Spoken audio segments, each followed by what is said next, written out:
Good morning, everyone, and welcome to the October 16th Infrastructure and Planning Committee. Clerks, could I get a roll call, please? Thank you, Chair. To confirm quorum, Councillor Chabot. Here. Thank you. Councillor Chu. Councillor Chu, do we have you on the line? Yeah, I'm here. Thank you. Councillor Demong. I'm here. Thank you. Councillor Dollywall.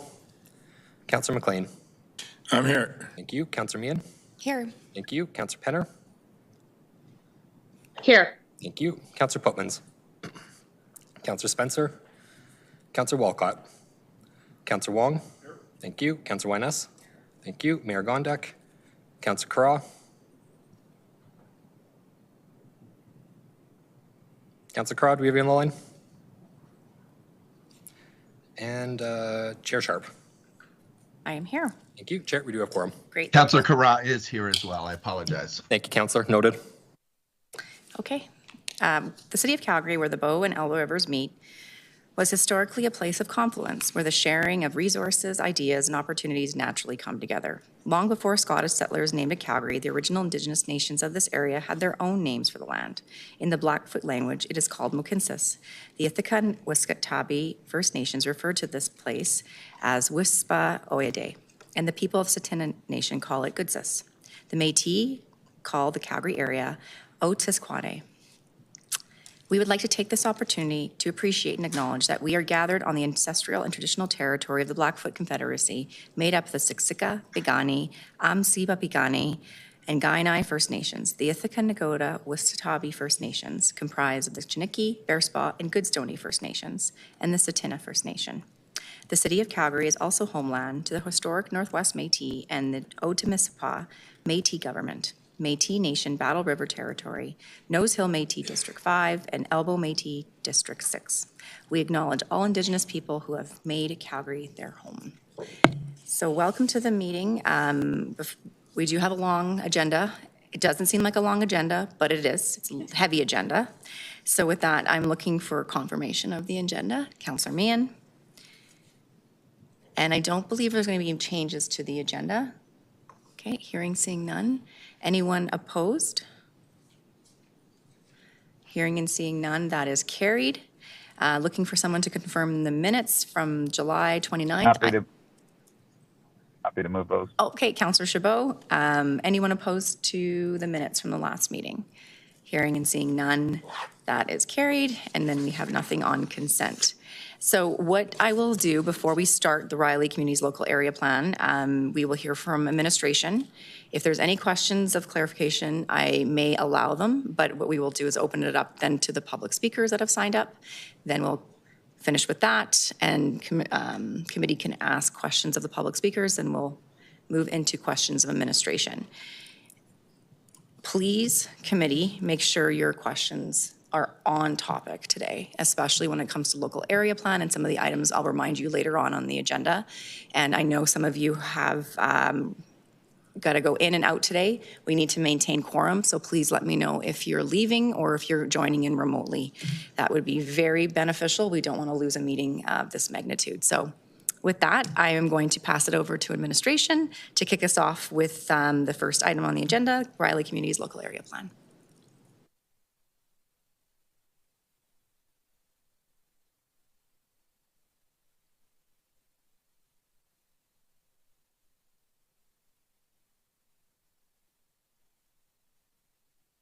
Great, thanks.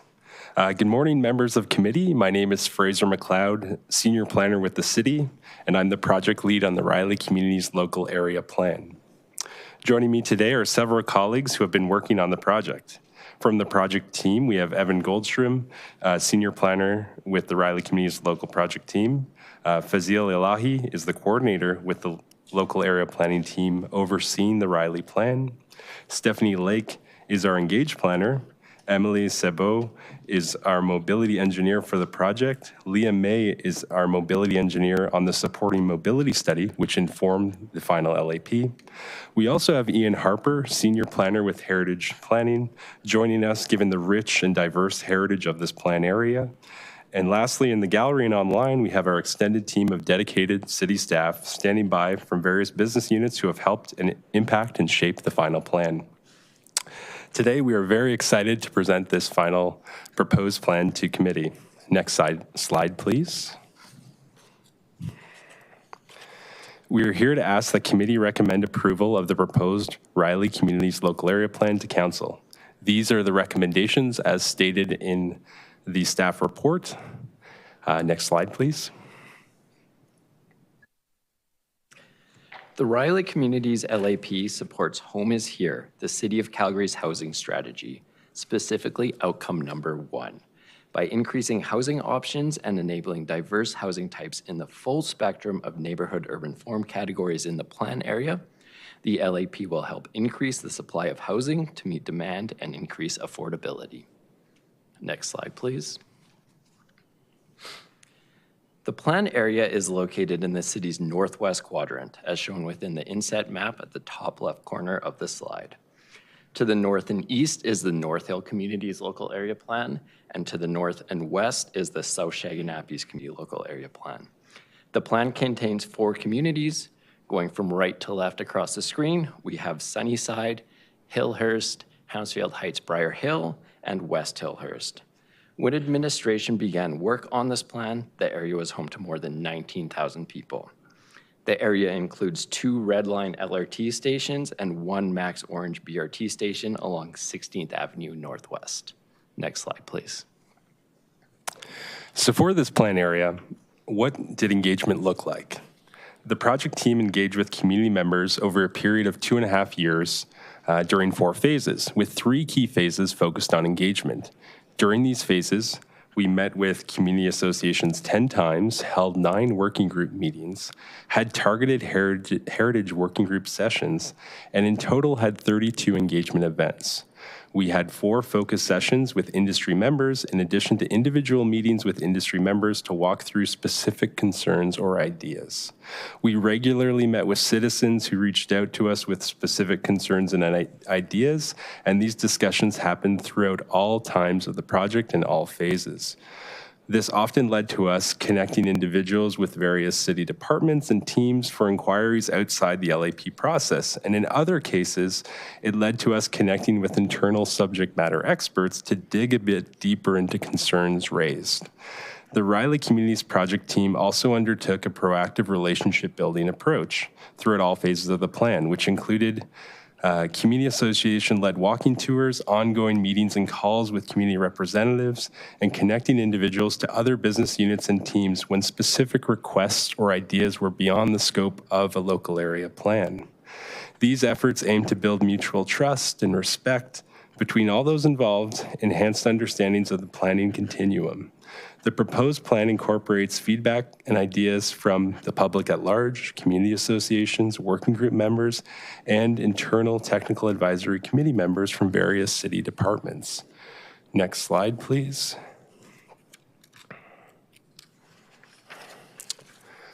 Throughout this process, we heard what people in these communities valued, what they hoped for, what their concerns were today and into the future, and how they wanted to see change happen in their individual communities.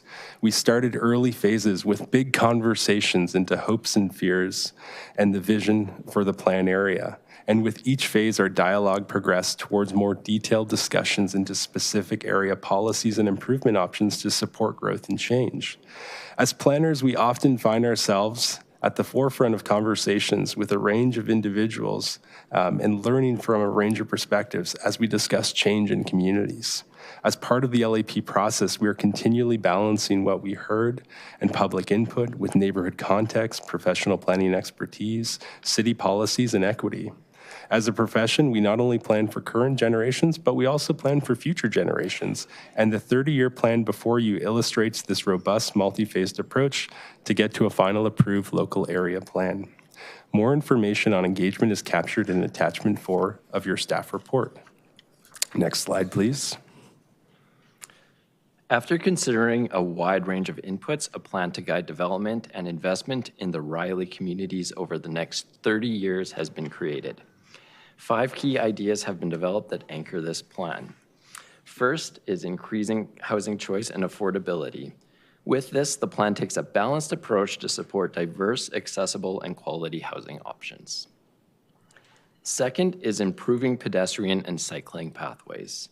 The plan emphasizes a comprehensive mobility network and allows people more active transportation options when moving throughout the communities and beyond. Third is enhance local parks and open spaces. With this, the plan supports enhancements to natural areas, parks, open spaces, and public and private green infrastructure in the Riley communities, such as Grasshopper Hill, Riley Park, and the Bow River Pathway System. Fourth is incentivizing heritage retention within the Riley communities. We heard from residents that they value the rich history and heritage assets within the community. The plan supports the retention of these assets through policies such as heritage guidelines. Finally, the plan supports vibrant transit station areas. The plan supports a concentration of housing, commercial amenities, and around transit stations to promote a hub of vibrant activity. Next slide, please. The future growth concept of this plan is represented through the urban form and building scale maps that are shown on this slide. The plan enables more housing options across the Riley communities while focusing the greatest development potential close to transit and along main streets.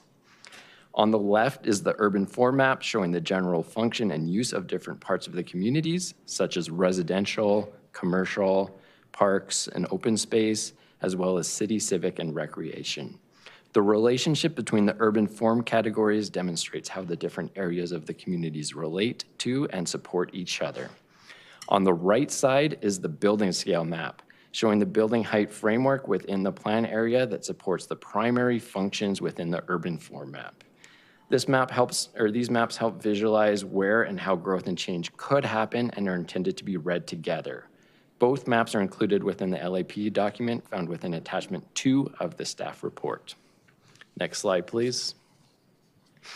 This concludes our presentation, and administration is available to answer any questions. Thank you, Chair. Just before we hand it over, I want to acknowledge that the plan was updated prior to IPC with minor clerical amendments to fix some formatting. There are no material changes to the plan. Thank you.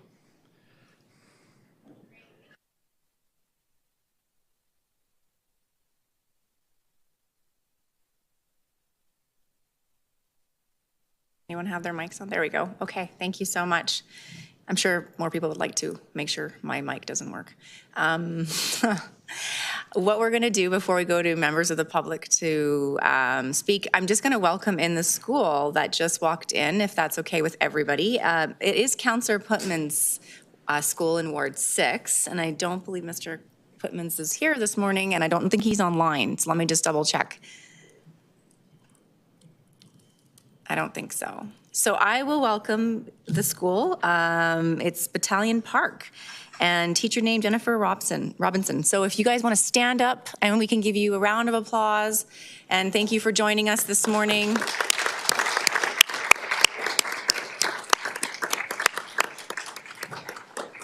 I'm sure Councillor Putmans will make some time to visit you, and I hope you enjoy the time that you're sitting in chambers. We have now some public speakers to speak on an item that was just presented from administration. So please enjoy, and then ask Mr. Putmans a lot of hard questions when you see him this week. So with that, we'll move into the first speaker because there are no questions of clarification. And I'm not doing panels. I'm just going to go through the list. There's about 10 speakers. So first speaker would be Kelly O'Neill. And Kelly is supposed to be in person. We'll see if she's remote. Kelly O'Neill. Okay, we'll move on, and I'll go back and call if folks aren't responding. Christy Page.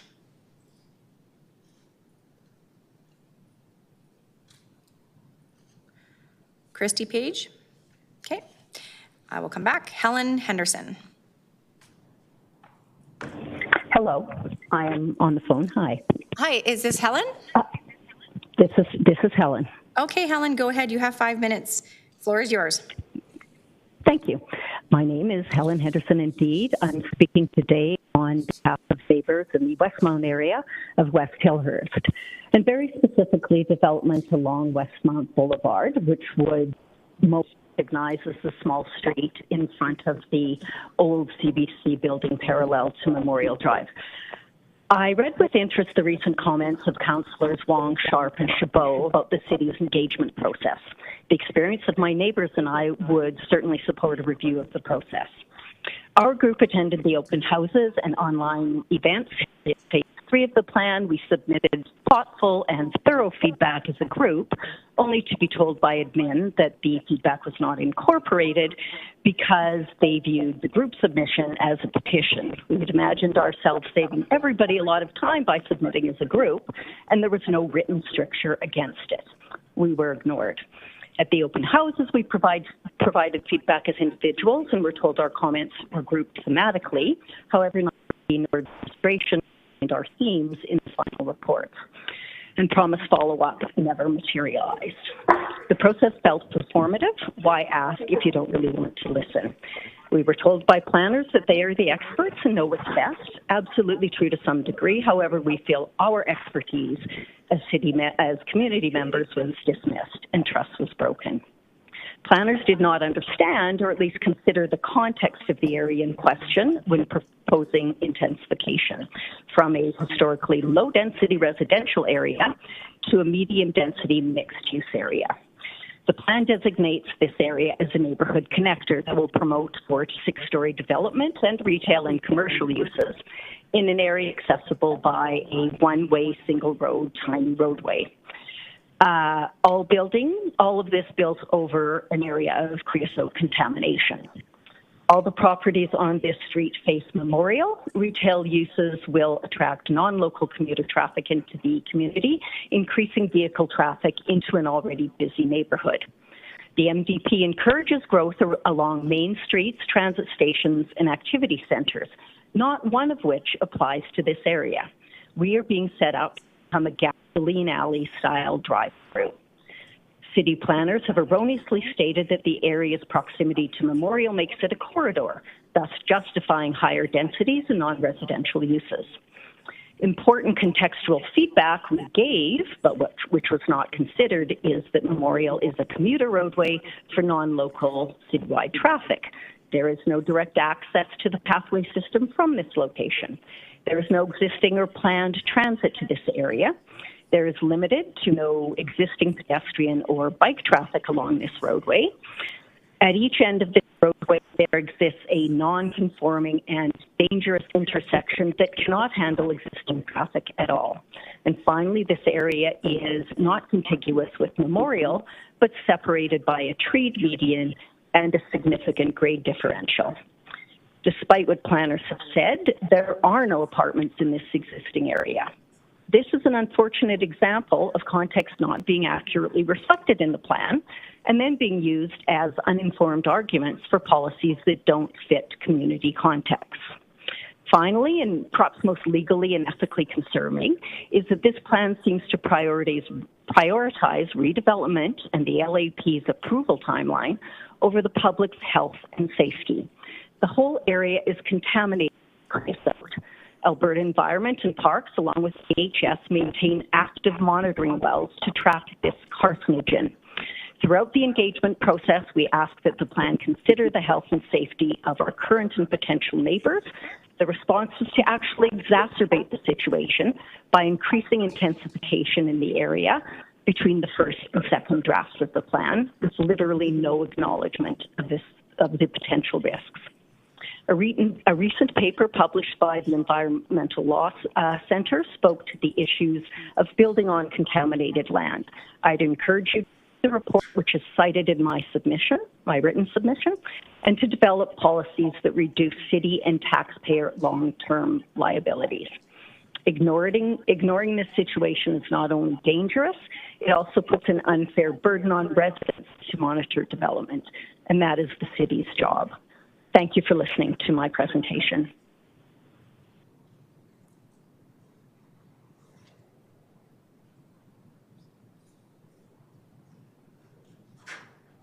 There we go. Okay, that's better.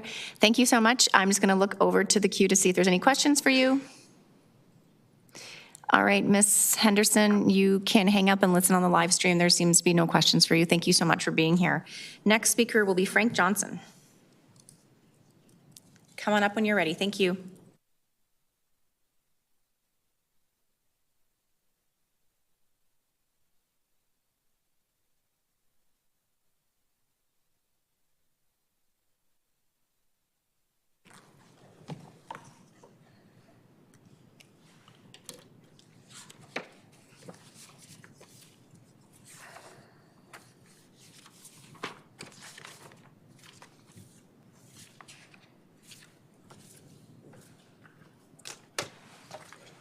Good morning. My name is Frank Johnston. I'm appearing here as a long-term resident of West Hillhurst. I'm also been a member of the Riley Plan Working Group and will be commenting from both perspectives. There are two main points I wish to make. One is I thought the consultation process for the working group did its job.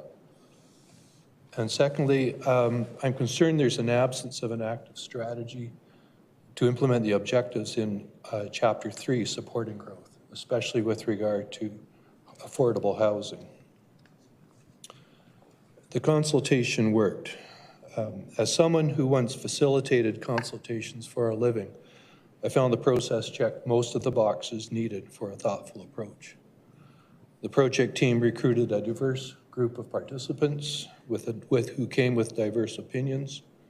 They used a variety of methods to elicit our ideas. They fairly recorded and reported back to us what we said. And they integrated many of our suggestions into the plan so that I could see it evolve from one meeting to the next. Even some of my own ideas made it directly into the plan. Not all of my great ideas were picked up.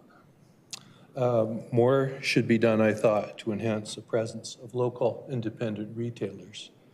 But it was clear to me that being consulted doesn't mean that I should expect all of my suggestions to be adopted, nor should anyone else. Not getting a straightforward yes to one's great idea, like a stronger local retail sector, can be discouraging, but that is the reality of working in a complex policy environment.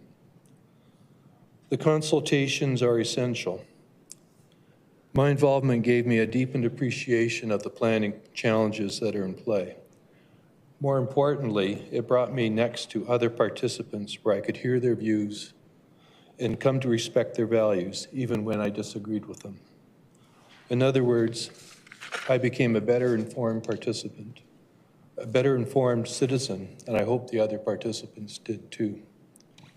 For this reason alone, this type of consultation deserves continued city support. But the Riley Plan, to my mind, is incomplete. The plan does not give affordable housing the level of urgency it deserves, notwithstanding the city's overall housing policy that we heard profiled by administration. Discussions limited to a half page of implementation options, and these are caveated with soft verbs like enable, support, and encourage.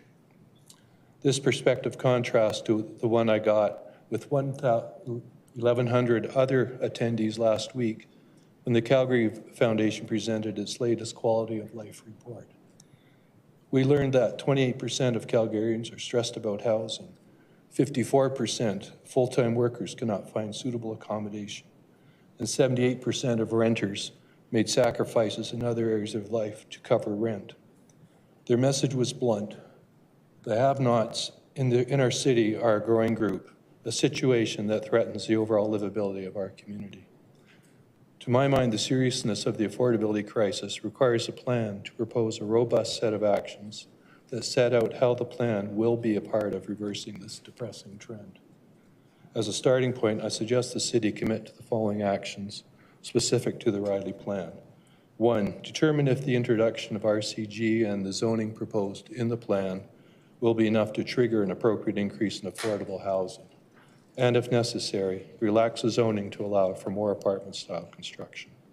2, specify within the plan the direct actions the city will take to get affordable housing built. And 3, establish measurable targets for additions to the affordable housing stock in the Riley communities. I'd like to outline briefly 4 additional focus areas that are addressed in Chapter 3 that will help make living in the Riley communities better. Once realized, these improvements together will be especially beneficial for lower-income households. My sense is that the majority of the working group would be in favor of the directions outlined in Chapter 3. However, like my comments regarding affordable housing, the proposed implementation options suffer from the same lack of specific actions and measurable targets. A final thought. The plan is an intergenerational project. It took 30 years, it looks 30 years into the future, beyond the time when I'm likely to be around to inspect the results obtained. There will be people yet to be born who will depend on getting the plan right. I believe the working group contributed to shaping a good future for our communities. It remains to the city to determine the specific actions it will take to make the proposed community improvements happen, especially with regard to affordable housing. Thank you. Thank you so much. We do have some questions for you, actually, if you don't mind Great. staying there. Absolutely. We'll start with Councillor Wong. Mr. Johnson, thank you for being here, and thank you for representing the West Hillhurst communities. Two topics you talked about, one being affordable housing and the other being intergenerational. And if I just drill into the subtext of that, you're looking for more direct statements or actions, correct? Yeah. In other words, not just to say enable or to consider, but being more prescriptive. Is that correct? That's right. Okay. And being more correct being the words of, for example, should, could be must, and that type of lingo? Yeah. I think that would be the direction I'd be going in, yes. Like, I'm not sure it applies exactly to the options that have been laid out, but that would be my sense, yes. Okay. You also made reference to the rezoning to RCG, which we should be doing more. Is that correct? To add more housing units? No, I think my concern is I can't tell if the zoning that's in play now will be enough to generate the level of affordable housing that's needed. So my question is, what can we expect in the way of affordable housing in the Riley communities? And as I understand it, as a naive citizen, all of the new housing that comes could be market housing. There's no guarantee there that there will be affordable housing. Gotcha. Although the actions proposed within the plan, I agree with in principle, they make good sense. But I think there needs to be a serious commitment to making it happen. Okay, so more if I could say more specific strategies that aim towards affordability. Yes. Is what you're looking for. Yeah, okay. I don't know what those actions would be, but I think, as you said, actions like will, must, should, and tying the city specifically to accomplishing specific outcomes. Okay. One of the prime tenets of the local area plans is what we call urban form categories. So neighborhood local, for example, would describe low-density residential. When you mix in the affordable component that you're looking for, would you suggest that the neighborhood local be a little more precise, a little more surgical as to where affordability can be, or you more just say we need affordability and we really aren't as concerned as to where? I don't have the professional judgment to say it should happen here or there. Yeah. I think it would be more in the sense, can the city deliver a certain percentage of new housing that's affordable? Okay. That would be my intention, and I would add, in my experience over the last 2.5 years, I've met a lot of talented planners. I think they could figure out how to do that. Okay. And with regards to intergenerational, were you talking about intergenerational from a perspective of the purview of people who provided input as well as those who benefit from it, or intergenerational in terms of the type of housing? The second one I hadn't thought about. Okay. I guess the point I'm trying to make is this isn't just about what happens next year, but we're putting in place a plan that will hopefully serve people yet to be born, hopefully serve them well. Okay. When we talk intergenerational, not only because it's a particular topic for me or interest topic for me, and as an evolving population that's going to be 65 and older.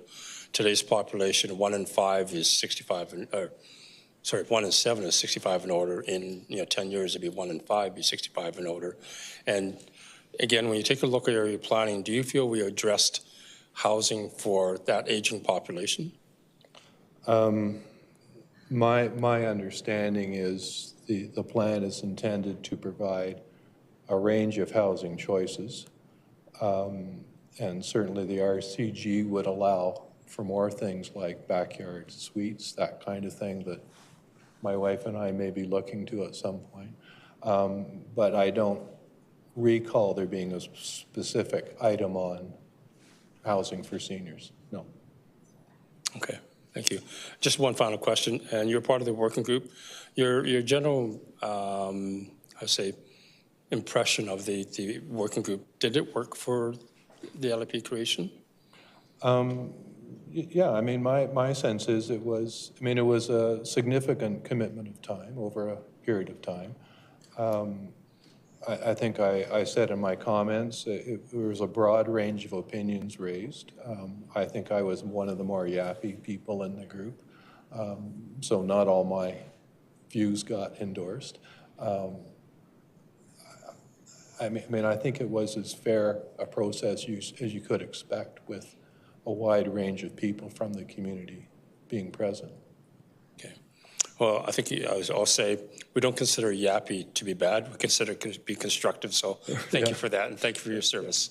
Can I just correct one point, maybe? Sure. Just, I don't represent the West Hillhurst community. I'm a resident of it. I don't have any formal association with the West Hillhurst Community Association. Good to know. Thank you.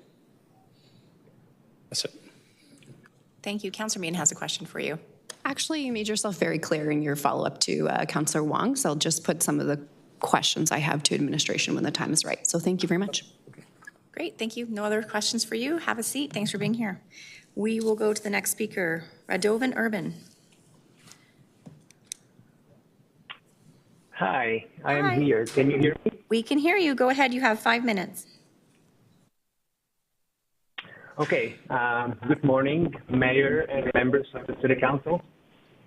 My name is Radovan Urban, and today I will be talking to you against item 7.1, Riley Local Area Plan, or LAP.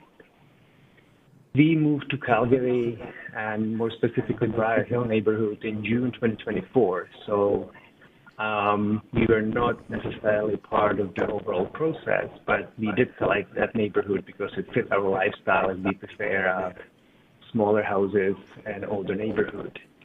After learning about O'Reilly LAP, as well as blanket upzoning across the city of Calgary and their possible impact on our community, we spent countless hours studying the plans and talking to residents and our new neighbors. We found that most people in our neighborhood shared our concern. And this is one of the reasons why I decided to speak to you this morning. Although we understand needs for increased population density across Calgary as well as other municipalities across Alberta and Canada, we strongly believe that there are several severe shortcomings in the plan in its current form. And here are three main concerns with you. First and foremost, the Riley LAP lacks sufficient granularity in its implementation to strategically and methodically plan incorporating duplexes, townhouses, and other larger structure into the community. Massing, overshadowing, lack of soft landscaping, on-street parking congestion, and lack of privacy are all major problems for neighboring properties. Such broad stroke plans will only encourage land developers to maximize profit rather than maintaining character of this historic part of Calgary. This will not address housing affordability. Secondly, I do not believe sufficient consideration was given to aging infrastructure such as water and sewage in the area. For instance, in our remodeled bungalow, the water pressure is so low that supplementary pump and buffer water tank needed to be installed to maintain consistent water pressure and supply. Further increasing density in older neighborhoods and the demands on infrastructure will only increase, and which will likely lead to future outages, as well as possible catastrophic failures such as one experienced in Calgary this past summer. And nobody really wants that. Lastly, history and heritage dating back to 1900s of this neighborhood. really should not be ignored. Although we have been part of the community only for a few months, we heard similar concerns from our neighbors, both owning as well renting single-family homes in Briar Hill. Ultimately, none of us want to see cookie-cutter neighborhoods across the entire city. That would be rather uninspiring and, frankly, unfit for vibrant cities such as Calgary. Instead, we should strive for deliberate and purposeful design across different parts of the city to honor heritage of our neighborhoods and preserve them for future generations, as vowed by the mayor and the council. I know it is possible. I just urge the council to vote against the proper LAP in its current form. And instead, I implore the council to return the plans back to the community and let the local talent and passion guide development of this community. Thank you for your time.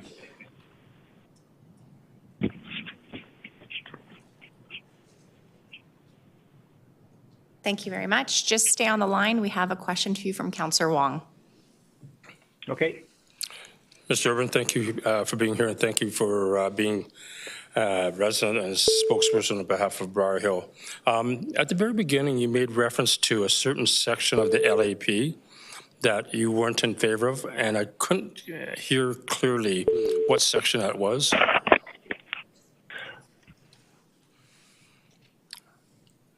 Do you recall the section of the LAP that you were challenged with?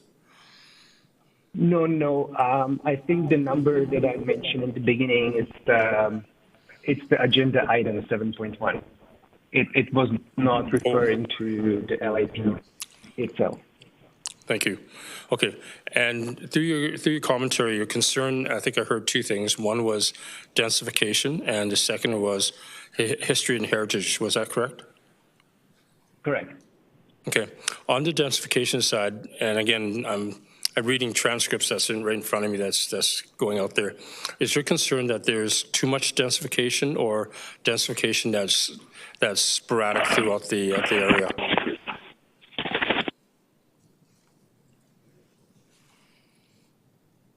Any technical knowledge of the development and planning, but my impression was that the implementation of densification was fairly random in a way, right? I think the blanket of zoning basically creates continue to be better sort of served, not necessarily well, but better who has served. the money to build, Mr. Urban, Yes? I'd like to immediately add this doesn't reflect on the efforts of the somebody has, just one second. Job within the scope and the mandate Is there a TV on in the background or a computer with this hearing going on? The fundamental problem is, though, okay, if you're not Mr. Urban, I'm going to have to ask you to go on mute. Was not what it needed to be. Fundamentally, this engagement needed to happen at the collaborate as opposed to the consult-involved. Okay, we're going to have to ask whoever has their mic on that's not speaking. Raised this concern with both the administration and Councillor Wong from day one. But despite having several meetings on this matter, we were unable to get any traction, raising engagement level where it needed. Can we cut off whoever isn't supposed to be speaking, if that's okay? To be discouraged from vigorously suggesting new and innovative approaches that we know would encourage the type of development that both our community and the city as a whole needs to see. Unfortunately, I can't say that we thought it was implemented, and at best we were able to Mr. Urban, are you still there? through the engagement, but we're pretty much just copy and paste from local area plans, 5.4Rs, and the guide to community planning. To summarize, the fundamental piece that was missing from the engagement, and indeed an aspect not mentioned by the administration when reviewing the engagement earlier this morning, is what I'm going to call local expertise. Our residents I'm going to take a 2-minute recess. On our streets, on our parks,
Okay, sorry about the technical issue.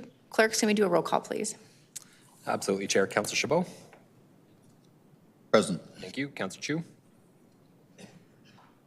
Here. Thank you.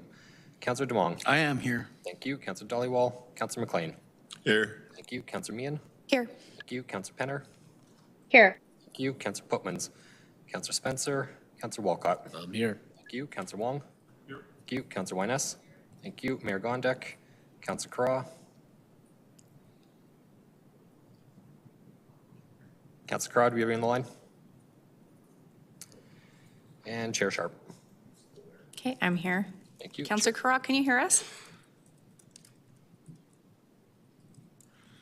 Maybe he stepped away for a second. Okay, Mr. Urban, are you on the line still? Okay, we are going to move on to the next speaker. Dennis Robinson. Well, if he comes back, we'll go back. I think we've lost most, but go ahead. Thank you.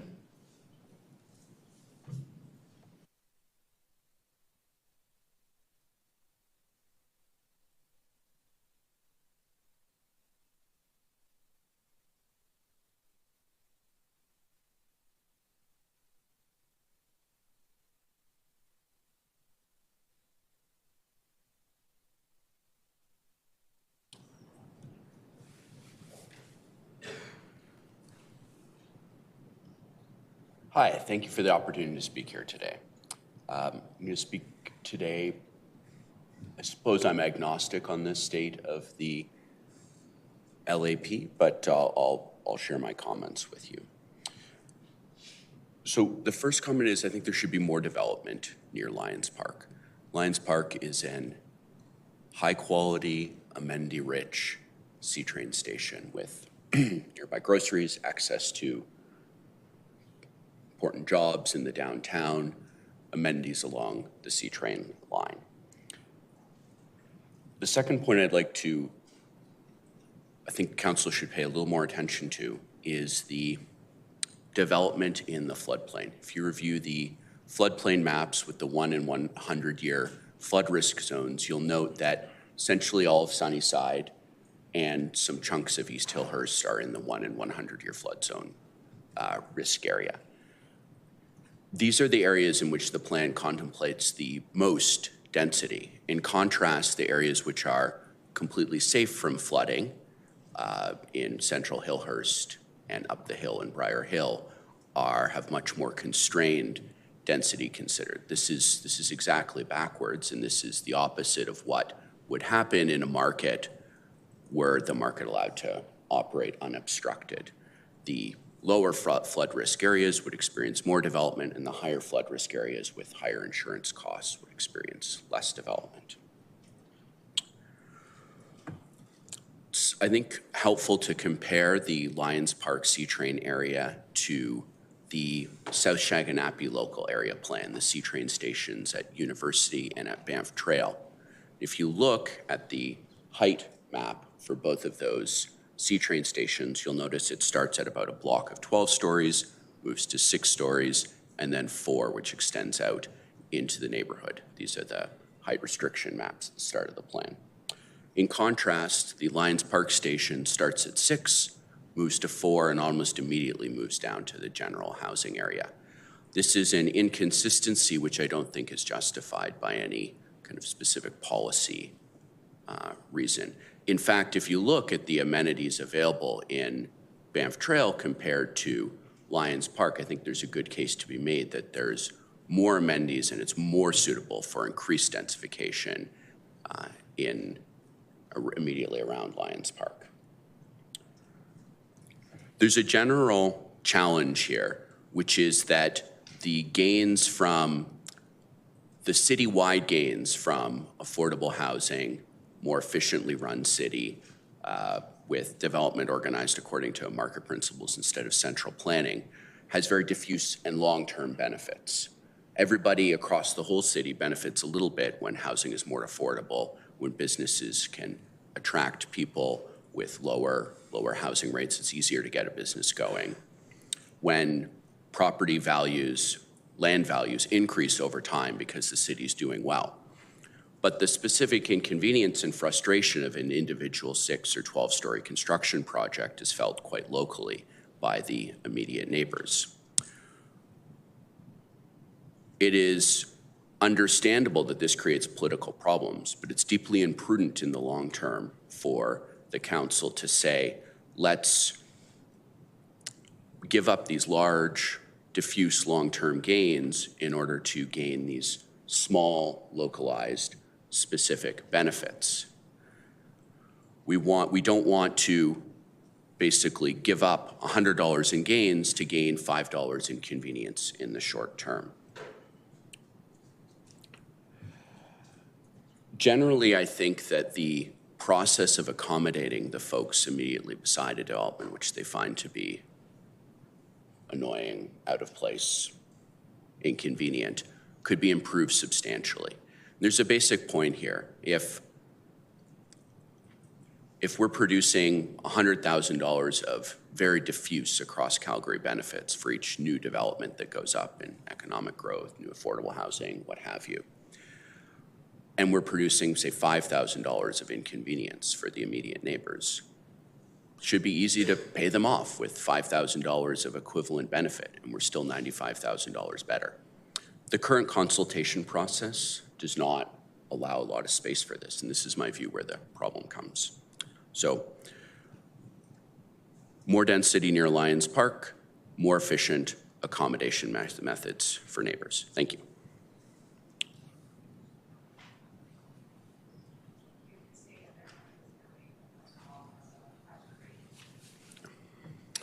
Mr. Robinson, thanks for being here. Did you ever participate with the Riley Working Group or any of the public engagements? No, I don't think I went to any of the public engagements. I've followed the plan as it's been developed in the online draft versions. Okay. And is it fair to ask, do you live, reside, operate business or anything like that in the Riley communities? I mean, I live in Banff Trail, right beside the University C train station. I'm a member of the Banff Trail Community Association Board of Directors, and so I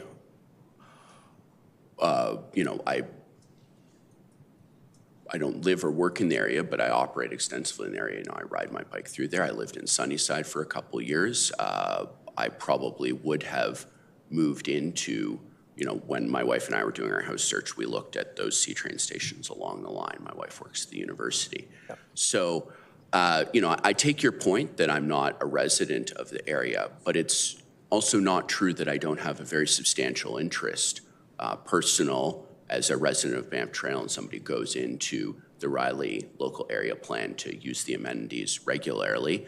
Also as somebody who pays property taxes, which, fund the various services in the Riley local area plan as well as in my own area. I'm also a regular user of the C train, which, goes through that area. I shop at North Hill Mall frequently. And additionally, just as a resident of Calgary, I have a substantial interest in every local area plan because Calgary is not, a bifurcation of little enclaves. It's also a large, integrated, connected city. So policy in any plan area impacts me.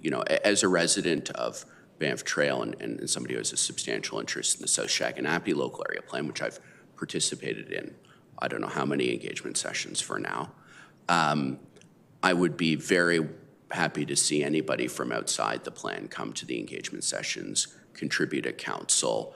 I think that the good policy in these local area plans also should account for the broader citywide effects. I also, I did come here today in part representing the views that are, there's a lot of frustration, as you know, in Banff Trail with the intensity of the densification that's happening there. If you look at the Banff Trail density maps, it's clear that that's sort of like, the most targeted area in these two current local area plans. Now, I support all of that. I live in Banff Trail. I have two HGO developments going up right beside me.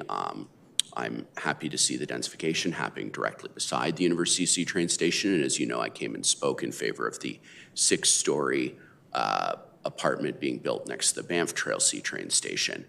But if we think that Calgary is going to grow by 5% a year and folks in Banff Trail don't want more densification, they're going to experience more intense densification and disruption if other adjacent areas are left in an underdeveloped non-upzoned state. So it's, there's essentially, I mean, this isn't sort of my personal view on the most important thing. My personal view is kind of more density everywhere, let markets work. But from the perspective of a resident of Banff Trail, it's profoundly unfair and unreasonable that all of the density goes in Banff Trail and that Riley Park is left out. You know, if the benefits are diffuse across the city, that means that Banff Trail is paying for all the inconvenience while Riley Park will continue, while the Riley Park LIP will continue to, you know, get those greater property values. So I don't think this is a zero-sum game, so I don't think that's the most important framing. I think the most important framing is, look, if you actually do it right, the city just does really, really well and everybody gets richer. The massive gains that everybody can have on their private homes, you know, tax-free from capital gains, are you know, basically everybody can have that, but or have an opportunity to buy into it. And I think that, you know, a policy of letting markets work will unlock those gains for everybody. But there is a local interest when these things are, you know, kind of selectively distributed and people get, you know, treated unfairly or feel they're being treated unfairly. Okay, appreciate that. The reason I question was just to contextualize your comments. Thank you, appreciate it though. Yeah, no problem. Sorry, that's everything? That was it, thank you. You have a question from Councillor Winos. Yeah. Thanks. When we talk planning and redevelopment, we're always talking build up, not out. Because we want people, especially I find inner city, want us to stop greenfield development. Do you find this plan to be adequate to stop building out and actually build up in areas that I hear a lot from constituents? Yeah, so I don't have the kind of detailed, the question of whether, at a base level, no. This plan just doesn't accommodate, there's not enough. The broader question of build up versus out, I think is, it's generally been my view that if you were to drill down to all the costs and details of building up versus out, the problem always comes in the way that development costs are managed on both ends. So development in the inner city is sort of over-regulated. It's too difficult to do. The timelines are too long. It adds a lot of costs to the project. And so that suppresses inner city development, or it's just impossible to do. You're just not allowed, you know, it's just completely illegal. Development on the outside of the city is constrained by whether or not the city annexes the new greenfield area. And I think that there's a concern that development essentially gets subsidized by future taxpayers by not kind of paying for the full, you know, burden of the infrastructure that will be required. I don't think that, you know, once again, I would go back to in choosing where and how to build housing, you want to push it more towards a market solution. So the way to manage the conflict between the view on sort of infill housing, we need more of it, versus we should just do greenfield, or how to handle that, is to make sure that both development methods are priced appropriately, that neither is suppressed by inappropriate government regulation or subsidized by unequal adjustment of infrastructure, or unequal kind of, you know, payment or costing of infrastructure, and then just let what will happen. For this particular plan, I think that somebody who's concerned about greenfield development would certainly look at this and say, wow, we're going to have to build a new suburb because we could have built basically a new suburb in extra floors in this neighborhood. I think, you know, that's true, but that's not the kind of the whole picture I would give. You know, for sort of thinking more clearly about this, I think Benjamin Dacus at the, I think he's at CD Howe right now, on development charges, is sort of one of the clearest thinkers on this. Awesome, thank you. Thank you very much. I don't see any further questions for you. Have a seat. Thanks so much for being here. We'll go to the next speaker, Angelius Mendoza Samet.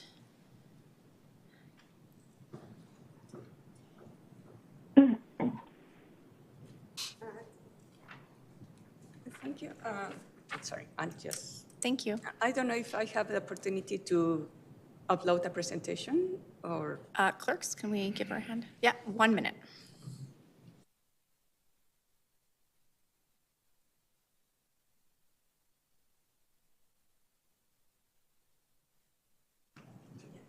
Here is the only file. Can I just connect it here?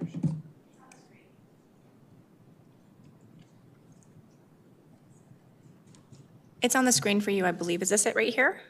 Well, I sent an updated version, but I don't know if it was uploaded on time or if it was integrated on time. So I had a. Maybe if we go to the next slide, is it updated? Just make sure. Is this? Yes.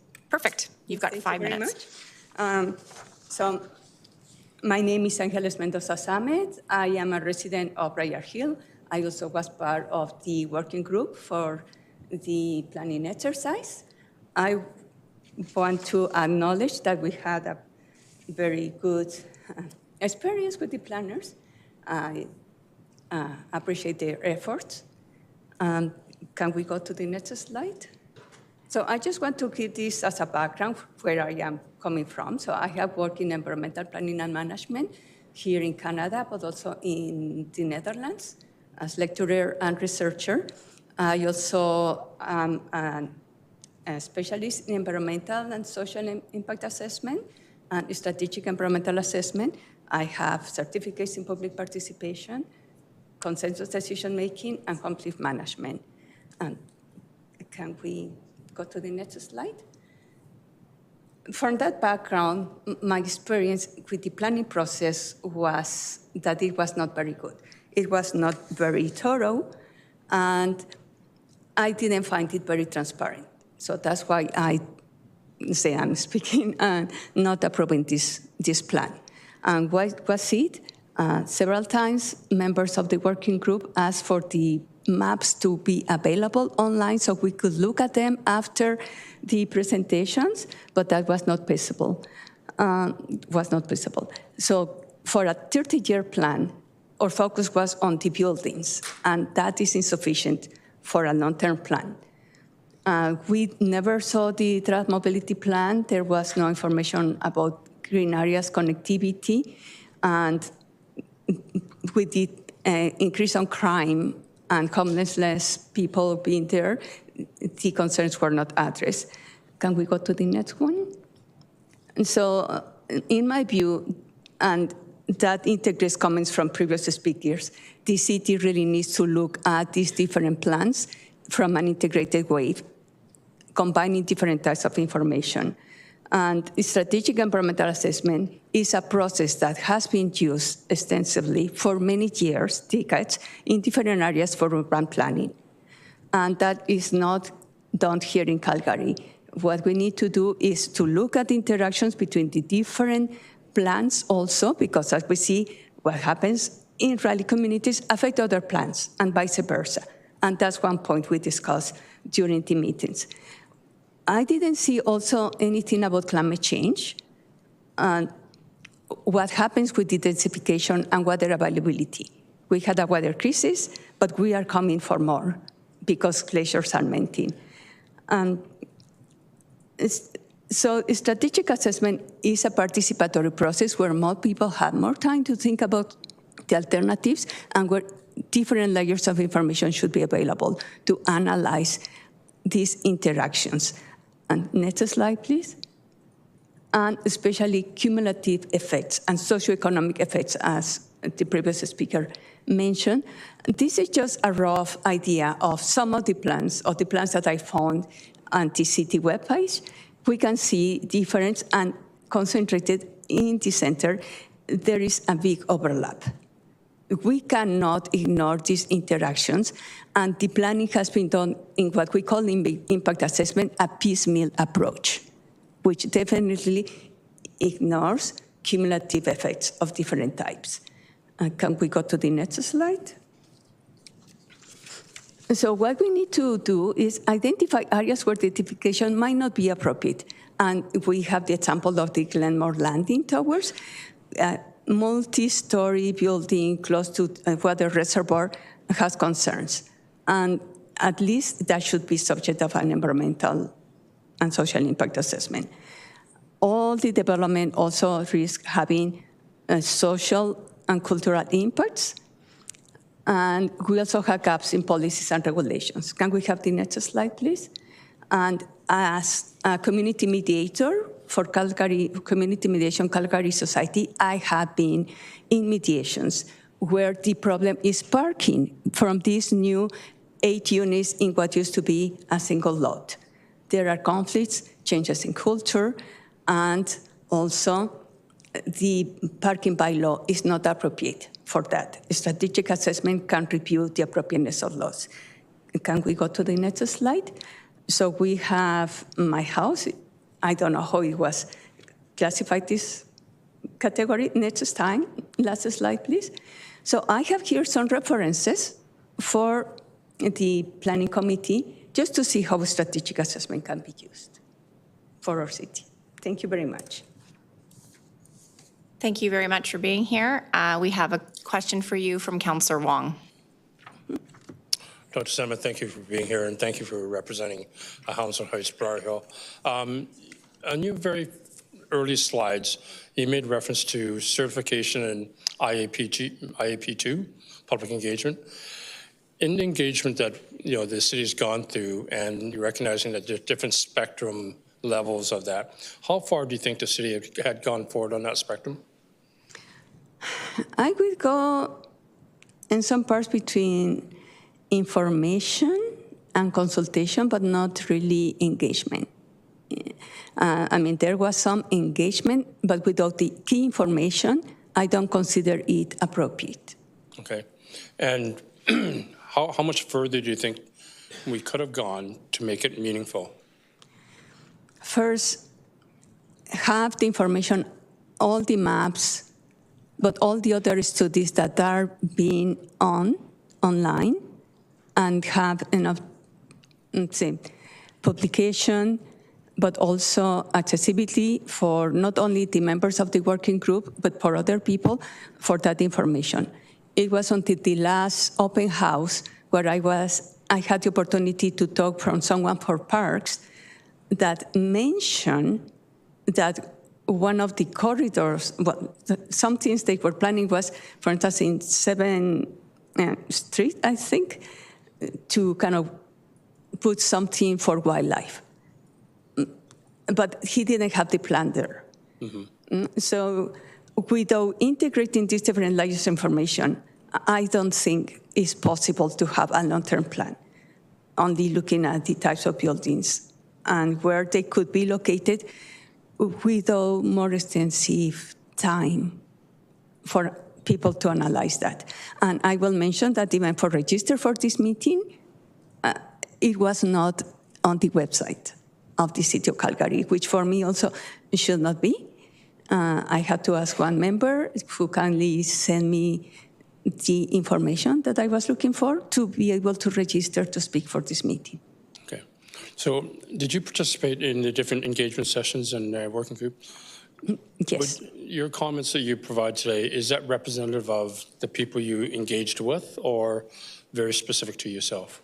I know some of my comments also reflect the views of other people. And for example, our current president of the community association, we share similar comments about the lack of availability of information. Okay. The other thing you talked about is your academic background and references you use. And when we talk about local area planning, you brought in environmental considerations, social demographic information. Was that information available to the working group? No. No. But do you consider that vital to a local area plan? Definitely. And any plan should undertake a strategic environmental assessment, because environmental impact assessment is for defined projects, like a building. Mm-hmm. But in this case, when we are planning, we should have an analysis And that should be done in parallel. It's not we have the plan and then we submit it to a strategic environmental assessment. No, these go in parallel while we are analyzing alternatives and looking at what are the different impacts and benefits in different aspects, environmental, social, cultural, economic, of these alternatives. And then we select the best one based on well-defined consensus criteria and targets. Okay. And again, this final version was put on the agenda last week, and I'm not sure if you had a chance to read through it all, but in the early chapters, you keep talking about community and local context. Do you feel that this plan documents enough the local context of, let's say, Briar Hill compared to West Hillhurst or Sunnyside? I'm not sure. And that's my question, my point. So I'm not sure if it really reflects the local context, because also, as other speakers mentioned, there were some comments that we made, other people made, that we did not see integrated. Mm-hmm. Okay. Thank you, Dr. Summit. Thank you. Thanks. Thank you so much. I believe Councillor Carra has a question for you. Mm-hmm. Yeah, Dr. Summit, I'm interested in, I mean, on the one hand, you're suggesting that this plan is not sufficient to its goals, which is being a comprehensive plan that's over 30 years vision. And so I guess my question to you is, I find, I mean, my read of the plan is that it's a little bit underwhelming. Are you suggesting that it doesn't go far enough, or that it goes too far? And you know, I'm having a hard time sort of understanding your objection to the plan, which seems to be that it's failing to do some of the things it should do, and yet at the same time, I'm getting the sense that you feel like it is a massive imposition on communities that are getting, you know, steamrolled. Which is it? And can you maybe sort of give me a little bit of insight into your thinking in that regard? Yes, thank you for your question. So my view is that the plan should not be approved because, as members of the community and the working group, at least speaking for myself, we didn't have the information to really determine if this was the best option. Mm-hmm. And that's what I tried to explain. Yeah, plans, I know they are complex. I helped create a plan for Honduras and Salvador to jointly manage a shared watershed. And I know any plan has impacts and benefits. And that's one thing also that was not integrated in the planning process and in the discussions.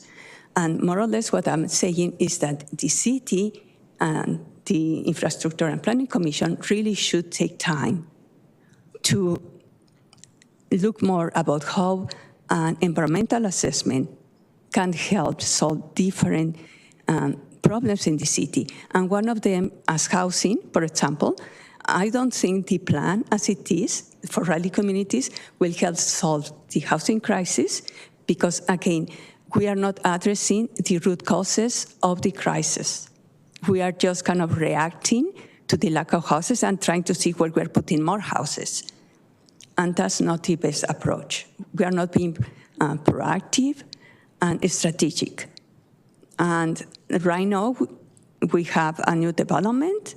In my street, I found out that it's going to plan to be like row houses or townhouses, but I never saw like a notice of change as I've seen in other parts. So from that perspective, I think the point is not much the volume or the things that are there, but more what is not there. So again, I'm not clear whether you're concerned that the plan is not going far enough or that it's going too far. Can you give me an example of, you know, a housing suggestion that maybe you made as a member of the working group that that was either not incorporated or that you something that was you thought a bridge too far? Yes, well, I don't want to focus on housing because what I said, the process mainly focused for the working group on the types of buildings, where they could be located. But the process, as I tried to explain before, is that we need to see, for example, the limits or constraints that we have for traffic, for really trying to increase more safety for pedestrians, for bikers, how increasing density, for example, along Lions Park will affect safety.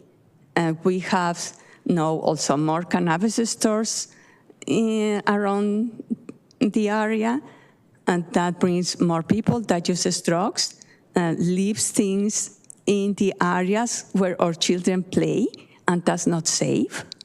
And so it's not just about the housing. So it's more that creates a community, and that's the sense of safety, the culture that we have. And I mentioned before, we have not explored the conflicts that might arise when we have units, let's say 8 units with multiple cars, with a small garage where people cannot really put their car and use it for storage, and then is preventing the access for residents, some elderly, that need space in front of their houses. So I would encourage you not to think only if the plan is complete or is too much, but more how just increasing density would reverberate in other areas, and not only for 30 years. Remember, I participated in the consultation for the 70-year plan, and one of the aspects I also mentioned was the connectivity for the C train, but also the ecological connectivity, which we are losing in the city, and that contributes to having coyotes in houses or in our street, or deer, or cougars in other areas.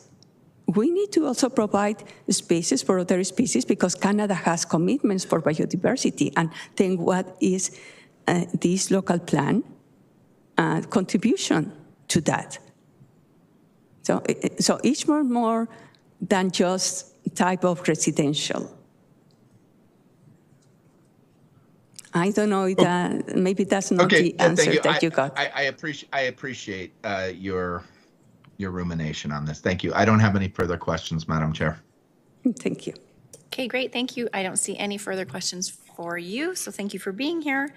We will go to the next speaker, Allison Timmons.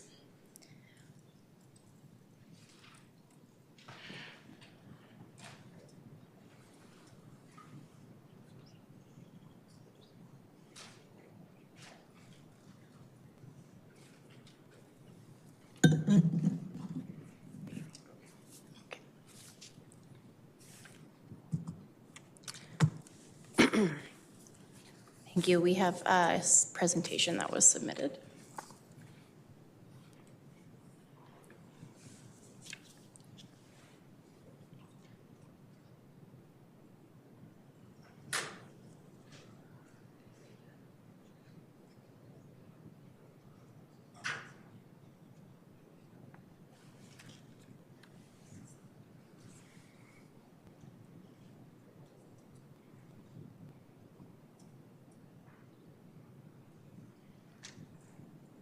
Are you ready to go? Okay.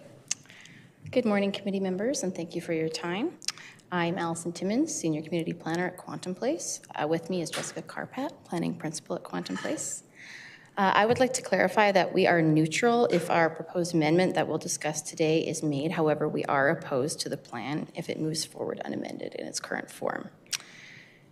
I believe that the plan was amended slightly recently, so our policy of references may be slightly different than those in the package before you. We provided comments to administration on the organization of the document, so those changes may reflect those comments. So we have some concerns regarding the proposed Riley LAP, particularly regarding the area east of 10th Street and north of Memorial Drive. The urban form and building scale maps in the LAP identify this area as active frontage, mid-scale up to 12 stories. Next slide, please. However, in the neighborhood Main Street section, this area is actually limited to 8 stories. So just for reference, I believe that policy number is now policy 2522I. So this area is limited to 8 stories as opposed to 12 stories elsewhere on 10th Street and 9A Street. I would also like to note that it is unclear how far north this boundary in the modified building scale area goes, as the map does not show parcel lines. Next slide, please. We have a number of concerns regarding this policy. Firstly, we understand that in order to build higher than 8 stories in this area, an applicant would have to secure a heritage bonus density transfer from a designated site within the LAP boundary. However, building code requires that a building higher than 6 stories be built in concrete, although it is not economically feasible at this time to build a concrete building lower than 12 stories. This is without even considering or factoring the cost of a heritage density transfer.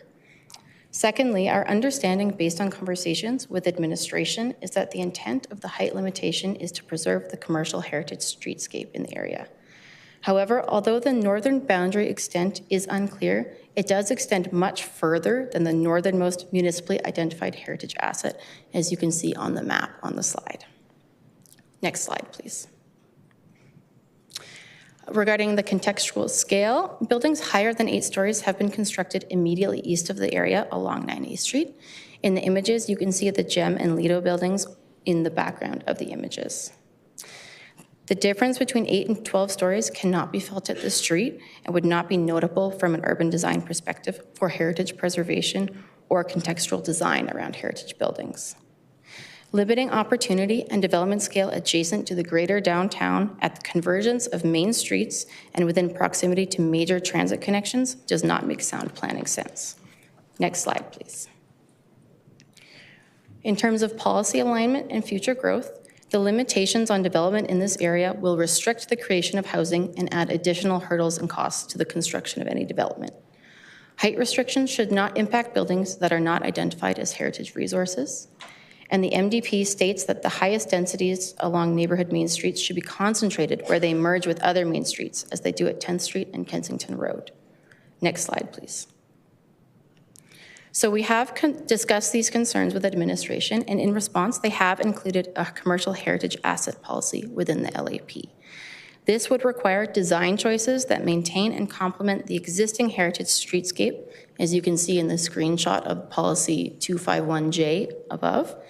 This is the kind of outcomes-based rather than prescriptive policy that allows for innovation and creativity in achieving the intended outcome at the development permit stage. Therefore, if the heritage asset design policy has been added to the document, which is intended to preserve and enhance the commercial heritage streetscape, the modified building scale height limitation is not necessary. Next slide, please. Our request from committee today is to consider the removal of the modified building scale limitation by removing policy 2.52I. I believe that's the new policy reference. Policy 2.51J would still remain, requiring attention to design that would maintain and complement the existing streetscape and municipally identified heritage assets on 10th Street. Thank you for your time, and we're here to address any questions. Thank you very much. We do have some questions. We'll start with Councillor Wong, please. Thank you, Ms. Timmons, for being here. I think I draw from your presentation a couple of things that you're concerned about, one being the 8-story long that area, and you believe it's not necessary for 2 fundamental reasons. One being the economics of building 6 stories versus 12 stories. There's 6 stories economics are fine wood frame, 12 stories fine concrete, but in that in between 8 stories, you can't find an economic justification. Is that fair to say? I think that's fair to say. Would you like to build on that, Jessica? Thank you, Councillor Wong, for the question. I would say that current and today we have 2-story buildings on site, and to date we've had 8 stories in that location as identified in the existing ARP, and to date we have seen no redevelopment. And so additional density is also required in order to try to spur on that cost-benefit analysis in order to get to something that would see redevelopment in the area. Okay, so Ms. Carpat, thank you. So what you're basically saying, because you can't make 6-story or in wood frame economically work, or sorry, you can't make 8 stories work for you, that area is sterile because you can't do development. Is that in the short notes? I would say that the current practice up to date is I would say that right now there's no incentive to knock down kind of, or to rebuild in that current area. And the cost benefit analysis doesn't allow for the next step to be taken for redevelopment. Okay. I guess which leads to the second point about the heritage asset transfer, right? To be able to allow you to go above that. But I'm not going to ask you that question. I'm going to ask a question more about that particular stretch of property from Memorial right up to the Lido building, which is again where the RBC and everything else is at. So that stretch of buildings that you're referring to, which is in that drawing there, you want removed, right? What I've heard from the community and businesses around the area is they want that because it preserves the character, preserves the heritage, preserves the ambience of the street there, right? And would that not be a reason why they actually haven't seen development? Is that they actually want to keep it the way it is? We represent clients who have assets on the east side of 10th Street, and they have not pursued development because of the economic constraints and the cost of construction. And so the cost of construction at 8 stories does not make it worthwhile to pursue. You cannot make the numbers work within concrete construction because you need to build concrete above 6 stories. And I would say that currently the LAP identifies portions of the east side of 10th Street up to 12 stories. And then this portion, or maybe we should refer back to slide 8, that portion identified in red on slide 8 is actually the portion that is limited to the 8 stories. So there is a mixed height on this block. Yeah. And again, I appreciate the LAP team, the LAP working group, after months of consultation, being, if we can say, very deliberate, if not prescriptive, to say that this section should remain 8, those other sections be 10, the other sections be 12. There is a rhyme and reason to doing that, and that is in context to, again, a local, community perspective as opposed to a site perspective. Would you not agree that that's the way that orientation went? The way, and I'm sure administration can answer questions about this at a later point, but the way it was described to our team here was that it was a compromise. The community would like to see it remain at 2 stories. Within the current ARP, it's designated at 8. So they being administration, decided to stick with the 8 stories. I would say adjacent to downtown and in an area where we're trying to envision where density should and should not go within an area where the city has much infrastructure investment within a TOD.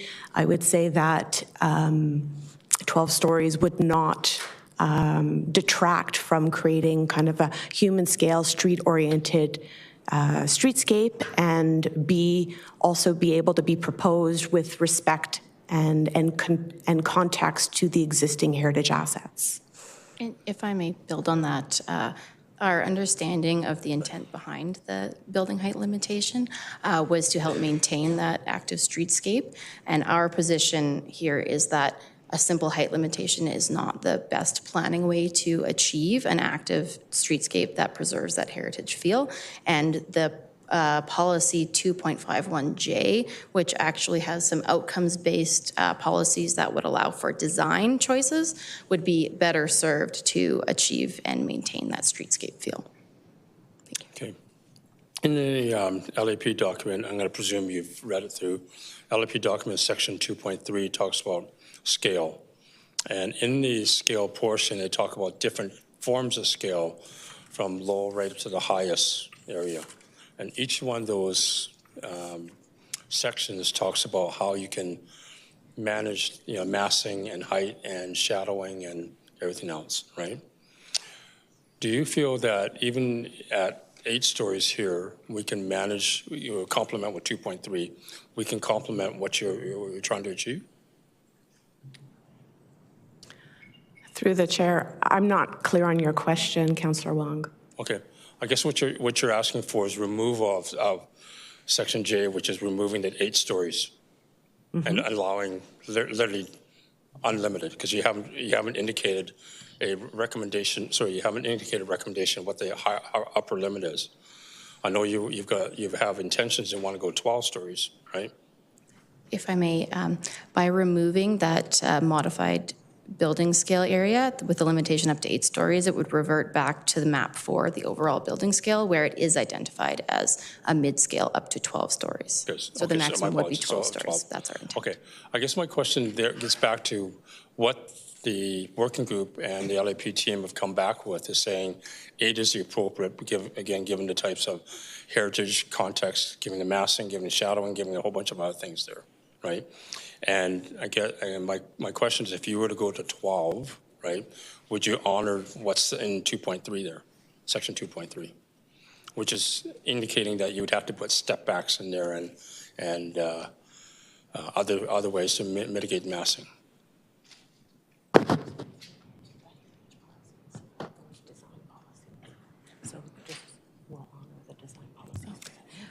We will, if you're referring to the, believe that's policy 2.51J with the design policies, yes, we would honor those. If you're talking about the 2.3 scale modifiers, we would have to refer back to double check any step back requirements, but I believe that those, I'm referring to the original version of the Riley LAP that was proposed to go to IPC, so potentially you're referring to a different section 2.3, so I will just double check. But if we're referring to the scale modifiers, yes, we're proposing the mid-scale as identified in map 4. If I can add to that, Councillor Wong, if you see on the slide here, the policy 2.51J identifies a number of tools, including the incorporation of design, like draw design reference from adjacent and nearby heritage assets. It should not overwhelm the form and massing of those assets and be compatible and complement the building material and forms of the existing heritage assets. And so those, I would say, non-prescriptive policies would also look to making sure that there's a materiality change, there's perhaps a step back. There are different ways in which to achieve those solutions. And even J sub 4 include design solutions such as setbacks, building articulation, and material variation to provide a sensitive interface between new development and heritage assets. And so I think that idea of a step back is recognized within this policy. Okay, so what I'm trying to get at is your recommendation, take that 8 stories out, go to 12 stories, and if you honor what you just referred to there, do you believe that that provides to the community what they've cherished, which is human scale? Through the chair, yes, we do. Okay, and the other thing that they cherish, again, is the historical heritage facade of the area. Would you be able to preserve that for them? I believe there are tools within the document that would allow that preservation. There are existing tools within the heritage guidelines that would allow that to be facilitated. Okay, and the last question then is the heritage asset transfer. Why would you not then use that to get to the 12 you want? Through the chair, the heritage asset transfer requires a willing seller. It requires the owner of the property wanting to bonus from 8 stories to 12 stories to find that willing seller. And it also requires a fair negotiated price for that additional FAR. And so there's a lot of what I would call red tape in order to go through in order to get to the 12 stories. And concrete being so marginal and quite a significant cost of construction, going through that additional cost and time delay in order to do that bonusing is just not workable. Too much uncertainty. No, that's fair. I understand. The premise is you want to see development. The premise is you want to see development in an economic, feasible, viable sort of way. The premise is that you can try to preserve the things that's valuable to the community, which is human scale and heritage, right? But the heritage transfer doesn't work for you. Is that fair to say? That's fair to say. Thank you. Okay, thank you. I believe you have a question for Mr. Chabot. Go ahead, Councillor. Oh, I'm Mr. now. All right, thanks. Thank you for submission today. I found some of your submissions interesting. It kind of suggests that within the plan there is some conflict, some conflicting messaging, specifically as it relates to Figure 10 compared to Map 4 as an example, where Figure 10 suggests maximum of 8 stories, Map 4 suggests up to 12. So is that part of your submission? Is that it's confusing?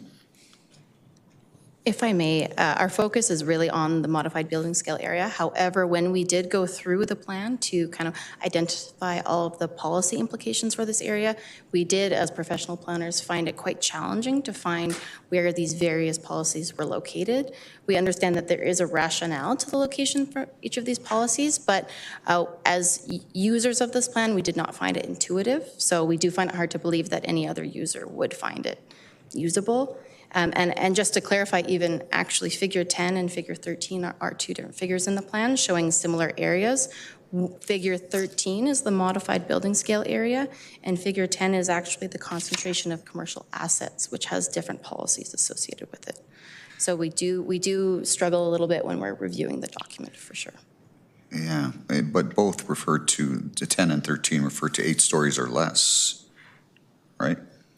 Figure 10, if I may clarify, refers to the policy 2.52J, which has the design policies that are specific to commercial heritage assets. So it is a little bit complicated.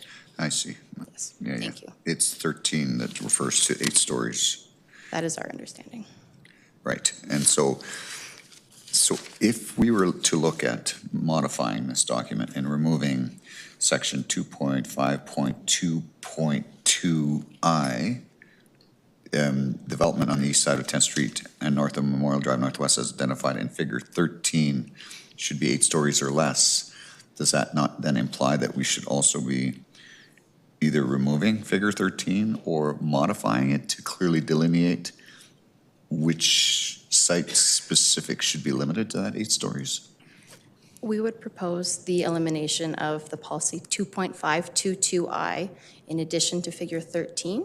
However, since Figure 10 is attached to policy 2.52J, that's specific to the design policies, which we are supportive of.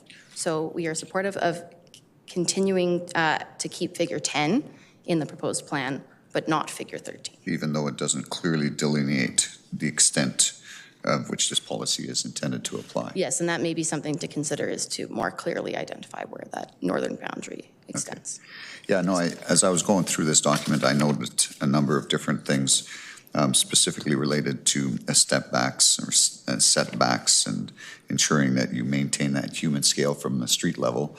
But the 8-story policy, you mentioned that it's currently in existence and there's been no redevelopment. So do you think maybe the preservation of that 8 stories is intended to prevent any new development to keep those 2-story buildings? Through the chair, if that was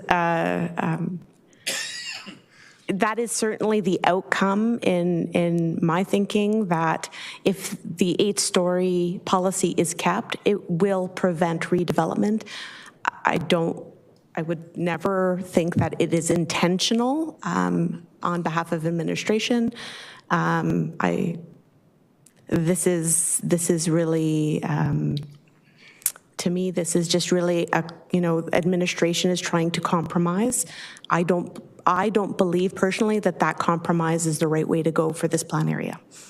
If I was looking at 4th Street as an example, 4th Street Southwest, and look at some of those higher buildings, and with 2-story podiums, and then with a step back after the 2 stories, modest step back, and in some instances, a multi-story, like 12 to 15-story buildings, and you don't see it from the street. So I guess the argument is 8 stories what should be the upper limit, or is 12 stories? And what's the difference from the street level between 8 and 12 if you've got a 2-story podium? And is that kind of what you're arguing, is that you don't really see that difference from the street level? That's correct, Councillor Chabot. We from a design perspective, from an urban design perspective, we are frequently hearing from UDRP where they are saying that, and we are proposing that, the difference between 8 and 12 or even 8 and 16, as we experienced on the west side, it really can't be felt from the street when you apply kind of a human scale at grade, and that difference can't be felt at the street. Okay. Do you think there's other issues as to why the limit on the height is being proposed here, i.e. maybe adjacent park space and stuff like that, maybe from a shadowing perspective? We don't see any other issues. The adjacent heights along 9A Street are 12 stories currently as designated in the plan. So contextually, it would make a lot of sense that the east side of 10th Street also had an equivalent height applied to it. Being as it's even further west. Do you think there's other areas in the policy? There was another presenter here, I think his name was Dennis or Denis or something, making reference to higher density and in close proximity to some of those transit stations. Do you think there's opportunity missed in other areas also, potentially from a higher density development perspective? As a participant in the industry stakeholder group, there was a lot more, I would say, intensification proposed throughout the plan area. I would say that there are opportunities for I would say that 3-story scale or HGO product to be going along busier streets. I would say that on 19th Street, there is an opportunity to equalize where the mixed use or active frontage modifier is being applied, so that Main Street can exist on both sides of the street in an equivalent fashion. I think that there are other, I'm trying to think of all of the opportunities. There was a lot of thought about trying to make sure that the area along Crowchild Trail also saw some intensification and some opportunity for that HGO product. There was a lot of discussion about really trying to ensure that 14th Street and the areas, I think it's north of 5th Avenue, oh, it might have been 19th Street, sorry, 19th Street, I think that's, there's no label on the map, my apologies, but there are some opportunities on that east side of 19th Street to possibly look at a higher modifier or higher scale. And those were some of the discussions that were at the industry stakeholder group, really looking for all of the opportunities in a plan area that is right adjacent to downtown. Okay, I guess my last question sort of is, it may not be my last question. Based on your submission, you think there's enough rigor within the plan to ensure the retention of heritage assets and if only just the preservation of the facade, and that streetscape is incorporated into sections like 2.5.1 and J3 prioritize retention and incorporation of existing heritage asset, and 4, include design solutions such as setbacks, that those would address any issues related to the impact that 12 stories would have versus 8, to ensure that you maintain that streetscape, that public realm, the whole massing feeling, and still preserving those assets is incorporated within the document. No further rigor needs to be added, even if we remove that other section. That is my belief, yes. Okay. Sorry if I'm summarizing it and putting words in your mouth. Okay, thanks. No further questions. Great. I don't believe there's, oh, we do, sorry. Oh, I just lost my team's chat. 1 second here. No, we're good. Thank you so much for being here. Thank you. Thank you so much. Next speaker is Beth Atkinson. Come on up.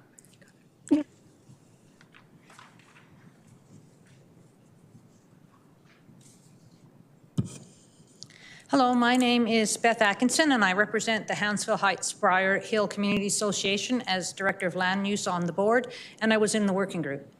Our community already has a variety of housing choices. In addition to the main single-family part of the community, there are high-rise condos, low-rise, more affordable condos, townhomes, 3 large care homes, and narrower modern homes. Our community has a park-like atmosphere, beautiful mature tree canopy and wildlife, and a friendly neighborly atmosphere, but it's not well described in the current plan. We are looking for planning which incorporates reasonable compromise and represents and maintains our community whilst welcoming new residents and adding sensible density. The potential for very high density on the North Hill Mall site should be balanced with grade-oriented options within the core of the community. Grade-oriented options maintain the scale and neighborly feel of the community and allow room for trees and other natural features. Apartments right beside single-family homes provide too much contrast in height, setbacks, and lot coverage. Existing residents lose sunlight, privacy, mature trees, green spaces, and vistas, and may face infrastructure issues. Apartments will add too much traffic to quiet streets and will shade the adjacent park. We oppose 6-story apartments permitted below the Hounsville Heights escarpment, which will block the community with excessive height. We are the only escarpment community with higher than the escarpment planned immediately in front of it. 4 stories here would fit the existing multifamily residences, encourage the retention of existing affordable condos, and respect the community and adjacent parks above. Where new types of dwellings are added, we are looking for good design and proportions that make denser buildings blend in with the existing context. We have been asking for phrasing in the LAP to discourage narrow infills. Where 2 dwellings are now proposed on a typical lot, the CA strongly prefers well-designed semi-detached homes that blend in by maintaining the proportions of the homes around them. Very narrow homes stand out from their neighbors and extend deeper into the lot, shading neighbors' gardens. Surely, a simple policy to prefer semi-detached built form to help mitigate the impact on our community character should be possible in the LAP. Some details amended in Phase 4 are concerning. The 4-story building scale has been added against the eastern part of Lions Park on dead-end streets. Egress from apartments in those locations will create too much traffic and safety issues for the park playground, and the park will be shaded. Neighborhood connector permitting HGO has been added against the sound wall on the north edge of Briar Hill. Again, the vehicular access in this area is very poor. All the streets here end in 1-lane, one-way street. These locations along the sound wall do not have better access to transit and should not be zoned based on the road on the other side of a large wall. The North Hill Mall Comprehensive Plan continues to emphasize a grid of streets and individual buildings in our winter city. There are already 2 towers of residences at the mall with indoor access to the shopping, which has attracted many seniors and disabled people for this very practical lifestyle. The Riley Plan acknowledges the need for convenient pedestrian movement during all seasons now, but we need to maintain some concept of indoor access in future mall plans. There are also far too many ways to justify less parking, far below a realistic demand, which will place demand on street parking, adversely affecting the community. And additional height from heritage preservation is inappropriate, as the heights proposed within the community are already excessive.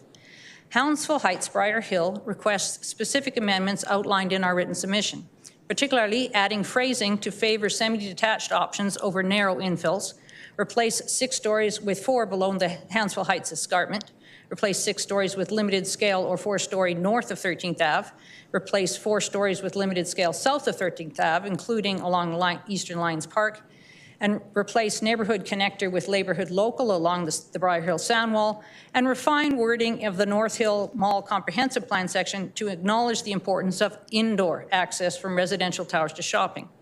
The Riley Plan has not incorporated feedback from our residents, the people actually affected by the plan, expressed in many, many emails and many meetings. The Riley Plan has not incorporated our ideas for mitigations, even the simple semi-detached to blend in idea, including during our participation in the working group. We can definitely accept some density, and there are places such as the mall in our community to put very high density, and there are places to put more affordable options like the Louise Riley site. This is not a greenfield site. People have already have their forever homes here. In this democracy, the existing residents should matter too.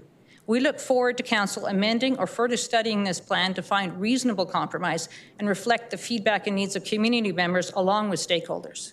Thank you. Thank you so much. You have a question from Councillor Wong. Thank you, Ms. Atkinson, and thank you for representing Hansville Heights, Briar Hill. You remember the working group, I think you said?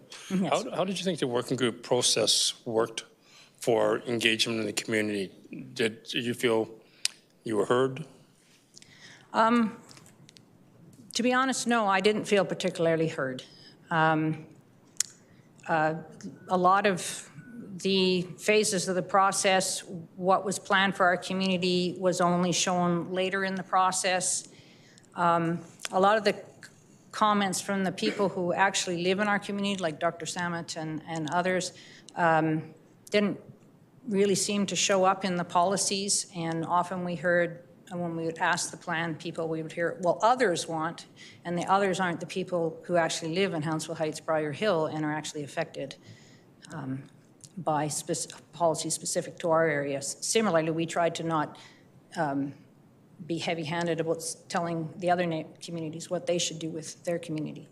Okay. The other comment you made was with regards to the characteristics or the context of how Hansville Heights and Briar Hill, together or separately, are constructed. Do you feel this describes, the LAP document describes the current characteristics of Hansville Heights, Briar Hill?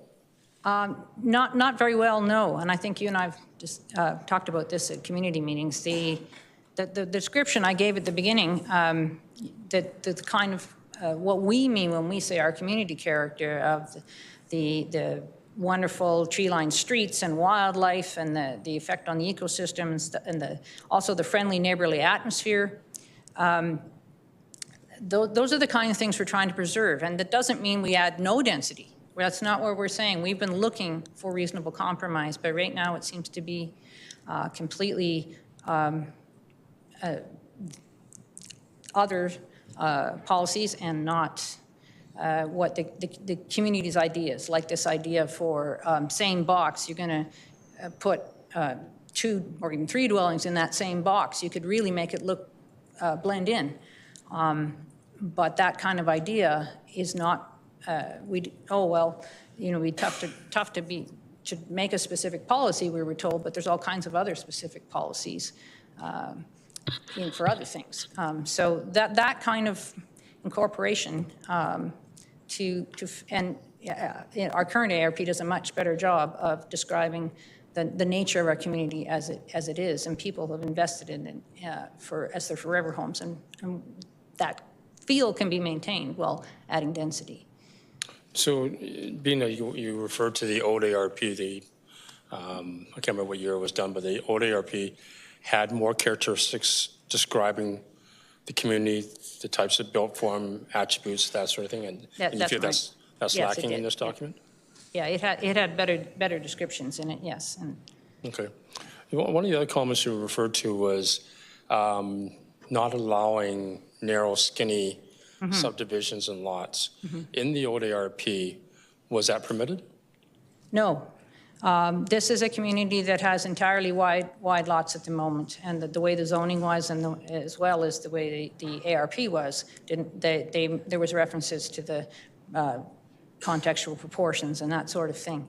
So just to be very clear, we're not saying, if other things don't restrict, we're not saying don't take a 50-foot lot and make it 225-foot titles. We're saying the built form you use to do that can be done by doing well-designed semi-detached, not a simple box, but a well-designed semi-detached, and again, the words about articulation and good materials and stuff can be used to achieve that. You can make it look like the single family beside it. You can make it blend in versus the very narrow, if you take 25 foot and put a narrow single family on it, you waste a bunch of space down the middle on side yards. By definition, for the same square footage and lot coverage, they go deeper in the lot, they have greater shading. And they also really draw the eye, like two of these things is not like the others kind of thing starts to happen. And we've got one proposal already that's trying to do that. And so that's why we think it's a very reasonable request to say, give us that stylistic guideline that, sure, put two dwellings where there was one, but make it blend in. Right, right. So again, just to reiterate, you would support what we used to call a duplex, an attached duplex. Yes. On that site? Yes, okay. A well-designed one, yes. And also support secondary suites on the duplex as well? Yes, because that ship has sailed. Everybody's got secondary suites. We'd want to see appropriate parking, but yes, the short answer is yes. Okay. So I think if I can just summarize a couple of things you talked about is there's a community contextual character, look and feel, ambience that you want to preserve, but allowing densification, gentle densification in the area in the form of attached duplexes, or perhaps the row house townhouse at grade, but not necessarily the height of a 4- or 6-story apartment in sensitive areas. Is that fair? That's fair.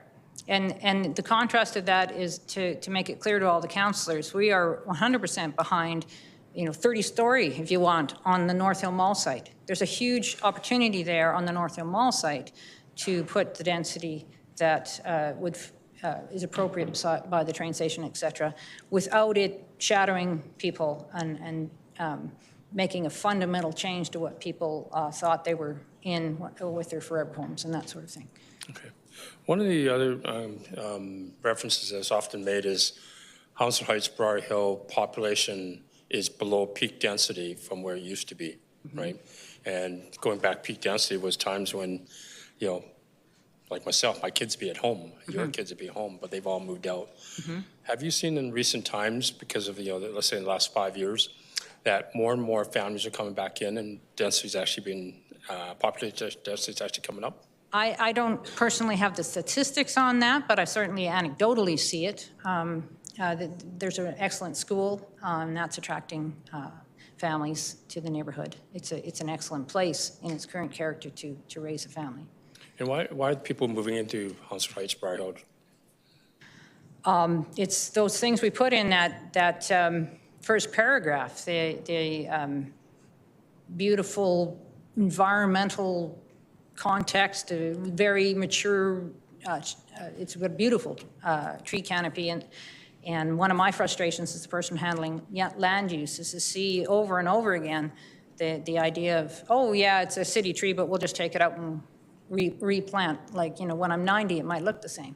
It's that kind of respect for that canopy and stuff. But the people that are actually moving in for those very things, the space for their kids to play, the excellent school, the nature, and developers can work with that. Even the row houses, particularly on the end and stuff, can work with that and more actually respect the tree guidelines and the general character, the general setbacks, the general same box, put more in it idea that we've been talking about for a long time. Okay.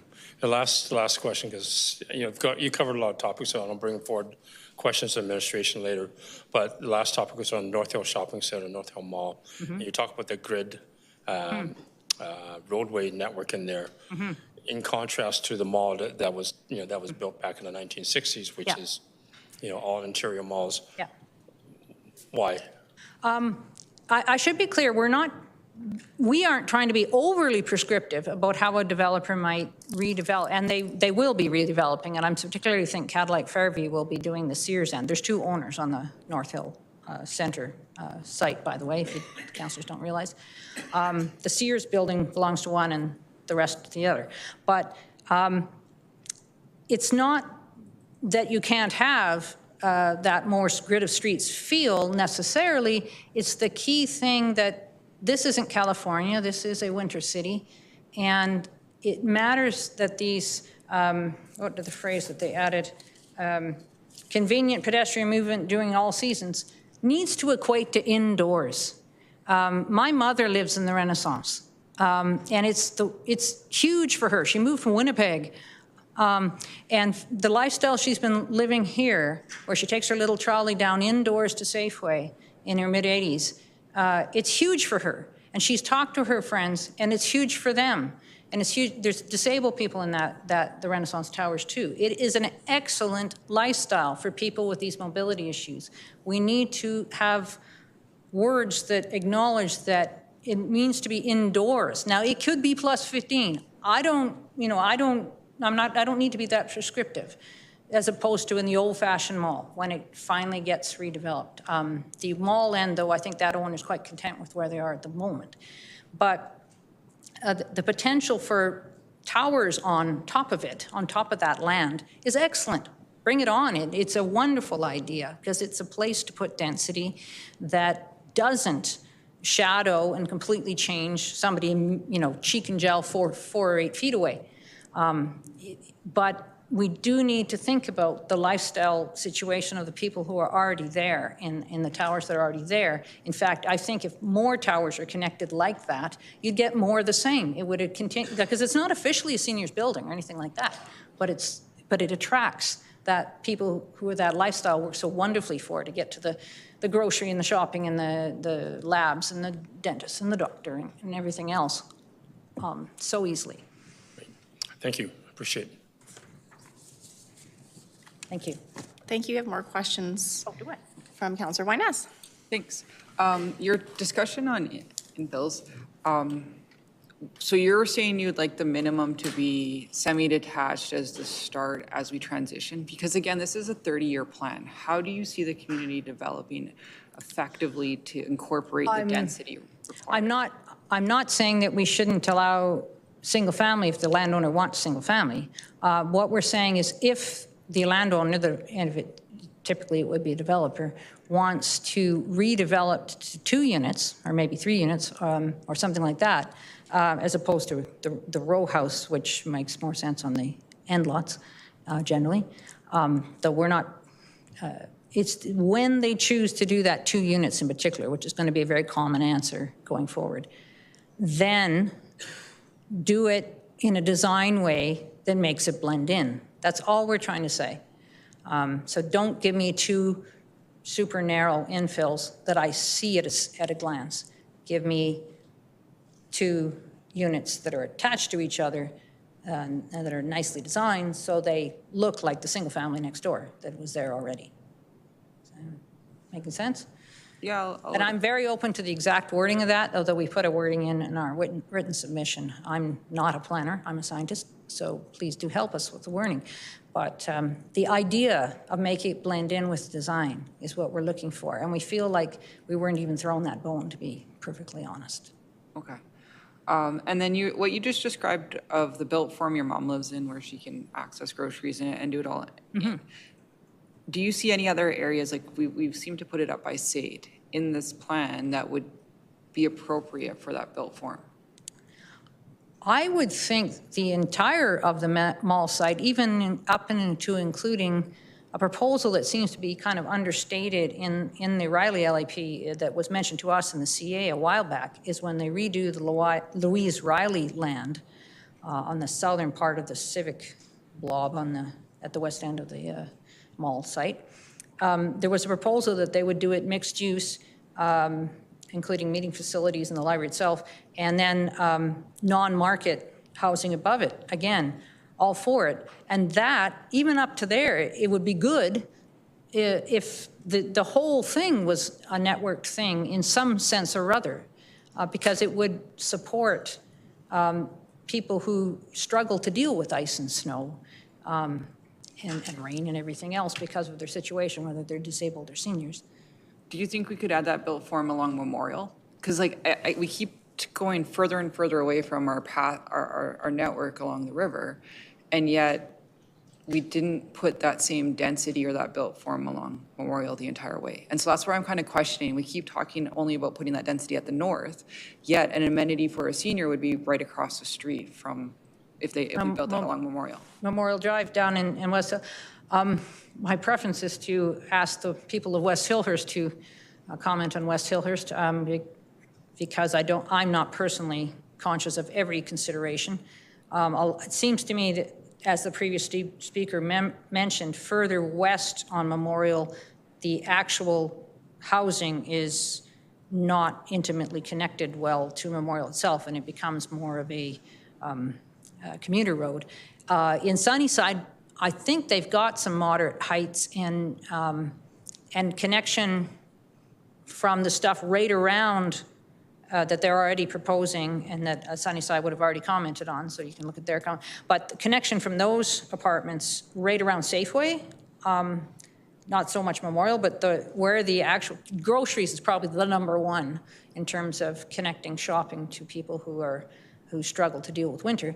I would think it would make more sense there, perhaps, trying to figure out ways to connect those medium, higher apartment type things that are right where Sunnyside Station is and where Safeway is, connecting that to.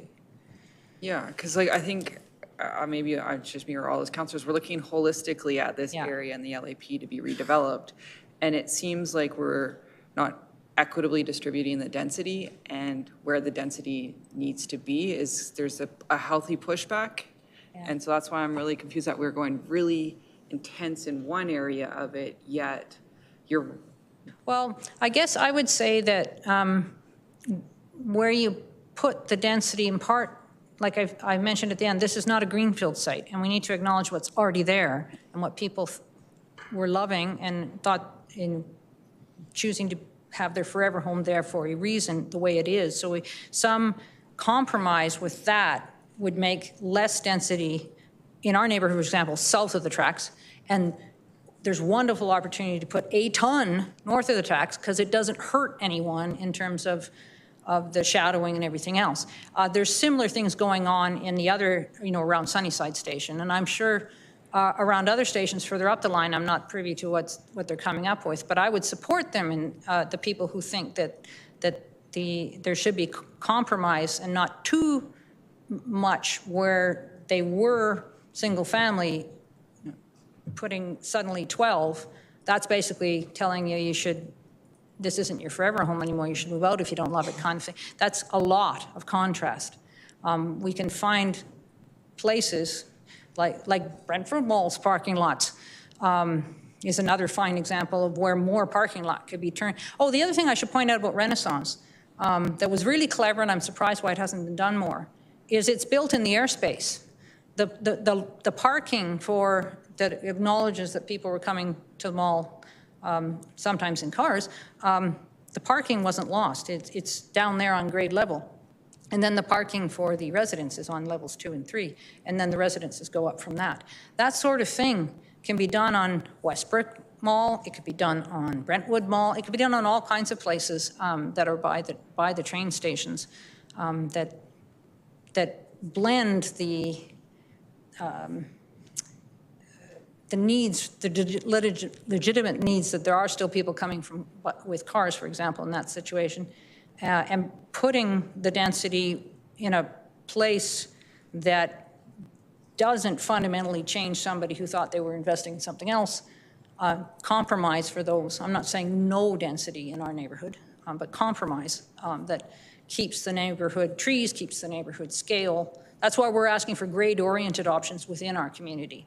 You can go right up to HGO in some places, but we're trying to keep that front doors, neighborly access, keep our trees, keep the room for the wildlife, in the places that already exist as these established communities, and then find the niches in them, and many communities have these niches, where you can put a ton of density that balance that out, rather than saying, well, it should be some kind of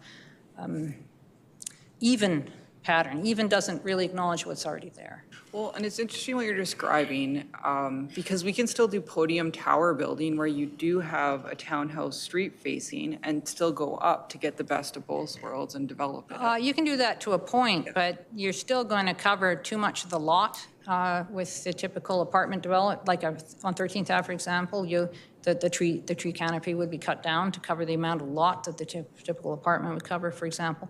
To be fair to Fraser, they did do some text about that idea of a on 13th Ave, and that was one thing we appreciated being added. The idea of that the grade level at least has doors, has the townhouse look, but then goes up. But 6 stories is going to be above the tree canopy if that is maintained at 6 stories.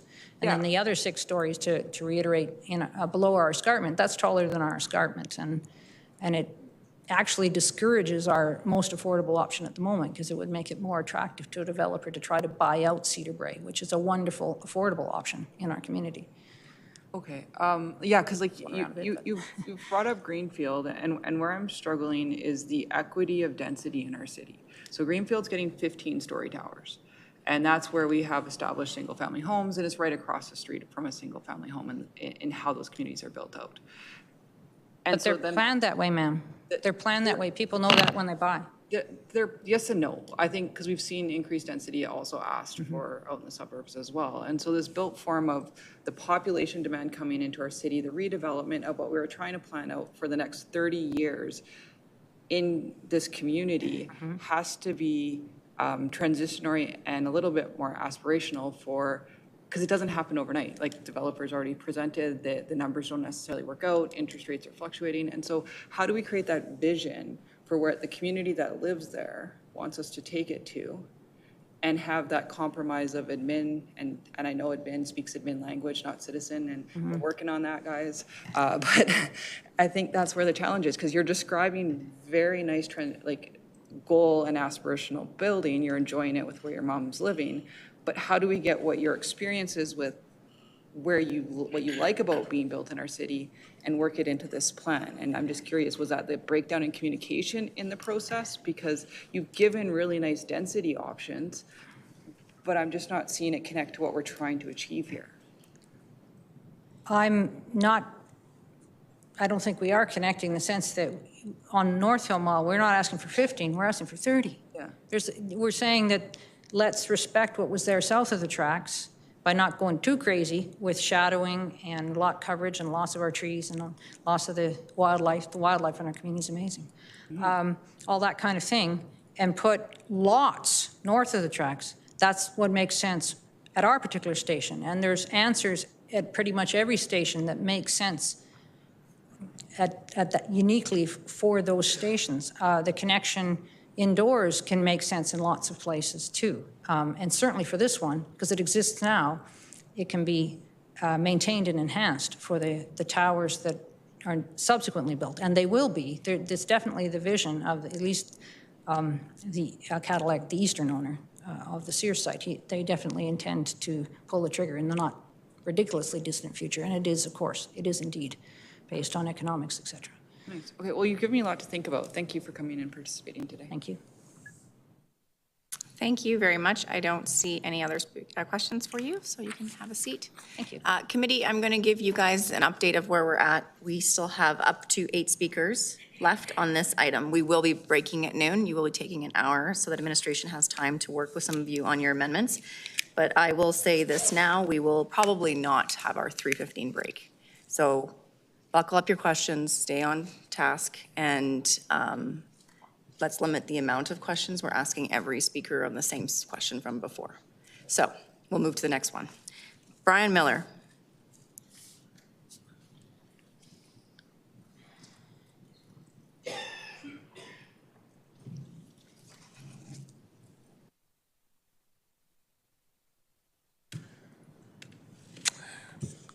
Good morning.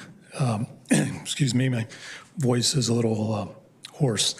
I'm Byron Miller. I'm one of 2 residents of West Hillhurst, selected by the Community Association to represent West Hillhurst on the Riley LAP Working Group. That said, the comments I'm making today are my own and do not necessarily represent a consensus of thinking in West Hillhurst. I should also mention that I'm a professor of geography and an adjunct professor of planning at the University of Calgary and a former urban planner myself. And I should also note that I was one of 2 citizens appointed by City Council to serve on the Planet Implementation Committee, which operated from 2009 to 2010, and envisioned the local area planning process as one of the primary mechanisms through which the MDP and CTP would be realized. Not surprisingly, I've been greatly interested in how the LAP process has played out with reference to the implementation of the MDP. First off, I want to commend the planners who guided us through the process. They were highly competent, highly professional, and did their best to respond to concerns within the confines of the planning process. I believe that there is much of merit in the existing proposed LAP. As a land use plan, it represents an important step in the right direction. The LAP is, however, less than what was envisioned by the Planet Implementation Committee. As I'm sure members of council are well aware, the MDP-CTP was envisioned as an integrated land use and mobility plan, yet the mobility side of the LAP has been given short shrift, with mobility considerations only appearing at the very end of the planning process. Perhaps most significantly, there was no, excuse me a sec here, there was no consideration of various planned scenarios and the broader implications in terms of trip generation, in terms of trip generation, traffic implications, public transit use, active mobility, et cetera. This means that there was no way to consider the interactive effects of land use and mobility planning and no opportunity to look for better options where proposed scenarios fell short. Moreover, we have no idea if this LAP hits the targets laid out in the MDP. The numbers haven't been presented. Indeed, we never had a good idea of what the targets were that we were working toward. As another former planner on the LAP working group put it early in the engagement process, tell us how many dwelling units you need and we'll help you figure out where to put them. But we were never told how many dwelling units we needed to add. Moreover, because land use and mobility were not considered in an integrated way, we never had the opportunity to identify multiple options for greater densification in conjunction with multiple options for enhanced transit service and active mobility to see which scenarios might work best with reference to both MDP goals and community perspectives. This relatively superficial treatment of mobility concerns appears in several places in the proposed LAP. For instance, the LAP calls for consideration of development of a West Hillhurst Green Corridor, a good idea. But I would have hoped that planning for this would have been done as part of the LAP. My concerns, in short, have more to do with the conceptualization and design of the local area planning process and its relationship to the MDP than with the Riley LAP per se. I believe the Riley LAP planners did as well as they could within the planning framework they were given.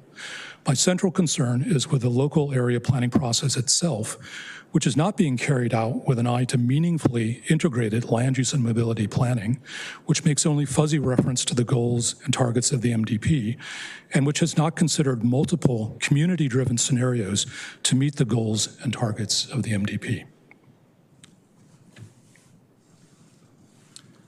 I'll leave it there. Councillor Wong has a question for you. Dr. Miller, thank you for being here. And again, thank you for representing West Hillhurst and yourself. You made a lot of references to the Planet Calgary, MDP, the aspirations or targets there and how they are not represented in the LAP here. Beyond all that, though, the city is moving into a new round of creating an MDP called a Calgary Plan. Are you aware of that, or have you participated in that? I'm aware of it in a general sense. I've not participated in any detailed way.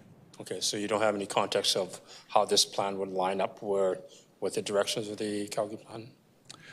Again, in a general sense, but not in the actual mechanics of it. Okay, from a general sense, what's your thoughts on? I would prefer not to say at this point because I really don't see exactly how it will play out. Okay, maybe put the other way around. You know, we talk about the Calgary plan being a 30, 60-year plan, and Right. LEPs being the 10 to 30-year type plans. Yes. Are we in sync or out of sync with each other? My sense is that we're not in sync, that through the MDP and CTP and later the Calgary plan, the city is setting a broad context for the development of the city. The local area planning process is really where the rubber meets the road, okay? And I don't get the sense that there is a strong connection between the two. Okay, and you're also aware we're updating or replacing our land use bylaw. Yes. Same sort of question of chicken and egg, what comes first? Are we on the right path? If these planning processes are not well integrated, then I would say no, we're not on the right path. Okay, thank you for appreciate it. Sure. Councillor Corral has a question for you. Dr. Miller, I appreciate your critique, and I don't disagree. I guess my question is, I find this plan to be somewhat underwhelming. Right. And, I think that there are probably density advocates who want to see more density. There are people who want big moves to be made, and there are people who would like to see no change. And I think we're sort of coming in at sort of a bare minimum of change for the next 30 years.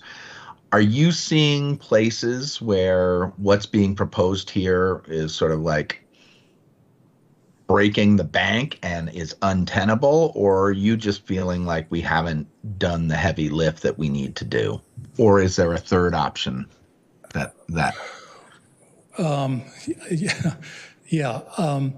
I feel that there are options that have not been explored.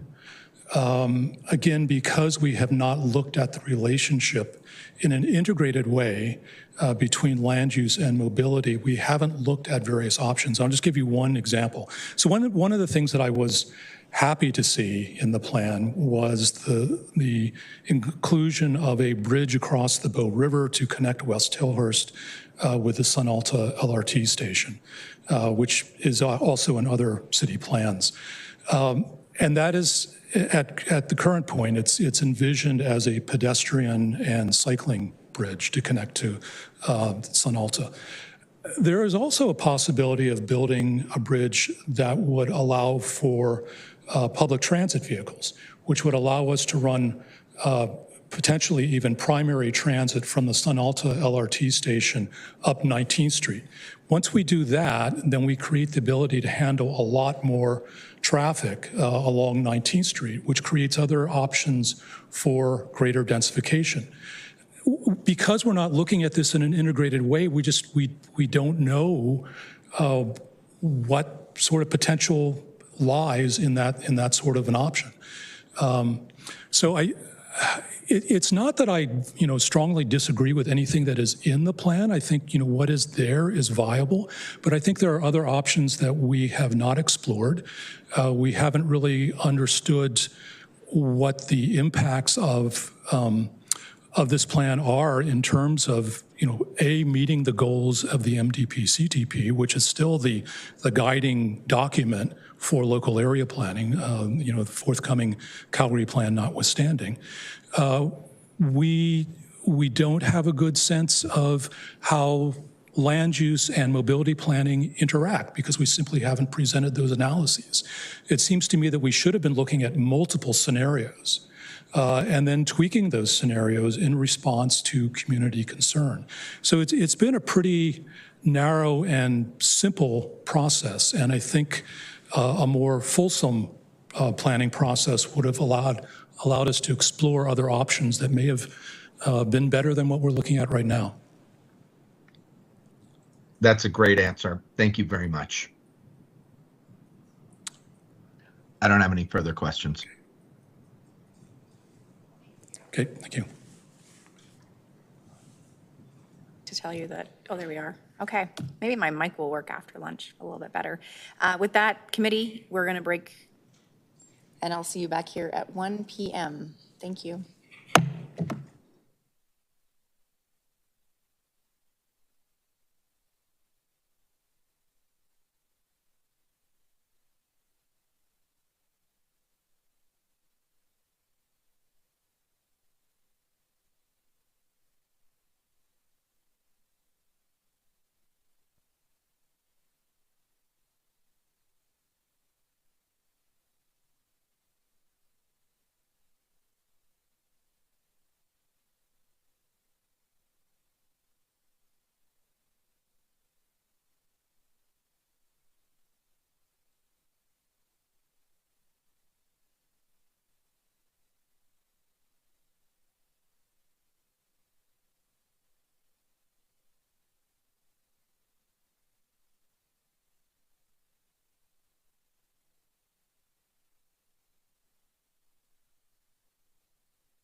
Good afternoon. Welcome back. We will resume the Infrastructure Planning Committee. And clerks, can we get a roll call, please?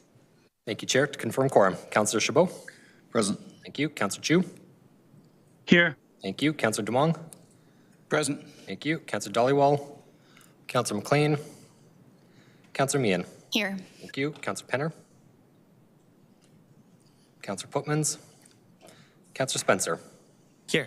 Thank you. Councillor Walcott? Here. Thank you. Councillor Wong? Yes. Thank you. Councillor Wyness? Thank you. Mayor Gondek? Councillor Carra? And Chair Sharp? Councillor Carra is here. Thank you. Noted. Chair, we do have quorum. Excellent. So as I mentioned before break, we still had about 8 more speakers to go, and committee, we will most likely forgo the afternoon break. Here's the deal. I know people have to leave, so can't recess or break and come back to no quorum. So we're going to push through this whole day, and we're going to get done as fast as we can so that the rest of you can get where you need to and administration actually gets their evening. So with that, I'm going to call upon, I believe, Christy Page. You messaged me. Are you on the line?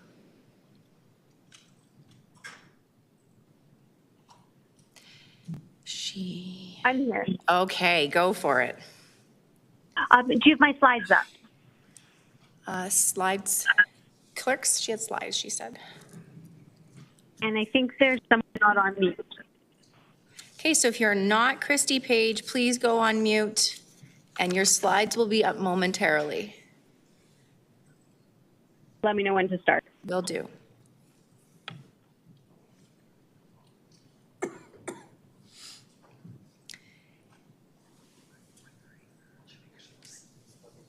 Sorry? Did you send the presentation to clerks? Yeah, it's in the agenda.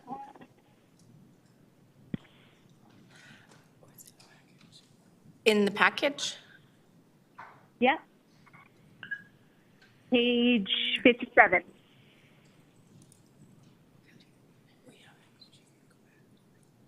Okay, we and can. I'm still hearing an echo. Okay, if you're not Christy Page, please mute yourself.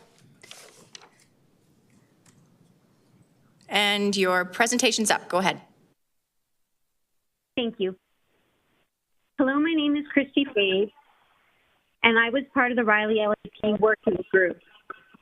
I was appointed there by my CA, but I'm speaking to you now as a resident volunteer, not as a CA representative. I appreciate the time that was put into the Riley plan, but have some reservations that have brought me here today. Slide 2, please. This is a map of all the TODs laid over the Riley building scale map, not just Lions Park and Sunnyside, which have stations within the Riley community. First, I want to point out that Sunnyside Station shows large building heights well beyond its nodes and corridors, while in contrast, Lions Park does not. Furthermore, we also have the state TOD, which very much encroaches into the community of Hounsfield Heights and has limited scale lots that are within 600 meters of 2 LRT stations. Also unrepresented in the Riley map final draft is the needed Eau Claire TOD, which is along a major pedestrian feeder into downtown.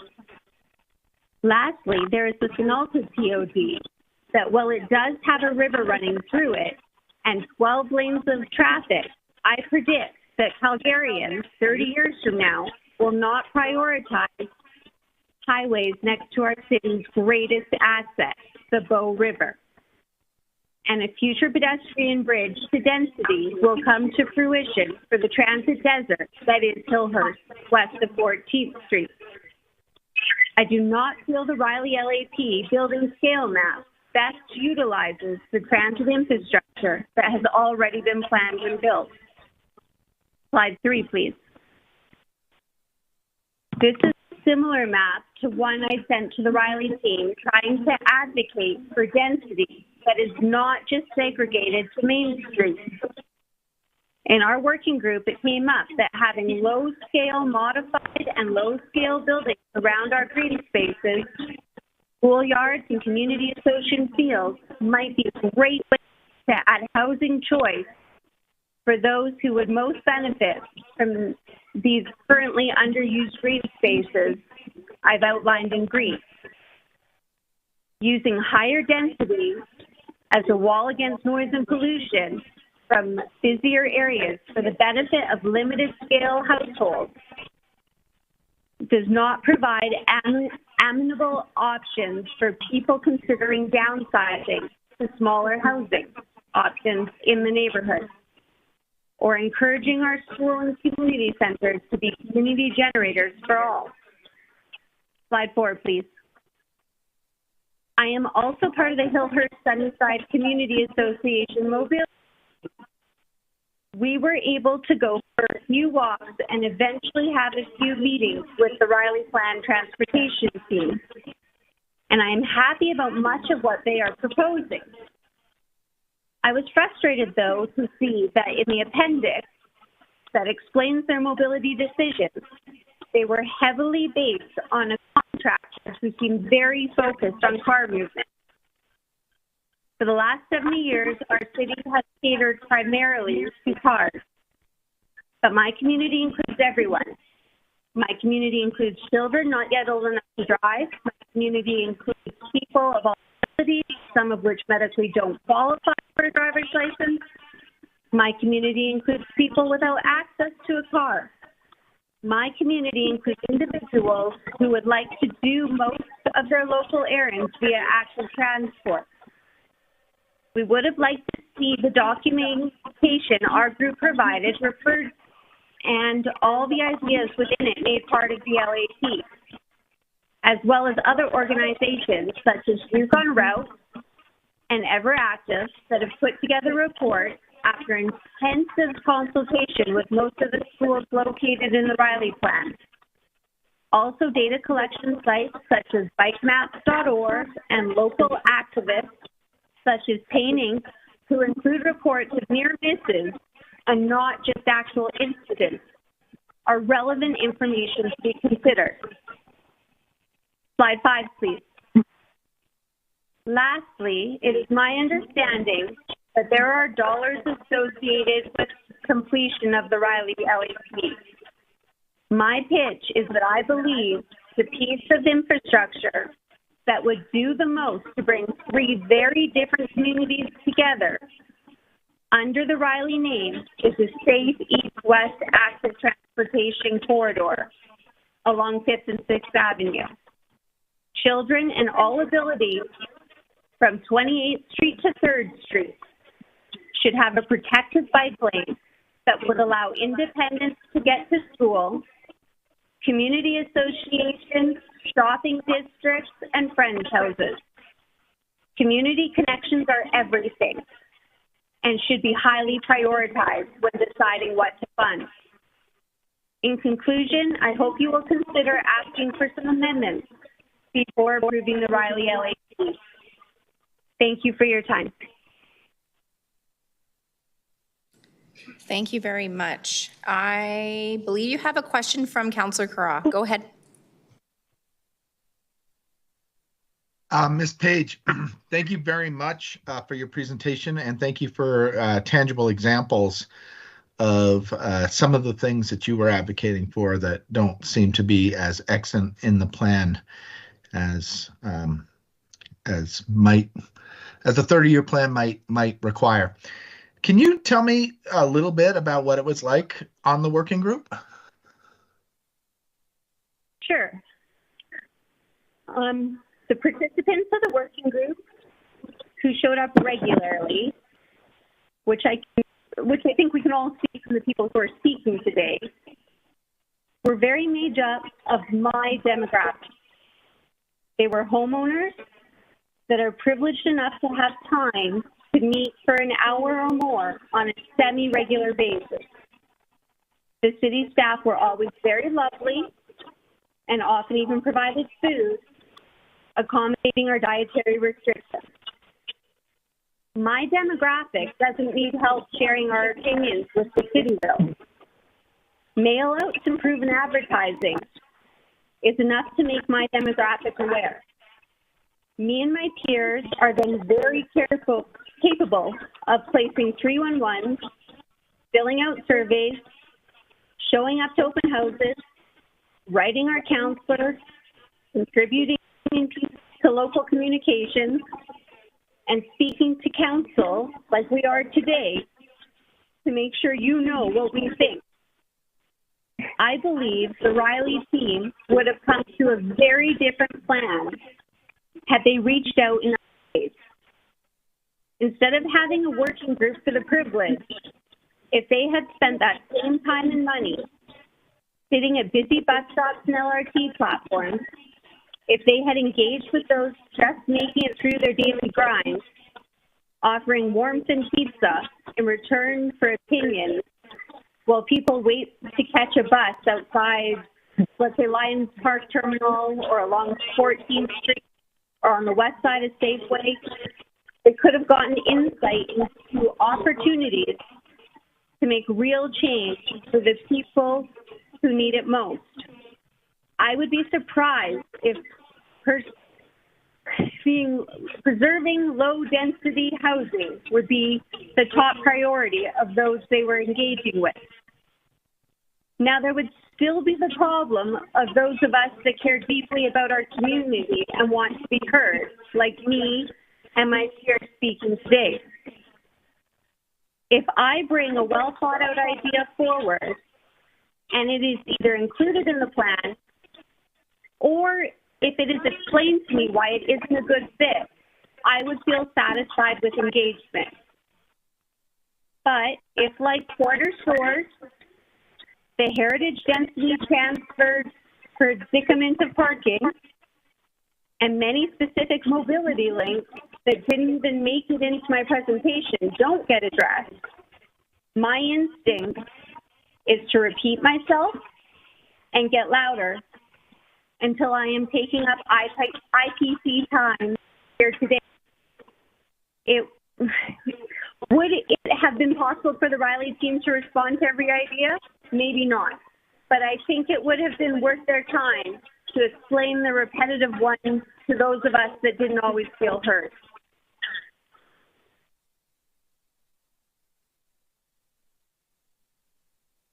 Thank you. Does that answer? Thank you. Yeah, thank you. That gives me insight. Thank you. Okay, thank you very much. Councillor Wong has a question for you. Hi, Christy. Thank you for being here. Councillor Crowe asked the first question I was going to ask, which was about working group. Thank you for that answer. The second question I have you been monitoring the public hearing, for lack of a better word? Have you been monitoring the public hearing this morning? Yes. Okay. So being as a resident of Sunnyside, there was a lot of conversation about 10th Street in particular, about densification and height and that. Do you have any opinion on that? I think densification around the LRT platform makes a lot of sense. I think as you get further away from that, it's questionable. And I think densification around parks makes a lot of sense. Okay. Just so you know, on our side of the equation, your voice is getting a bit muffling. So did you just very quickly summarize what you just said there? Sorry, I think somebody's not on mute. Yes, around an LRT platform, so by the Sunnyside LRT, I have no problem with density and height. As you move away from the LRT station, I think lower heights make sense. I don't think it needs to be throughout the whole corridor. It should be dispersed throughout the community, like around parks, schools, where people who live in apartments might really benefit from green space. Okay. Specifically on 10th Street between Memorial and Second Avenue, the that intersection of Kensington Road and 10th Street. There's been a lot of conversation this morning about density there, and in the plan it says eight stories, and there's a aspiration to go higher than that. What's your thoughts? I think 8 stories is plenty, but I'm less worried about height and more worried about any possible cars that it brings to the neighborhood. Okay. The Kensington and 10th Street Junction is always clogged, and we don't need any more cars in our neighborhood, and we should not induce demand by creating more parking spots. Okay, thank you. On your slide about the 5A network and your conversation about investing LAP money on the network, that's a question I will be asking our administration once we get past these questions of the public, okay? No, thanks. Thanks, Christy. Thanks, Christy. There's no further questions for you, so you can follow along on the live stream. I'm going to go to the next. I'm going to do one more call here for Keely O'Neill. Okay, I'll come back to that one. Okay, next speaker is Janice Pesky, or I think that's Pesky, yeah. Okay, go ahead, Janice. You have 5 minutes. Thank you. Thank you for the opportunity. My name is Janice Pesky, the volunteer transportation care. I share the concern about transparency. Just 1 second. I attended all the meetings for 3 years. Janice, Janice, sorry, you're kind of cutting in and out. Are you able to speak directly into the phone? I'm wondering if it's the, I don't know what's wrong here. Well, I can hear you better when you do that. Okay. Okay, let me try again. That's better. Go for it. Okay, my main concern is the ability plan. I don't think what Christy Page said. I attended all the 3 years. Janice, I'm sorry, we can't hear you. Is there a better line or a phone you can use? I just have a cell phone. Are you talking into the speaker? Are you on speakerphone or just on your headset? I am on speakerphone. Speakerphone is not good, so if you wouldn't mind just talking like you were talking to me on the phone, we can hear you better that way. Okay. Sorry, I'm just not sure how to speak off without. Do you want to go to the next person? Why don't we come? Yeah, we'll come back to you. How about that? That's fair enough. Thank you. Okay, we'll come back. Justin Similuk, are you on the line? Yeah, I'm here. Okay, go for it. Hi, IPC. I'm Justin Similuk, and I'm just calling to give my thoughts on this new LAT and the direction that they've been heading. I got to tell you, I think they're getting worse. I read the previous city ARPs to prepare for what kind of changes we would be seeing, and honestly, I don't see much of a difference. I am, however, seeing a lot of equity issues, and some might say exclusionary problems with this plan. For once, I'm neutral on something. Let's take a glance at the major place where the overwhelming majority of Calgarians say that they want to see more density and growth, train stations. While Sunnyside is certainly doing its part, it looks like the only place in the plan that's doing its part. The west side of 10th is off limits. Meanwhile, Lions Park and Sate have overlapping catchment areas for their stations, and our only hope for them is that somehow something will possibly be developed at North Hill. That's working out great, and it's worked out great for Westbrook Station, hasn't it? Trying to cram all of the more intense density into a couple spots is exactly how we've ended up in our bad land use patterns that we've been doing in North America for the last 70 years. This plan is literally looking at limiting growth within 600 meters of a train station. That is absolutely absurd. Let's call it like it is. Hillhurst and Briar Hill are being white-gloved in this plan. If people have problems with parking and traffic, the leadership in this city, starting with council, better start investing in more transit and cycling. The age-old excuse, not reason, of how Calgarians need to drive is tired and old, like a lot of ARPs and ideologies on this council.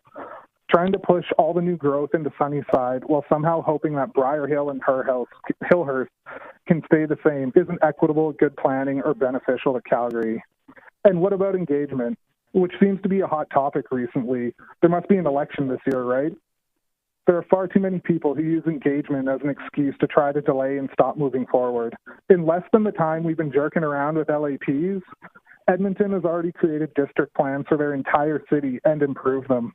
There must be some fake conservatives on this council. If this is the process and timelines for the government to work, real conservatives would be doing anything possible to streamline this, not try to delay while hindering growth. Engagement doesn't mean doing what the community says, especially when the community says, and I quote, the new development should be under 4 stories, no more. Or what about existing RC1 single-family homes should be maintained in the Hounsfield Heights, Briar Hill area? It's very clear that listening to the community is creating exclusionary areas in our city. When we get past housing types, what are some other ways people might want to exclude areas? We did it in the past. Maybe we could use income. Maybe we could use religion. Maybe we could even use race. Places like Chinatown didn't just pop up because there were some newcomers who were moving to the city. We forced them into these areas through exclusionary policies. Councillor Wong asked a speaker representing Briar Hill why people are moving there, and the real answer is they aren't. Population in that area has declined since its peak since 1971 by 15%. We're supposed to be learning from these mistakes, not repeating them. Maybe this is just a call for us to get a little bit more planning census happening, hint, hint. But really, this is not a serious plan for Calgary that's growing by 4% per year. This is a plan that tries to exclude some areas from change while making others heavily change.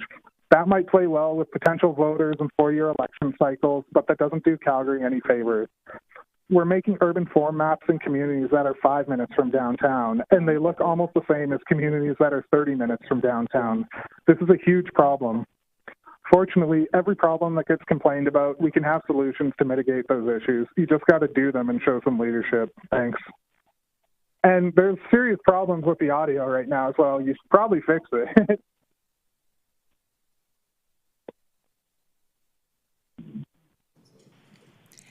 Thank you for that. There are no questions. You can hang up and listen on live stream. So I'm going to go back to Janice. How is your audio now?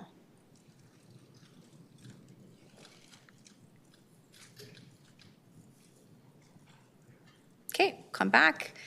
Catherine Davies.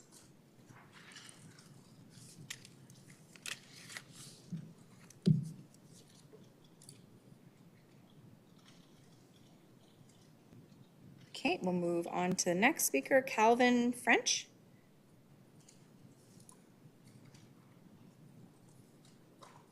Okay, Robert Tremblay.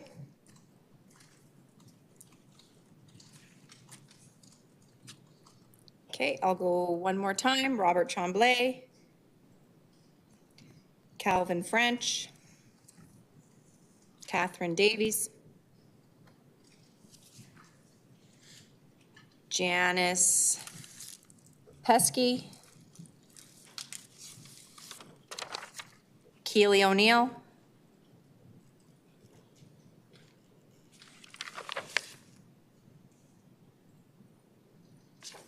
okay. Check. Can you? I'm sorry, who's this? This is Calvin French. Okay, Calvin, go ahead. You have 5 minutes. I think someone has their speaker on and their phone not muted. There's a very loud echo. We can hear you perfectly fine. Okay, I'll talk through the echo. For those of us on the phone, I think there's a large echo. Okay, so my name's Calvin French. I live in Hillhurst. Technically Briar Hill because I'm on the north side of 8th Avenue, but really more Hillhurst in terms of practical concerns. I'm the parent of a 5-year-old who attends Hillhurst School, and I primarily get around, both myself and my son, by bike or by walking. We do have a car in our family. We use it about once a week. We live here because it enables sort of a car-light lifestyle. We don't have to be dependent on cars. I think a lot of people who live here would echo that to a greater or lesser extent than us. I sit on the West Hillhurst Community Association Transportation Committee, and I'm part of a volunteer group called Riley Safe Streets. To tell you the truth, I don't know if I'm talking for either of those groups here, but I'm certainly talking for myself. My son loves to ride his bike. My dream is that as he grows up, he'd have a safe community to do that in and be able to do that independently. I think we have a huge opportunity in Riley around active transportation, and we should jump on it. Anecdotally, people who live here, I think, love active transportation. Scooter usage in particular is up in this pandemic, kids and adults. Numbers-wise, we've got 1,400 kids attending schools. Yeah. Sorry about that. I just paused for a second. If you are not Calvin French, please mute your phone. To tell you the truth, I don't know if I'm talking for either of those groups here. If you are not Calvin French, please mute your phone. Thank you. Sorry about that, Calvin. Keep going. That's okay. Are we better now? Yep, we're good. Okay. So there's 1,400 kids that attend schools within about 8 blocks. But unfortunately today we've got no safe active transportation corridors. That's like a 0. So we got a 1,400 on one side and a 0 on the other. The plan does show some existing 5A, but there's a kind of funny asterisk beside it saying it may need upgrading. Indeed, it all needs upgrading to be 5A. So first of all, broadly, I think the plan is pretty good for transportation. I was glad to see cycling addressed. I think specifically, and this is getting away from talking about the plan, but we want to see 5th and 6th Avenue made safe for kids to ride on. We want to create safe routes to school for kids, and ideally something really nicely built out like how Boness Road in Montgomery is. 5 and 6th Avenue is in the plan, but the plan is a 30-year outlook, and we think the opportunity here is really like yesterday.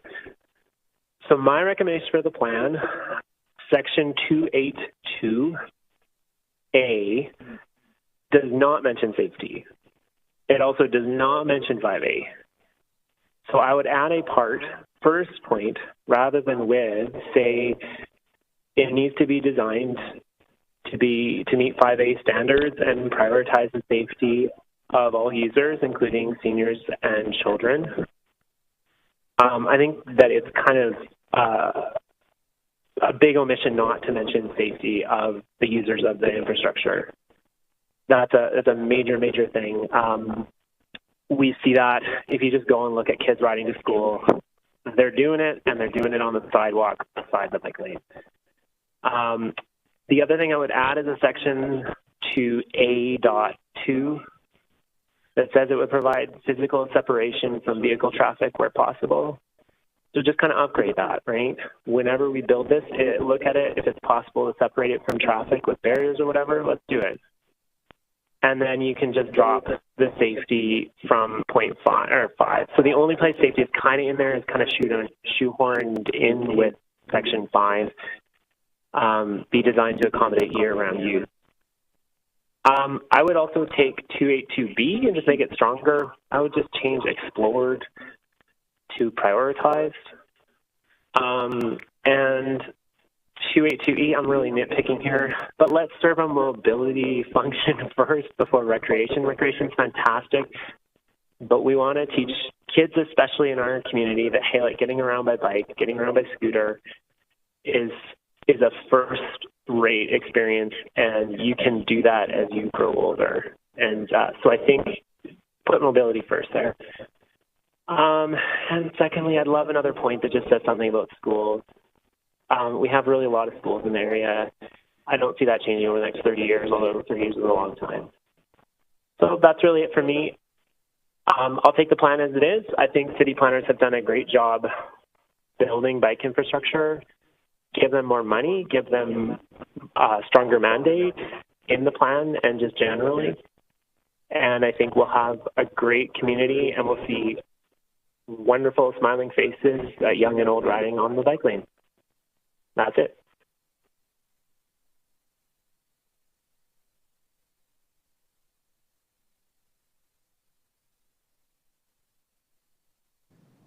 Thank you, Chair.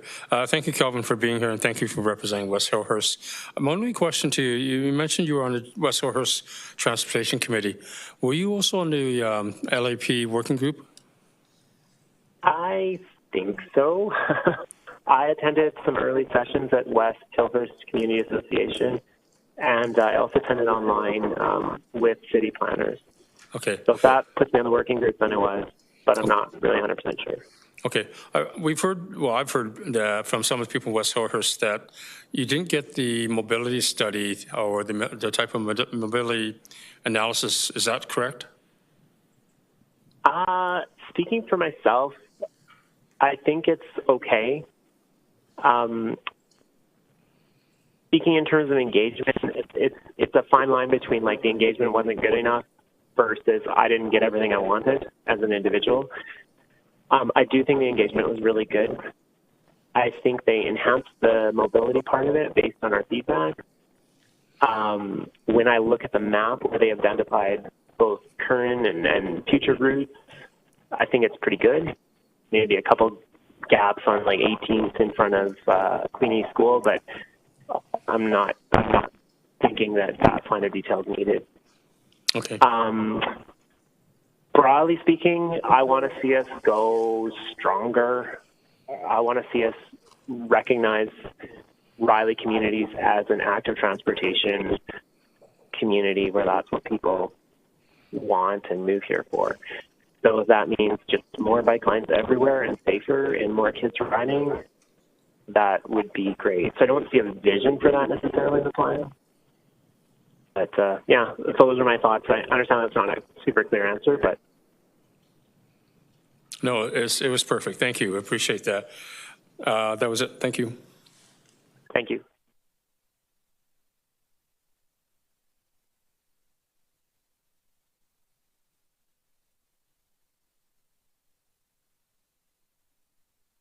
Okay, thank you very much. There are no further questions for you, so go ahead and hang up. I will do another call for Catherine Davies. Hi, yes, I'm here. Okay, go ahead. You have 5 minutes. Hi, good afternoon. My name is Catherine Davies. Sorry, there's quite a bad echo here. Okay, I'm a resident of Banff Trail. I live just outside of the Riley area boundaries, but I can see Briar Hill and Hounsfield Heights from my kitchen window, and I share a shopping mall, public library, and a mobility system with the northwest portion of the Riley area. I and my neighbors are affected by the outcome of this plan, as is the city writ large. So I feel compelled to call in with a couple of comments. First and foremost, Lions Park C train station is the closest station to me, and I benefit tremendously from living nearby, not only for the LRT station itself, but from the excellent transit links that flow from it. The area around North Hill Mall has some of the best transit connectivity in the city, and I'm really scratching my head at why Lions Park is treated so differently from the Sunnyside station or the Banff Trail stations. Given that Lions Park functions as an extremely active node for bus routes, much more so than any of the surrounding stations, I'm mystified that the residential area surrounding it is virtually untouched, save for a few blocks of token low-rise apartments. Suppressing the population potential in the area prevents people from moving here who would benefit from these transit connections, as well as the many nearby amenities. It waters down the effectiveness of the system as transit needs ridership to function, and ridership requires population. So as a result, we have these great bus routes, but they don't come very often. It is a profoundly disappointing missed opportunity that the housing potential of this area is left unrealized. There is enormous demand to live in this area by people of all stages of life and with all types of housing needs. Sunnyside and Banff Trail simply cannot bear all the burden of this demand. As a result, people are consigned to living further away from where they work, study, and play, languishing in traffic. The second thing I wanted to comment on is the engagement process. I am part of the South Shaganappi Working Group LAP, so I am familiar with how the LAP engagement works. These plans are engaged to death. I realize that the city engagement team has made a Herculean effort to reach as many Calgarians as possible, and I applaud their efforts. But the reality is that most people don't have the time or energy to get into the weeds of these plans, and instead hope that the councillors they elect and the planners the city employs will implement policies and programs and planning documents that are in the city's best interest. So an engagement process that is genuinely trying to be inclusive and equitable, in practice, ends up primarily reflecting the voices and perspectives of the people who have the time and energy to agitate for specific agendas, attend the meetings, and write the letters.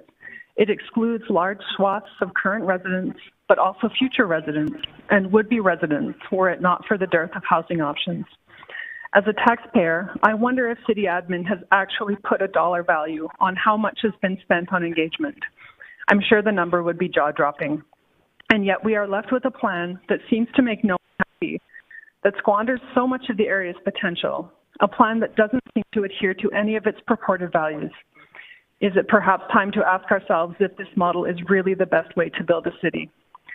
More broadly, we need to ask ourselves as a city that is growing at 5 to 6% each year, if we are actually serious about housing people and creating more sustainable and functional neighborhoods and mobility systems, because this plan suggests that we are not. Thank you. Thank you very much. Just going to go over to the queue and see if there's any questions for you. And Councillor Wong, did you have a question for her? No. Hi, Catherine. Thanks for being online here, and thanks for representing Banff Trail. You made reference to the numerous sort of transit connections on 16th Avenue as well as Lions Park, and you also made reference to the residential densification in the area, thinking that there should be a lot more than that.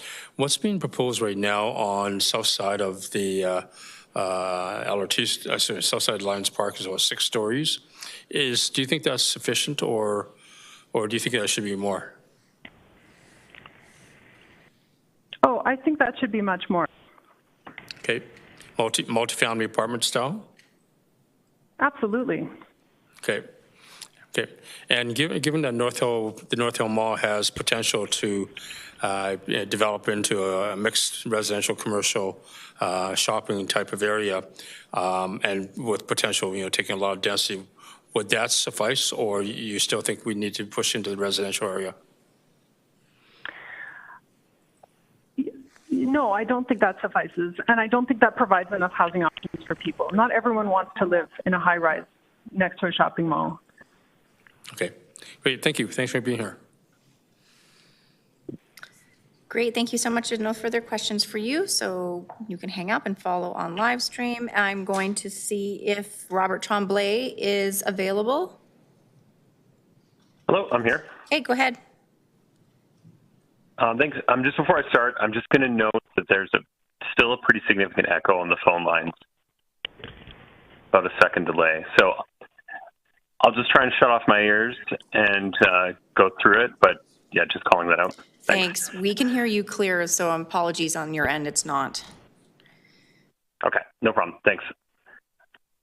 Hello, Chair and Committee. Thank you for hearing from me today. My name is Robert Tremblay, and I'm the co-chair of the Calgary Climate Hub. Today, I am commenting on the Riley Communities LAP to the ends of ensuring that you are keeping in mind the 2022 climate strategy, which Council approved just over 2 years ago, as well as to dispel some unfortunate misinformation that has been stated about the interplay between denser infill development and Calgary's approach to climate change. The climate strategy contemplates the LAP process should be in alignment with the climate strategy. I'll quote H1.2, incorporate climate mitigation and adaptation into new local area plans. When existing local area plans are proposed for amendment to support development to ensure alignment with the climate strategy. Quoting again from the climate strategy, rapid suburban growth and the removal of natural and agricultural landscapes can have significant impacts on Calgary's carbon emissions and can result and the loss of key ecosystem services that buffer communities from the impacts of climate change. So does the LAP deliver on these points in vision? From what I've seen, it undershoots and will ultimately encourage more suburban development, which, as the climate strategy explains, will harm Calgary's ability to mitigate and adapt to climate change and ultimately harm Calgarians themselves. Some opponents of the LAP have called the climate crisis as justification to avoid further density in the inner city, alluding to concerns about water management and the preservation of the tree canopy. I think these concerns are incredibly short-sighted. If development is disallowed through limitations of developments and policies like the Riley Communities LAP, more development will occur on the edges of the city. This will increase Calgary's already large footprint, creating further runoff issues for our already strained corporation to manage, as well as impact significantly more trees than infill development ever could. This dynamic is even stronger than it appears on the surface. When far-flung greenfield development is approved, it consumes agricultural land that needs to be made up for elsewhere, often at the expense of forests and grasslands. Globally, on average, this dynamic means that 6 times the area of greenfield development is deforested. Put plainly, urban sprawl leads to agricultural sprawl, which leads to deforestation and deterioration of our biodiversity. If folks concerned about our trees are serious, they should be encouraging more development in areas such as those considered by the LAP, not opposing it. The fact that many opponents also cite parking as an issue in the same breath as climate concerns shows a lack of understanding for what is causing the climate crisis. 34% of Calgary's emissions in 2022 came from vehicles that burn gasoline and diesel. I'm very bullish that our vehicle fleet will become electric over the next 26 years, but we can't simply rely on vehicle electrification as the one solution to decarbonize our transportation. As the saying goes, don't place all your eggs in one basket. We need to enable mode shift. Critical to that is allowing people to live closer to where they want to live, work, and play. And we know for many Calgarians, that is downtown and close to high-quality transit. This LAP covers much of the area closest to downtown and best connected to the primary transit and wheeling networks. So we find it inconsistent with the climate strategy that the LAP seems to limit density as much as it does. This is especially egregious around existing C-train stations. Exemplifying this is a limit on building height to 6 stories along a single strip in the Hounsfield Heights, Briar Hill area around the Lions Park station. These neighborhoods are among the best connected in the city to the C-train, and yet the vision for them is incredibly limited. Transit-oriented development is among the most fiscally and climate-smart development we can allow, and the fact that LAP seems to aim so low for TOD is unacceptable. In the same vein, floor limits across main streets in the LAP ought to be higher. Failure to do so will represent council letting down Calgarians on both the housing crisis and climate crisis you are tasked to solve. Finally, one additional comment regarding transportation. I'm disappointed to see that the LAP does not appear to contemplate the upgrade of 5A infrastructure along roads like 10th Street, 19th Street, or 5th Ave. These are critical links in the Riley communities and to parts of Calgary that are outside of what is in the plan. I would encourage the strengthening of the LAP to include direction for continuous links of 5A infrastructure along all main streets, including 10th, 14th, 19th, Crowchild, Kensington, and 5th, as well as roughly parallel to the LRT. We need cycling infrastructure that will allow folks to get to destinations along direct and convenient routes. This is best facilitated on main streets, which are generally continuous and where the destinations are. This will allow for future Calgarians who might choose to cycle the freedom to do so, with obvious climate benefits and actually mitigating some of the cited parking concerns. So to conclude, we support an LAP that integrates the objectives of the climate strategy, but as presented, this doesn't seem to be the case. We encourage committee and council to amend the LAP to allow for more density close to the primary transit network and on main streets, as well as include provisions for an expedited build-out of the 5A network. Thank you. Thank you so much. There are no questions for you, so you can hang up and follow along live stream. I will go back to Janice Pesky. Thank you very much. I'm sorry, the online callers have a terrible echo, so I'm going to soldier on here. My name is Janice Paskey. I am the Volunteer Transportation Chair for West Hillhurst. I share the concerns about transparency. The members of the working group were secret. There were no committee minutes or information from this committee. I am told there was lack of data on which to build a plan. But I'm quite concerned about the mobility study. I attended 3 years online and in person, and I got the mobility plan draft late this spring. I wasn't allowed to share it with committee members, which is ridiculous, which is why you heard Calvin French say he didn't know that much about it. And there was 30 days to respond to the document, 80 pages.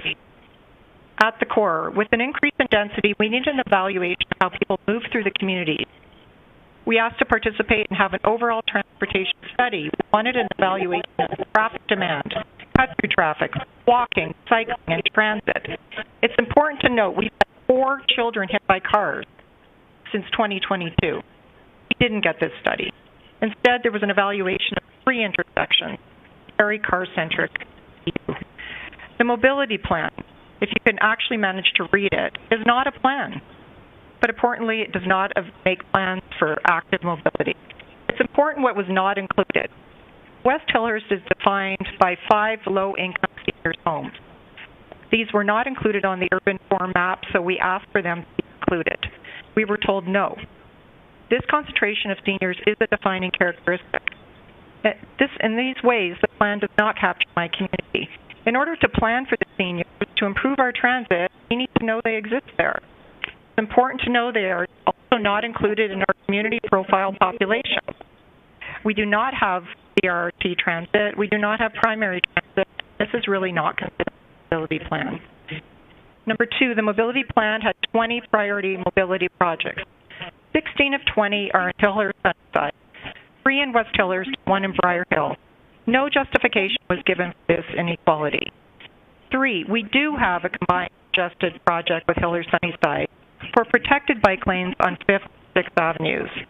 This was not included despite a request to do so. I really think this would be an appropriate addition to the mobility plan with a timeline and a budget. We also asked for professional evaluation for the best place for protected bike lanes and connectivity to our neighboring communities. We did not get that. Importantly, most people told me they cannot understand the mobility plan. It's too long. And it's not a plan with timeline, budgets, and intentional language. I urge you to say no to the Riley plan and give this a second chance to be what it can be. You know, we just need to be better in Calgary, and we would hate to miss this opportunity to improve our mobility in the Riley plan area. Thank you for listening. Thank you very much. There are no further questions for you. I just want to apologize for anybody that was on the bridge. We will work on hopefully resetting that for the next items.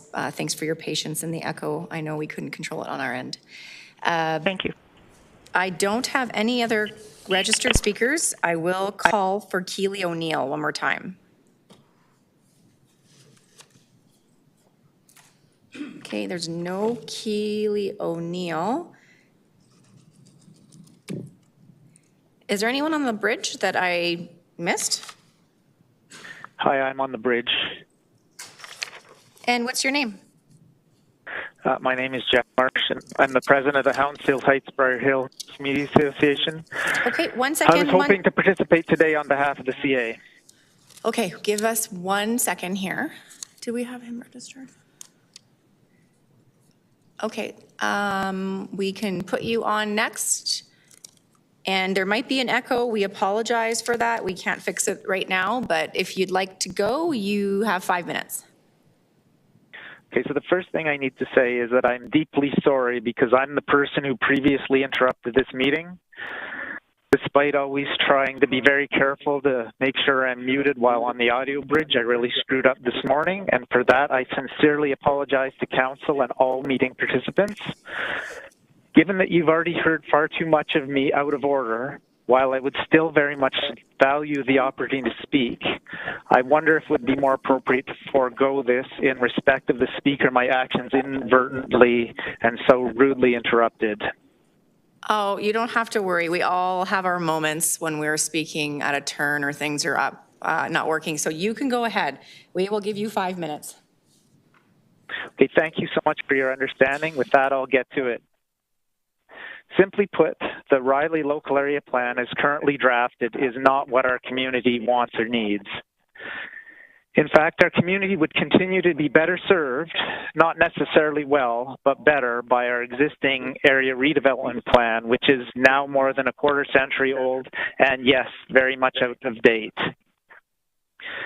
That being said, I'd like to immediately add that this does not reflect on the efforts of the Riley Local Area Plan team. They did a great job given the mandate and scope they were given, and I have the utmost respect for them. I thank them for their efforts and look forward to continuing to work with them in the future. Fundamentally, the engagement on this plan needed to happen at the collaborate or empower level of the public engagement spectrum, as opposed to the consult-involved level at which it was actually conducted. Our community immediately raised this concern with both the administration and council right out of the gate, but despite having several meetings regarding this, we were unable to get traction at raising the engagement level. Despite this, our community refused to be discouraged from vigorously suggesting new and innovative approaches, which we knew would encourage the type of redevelopment that both our community and the city as a whole needs to see. Unfortunately, I can't say that we saw any of these implemented, and at the best, we were able to convince the project team to only subtly vary provisions, which honestly did not come about through the engagement, but instead were pretty much copy and paste from the local area plans in the pipeline before ours and the guide for community planning. To summarize, the fundamental piece that was missing from the engagement was paying attention to local expertise. Our residents have eyes on our streets and our parks. We know what works, we know what doesn't. Our perspectives need to be given more weight than they have in the process, and ergo the resulting local area plan. Just to give one quick example that I haven't heard other speakers mention, the heritage aspects of the plan completely ignore and offer no protection for our community, as heritage apparently stops in the 1940s and our community didn't come into being in the 1950s. We still have 3/4 of a century of rich, vibrant history, which with no protection could be entirely lost.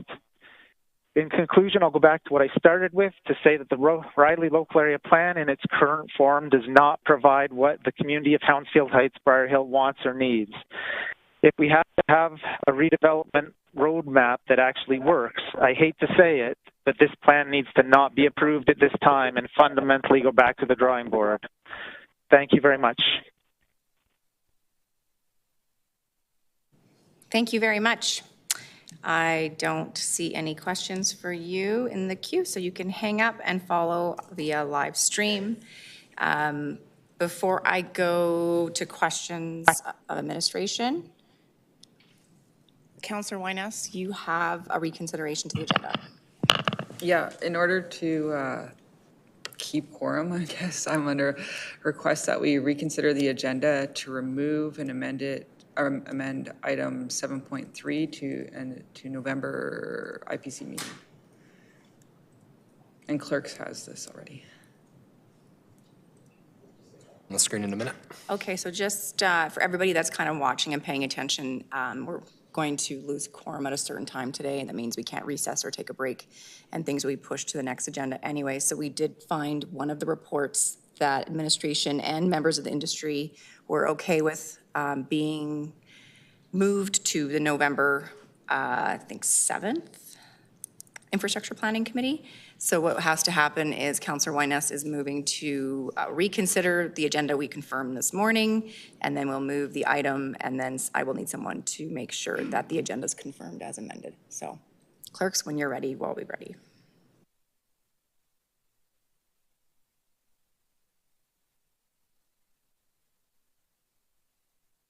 Sorry, go ahead. Councillor Wong, you have a question? Yeah, I'm not sure this procedural. Can that report go straight to council? No, the recommendation was to have that report come to committee. Okay, thank you.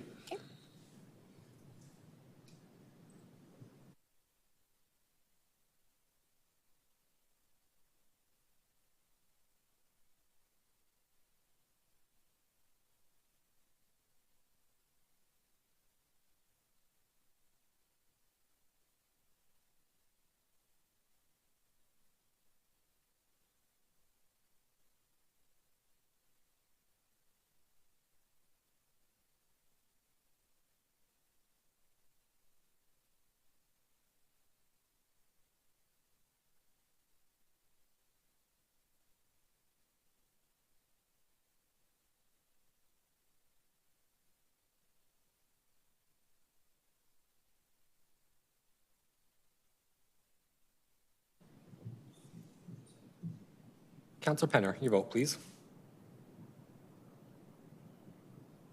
Yes. Thank you.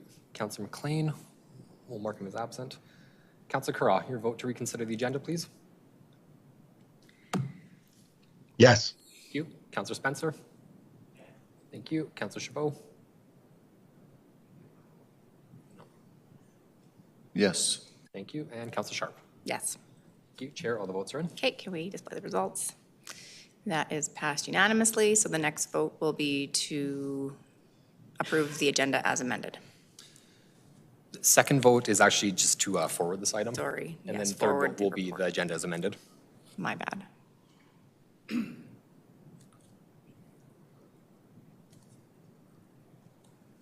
Yes, Councillor Wong? Well, voting's in progress. Voting's in progress. Okay.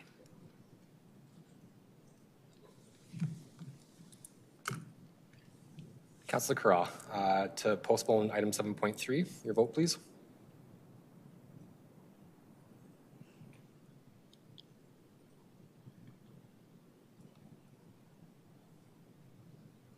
Yes. Thank you. Councillor Spencer.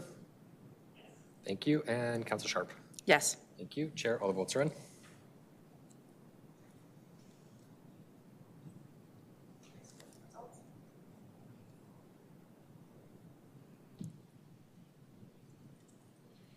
That was carried unanimously. Great.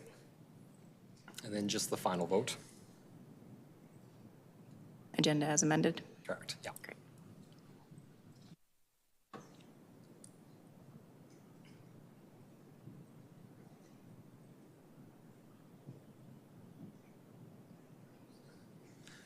On the agenda as amended, Councillor Carra.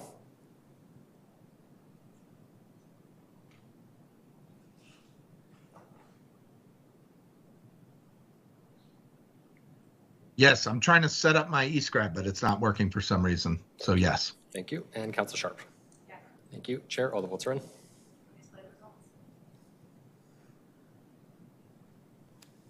That's carried unanimously.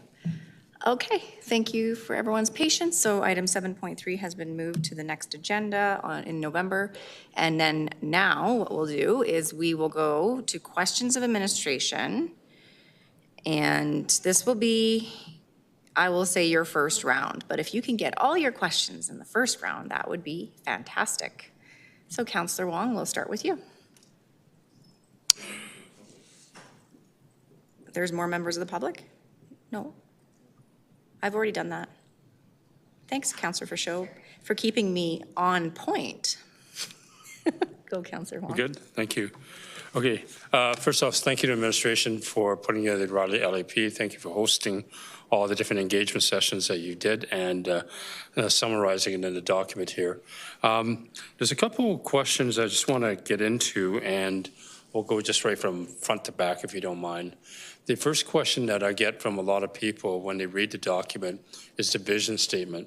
And was that vision statement created by the working group or a different creation? All right, clerks, if we can pull up slide number 6, that would be the vision statement of the supplementary slides. With respect to the vision statement, it was definitely something that was drafted in step with the working group. So several different iterations went to the working group, and we had some individuals who looked at it and said, yep, this works for me. We had others provide alternative wording. Just one more slide up, slide number 6. If you just go to the previous slide, great. Right there. And we had some that really wanted to get into the weeds. And I think because it's a multi-phased approach to the development of an LAP, there are individuals in the working group who want to be part of those visionary early discussions. And then we have individuals at the later stages who want to get into the policy development. So the working group and how it's structured, the 4 phases of engagement, gives people that opportunity. So I would say the vision that you see here today, it's a reflection of input from the working group. It's also a reflection of some of that key feedback we received from, I guess, just the public at large as part of phase 1. When we asked people about their hopes, their concerns, their vision for the future of their community. So this is really trying to capture, 1,000 different inputs into a couple sentences, and we feel like it captures, where this area is and where it's going. We did have conversations about getting more specific into a vision statement, but that's the challenge with the vision statement. You get too specific, and then people say it doesn't speak to me. It's striking that balance, and we feel like this strikes that right level of detail for a vision statement. Okay. The comments I get from people who've read the document and everything, let's say 80% of the equation into it is fine. But when you start making references to the Kensington bonus business area, right, that becomes very centric to one core element. But more importantly, what people are saying is that it doesn't have an aspirational statement. It doesn't say, this is who we are today. It doesn't say where we want to be. And if I refer to Councillor Crawl's comments earlier, this is underwhelming. And the vision statement, I will say, is also underwhelming. It doesn't give us that 30 years from now, this is what Riley is going to be. Is there an opportunity to amend that vision statement?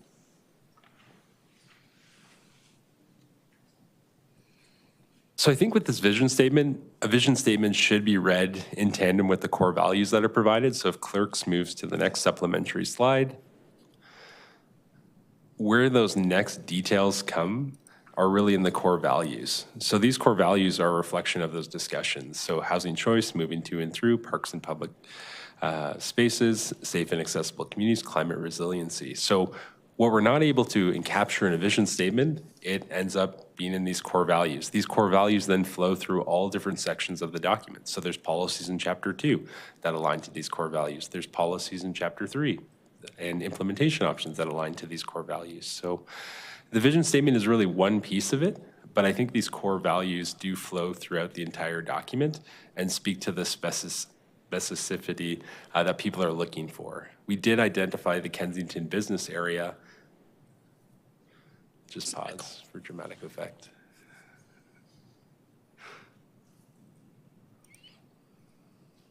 Okay, so I guess I appreciate what you're saying, that you take your vision statement, cascades to your core values, cascades into different chapters and different layers of the report, and the one central theme, as I keep talking about, is not just the aspirational but the contextual. Because again, if you read into your second section, and talks about community context, local context, it talks about recognizing the history, the heritage, it talks about many different things, right? And again, I think we've heard it through a lot of speakers here that they're not sure if that contextual reference is well ingrained in the document. When somebody says, this is what West Hillhurst is, but I don't see it, I don't read it here. And if we don't read it here, are we taking a plan that just, is ignorant of it, and we're just going to, build up an inner city urban form around something that we dismissed? How do we square that circle, I guess? Thank you for the question. I think you're hinting at how we experience our communities. We often talk about community character. We hear residents talk about community character. Community character is not only the buildings, the sidewalks, the trees, it's also the people. As part of this process, throughout a 4-phased engagement, we met lots of characters in the neighborhood. We met the people that make up these communities. And through that, we really discovered that how people experience place and space evolves over time. So to create a perfect snapshot of that in an LAP is a really difficult process. How I experience the community that I live in when I first moved in to now when I have, a young child is fundamentally different. And similarly, how you experience your community changes over time. So really to try to define that and be absolute in a plan is really difficult. At the end of the day, it's an enabling policy plan, it's a land use plan. We do provide that additional context. We work with an external consultant who goes in depth about the history of this area. What's fascinating is Hounsville Heights, Briar Hill, prior to World War II, there was 11 homes, and that's it. Development stalled, and that was the character of the neighborhood, just 11 single homes. So it's really hard to define that in a document, but I think the LAP and its structure captures all those different elements. And when, planning applications unfold, that's when we start seeing what happens on a block-by-block basis. Okay. We heard a number of speakers this afternoon, in particular, people talking about mobility and being able to enjoy cycling and protected bike lanes and the ability to, get to school without the kids the parents worrying about the kids and that sort of thing. And I guess those are the stories, the anecdotal life of the future of Riley that people have expressed verbally today, that I think people reading this document tomorrow should also see it. And that's what I'm trying to get at, is that life experience of the future in this document, so that developers and planners and builders and know what it is that they're trying to build to. And that's what I guess what I'm trying to get, the vision statement and the contextual reference to community, local, and neighborhood. What's it going to be like when 10 years from now, right? And that's what I'm finding fundamentally missing out of this document to start with. Okay, I'll leave that there.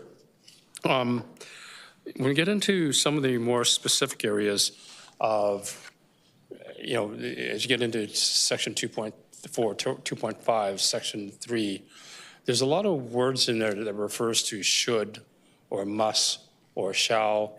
And I was confused by some of those statements, because where it says should, to me it's very liberal, that maybe should, Until yesterday, I had a chance to talk to one of your colleagues, senior advisor to Ms. Hamilton, and he said, "Oh, no, that's not the way planning works around here. Should is you have to unless you have a good reason, right? Must is absolutely."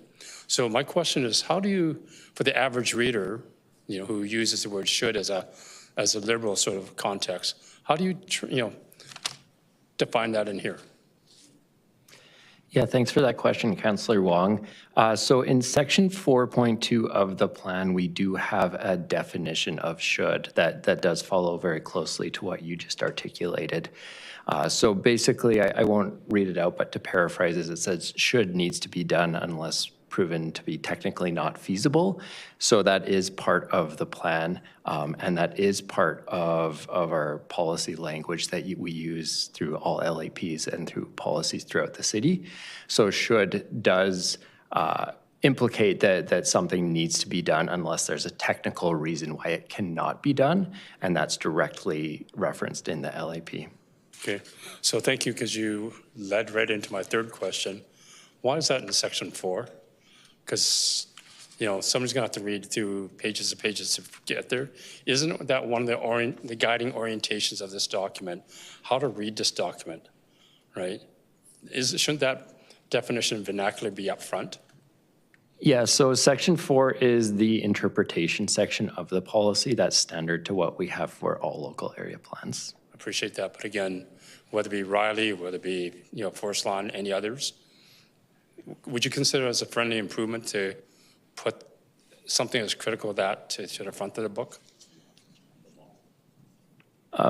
I think the point we're at is for where amendments can be brought forward, but that's something we can definitely consider with our sustainment team and talk about that for future LAP improvements. Okay, perhaps a tip sheet then would be helpful for people to read this. Okay, we've heard a lot of conversation about demographics, and this afternoon I heard somebody say peak population was back in 1971 was peak, whereas today, we've seen a census that was last done in 2019. We've seen evidence, of course, of inward migration of people coming into Calgary, people building homes, buying homes, and that. In the report itself, it talks about again the densification and dwellings and that. Where do we know that we've got the right metrics to ensure that the target of where we want to get to is fulfilled? Thank you, Councillor Wong. We do put population forecasts together once or as the plans are being finalized, and we're moving beyond just the draft urban form and building scale maps. There are a lot of assumptions that go into putting those projected or anticipated figures together, including building height, the split between residential and commercial, the number of residents per unit, and other variables. So based on the municipal development plan framework, there are two timeframes that we use. So it's one is 2039, so that'd be 15 years from now, and the other one is 2076. It's about 52 years out from now.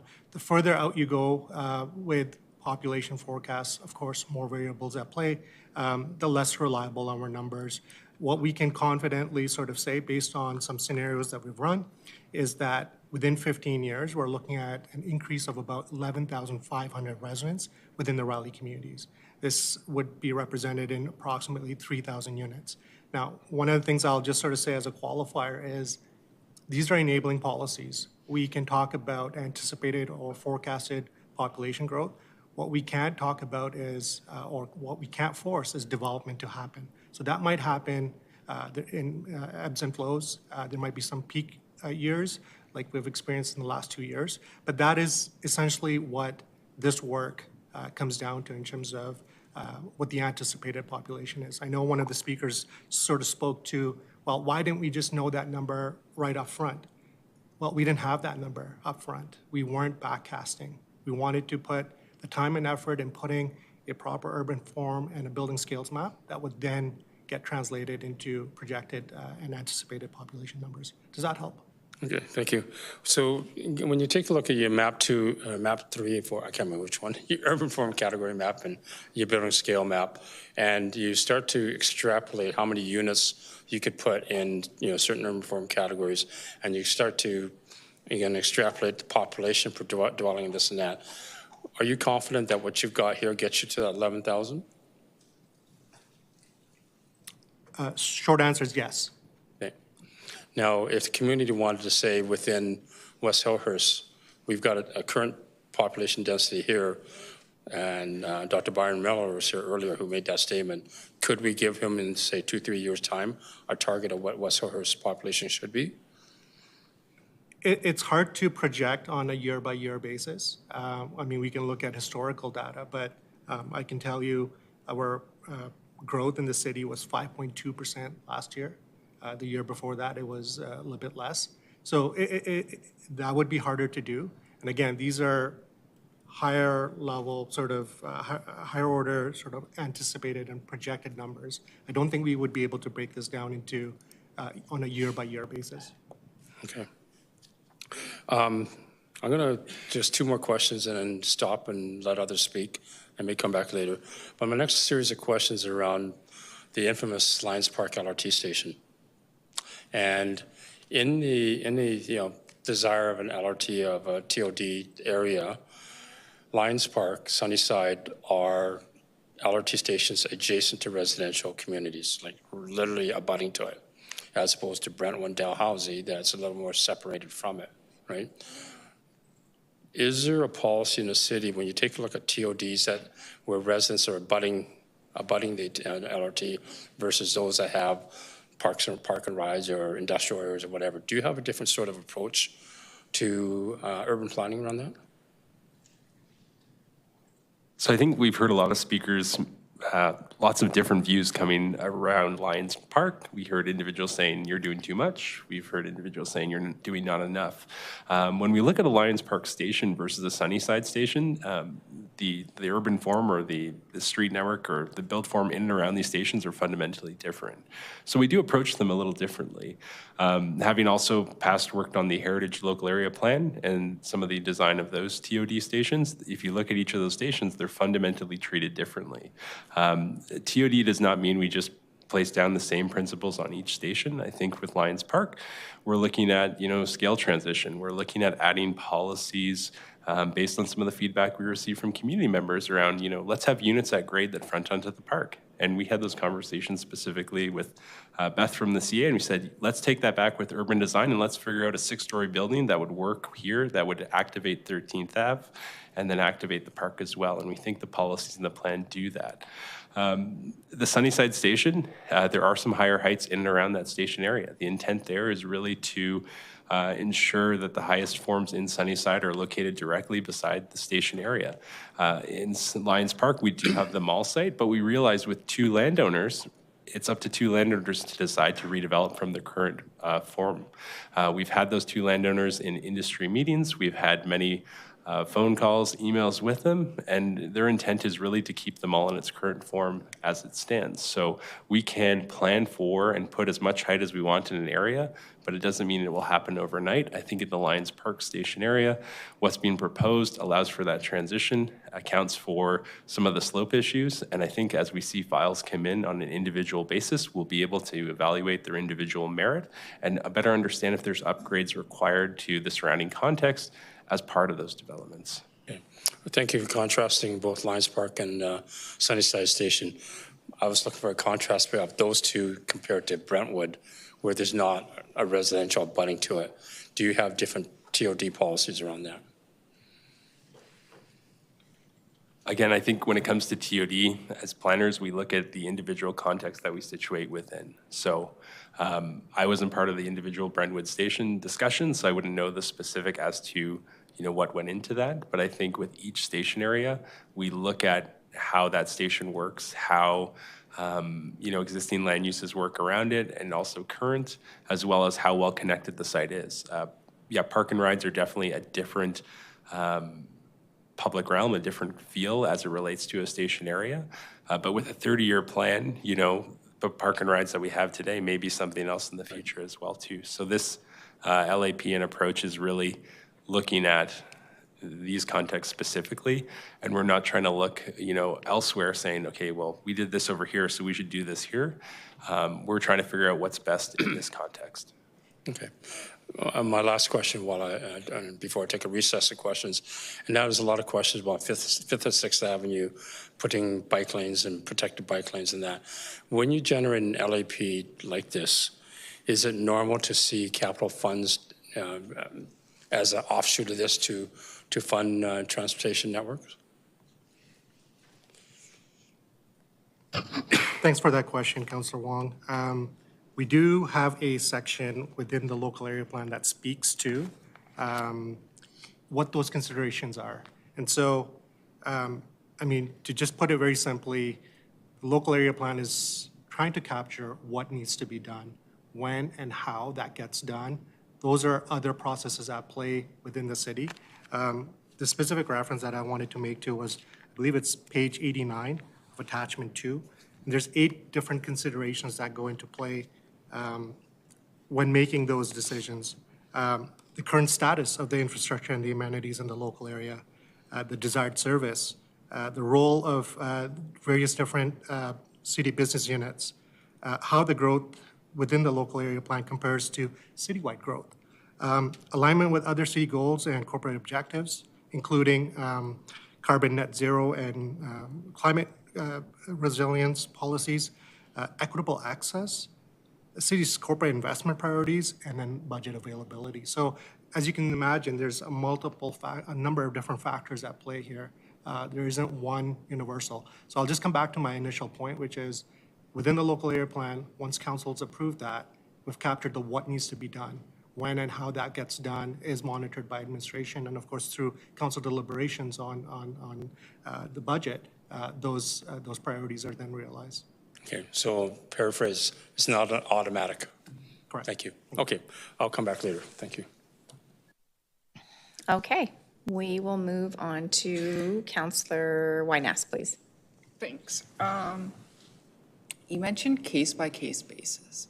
Now, if we're going to do an LAP to then just switch into case-by-case basis, why are we creating a visionary document? Like, I'm curious by that. Just to clarify, do you mean case-by-case basis? Those are your words. I heard you mention that in a response to Councillor Wong, and so I'm just kind of curious as why you're saying we're going to evaluate TOD sites on case-by-case. So if I understand your question on a case-by-case basis, it's really that, planning comes down to context. And we look at individual plan areas and their context. We also look at context as it relates to what's happening in adjacent plan areas as well too. So we're not planning in isolation. Case-by-case is probably not the best wording per se, but I think my intent there was to articulate as we look at the individual context that these things are occurring in. So we could look at an area and say, let's put a bunch of height along this arterial because it's an arterial. But then we start looking at parcel size there, and it doesn't really enable those types of point towers, so there's taller forms.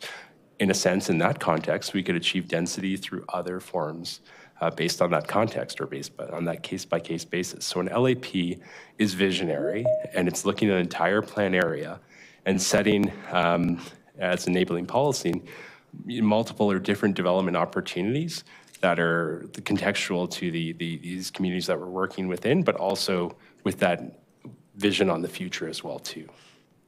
Okay, so then when you're looking at it now, and it's supposed to be a visionary 30 years from now, how do you factor in the potential for land acquisitions in this little riddle? Because it sounds like when we're drawing this out, we're ignoring that someone can buy an entire city block. And so if we're looking at parcels today, doesn't that just walk us in to keep it as is going forward for getting real estate purchasing? Yeah, so in terms of some of the development potential across the local area plan, but I'll focus on Lions Park because I think that's where you're thinking of. To enable something like a 6-story development, you most likely would need parcel consolidation to bring multiple parcels together in order to realize one of those developments. Also thinking about the transitions and the sensitive interface to other developments around it. So certainly we recognize that parcel consolidations would be required to realize a lot of this. We don't plan speculating based on those parcel consolidations, but we do recognize that in order to achieve these more comprehensive developments, that is required. Okay, so then, so you're not looking at parcel consideration, but yet even how you color coded some of the map, it does look like you're looking at it from that parcel perspective. So why would we do neighborhood commercial and then like kind of stop-start, even south of 10A, there's the weird little differentiation of rural in this document. So there are some spots where there were spot land use zonings, land use redesignations, particularly along 10th Street, where we did react to that and had to put that in based on the approvals of council, the will of council on that. And then there are some parts of the plan where it is a bit more fine grain, where we're thinking of the sensitive interfaces between some areas. I think you mentioned 10A and 10th Street there, where we do transition from a main street to more of a residential area quite quickly. So on that, we don't have it more parcel by parcel, but we have it more on the half block. We're separating at the lane. And then we have accompanying policies to talk about the transition between those two building scales. I hope that answers your question. Sort of. In some senses, I think you're trying, like you said, council direction, and yet we saw during our zoning vote, blanket zoning, that citizens continually said we want density where density makes sense, TOD sites. And so now we're looking at an LAP like walking distance to the downtown core.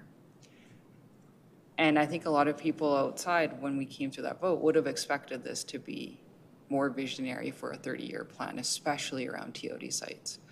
I look at Heritage, and I was just going between the two, and I'm seeing more density south of a shopping mall in Chinook, again, getting out towards the suburbs, than I'm seeing in pretty much an entire community you could walk to the downtown core in.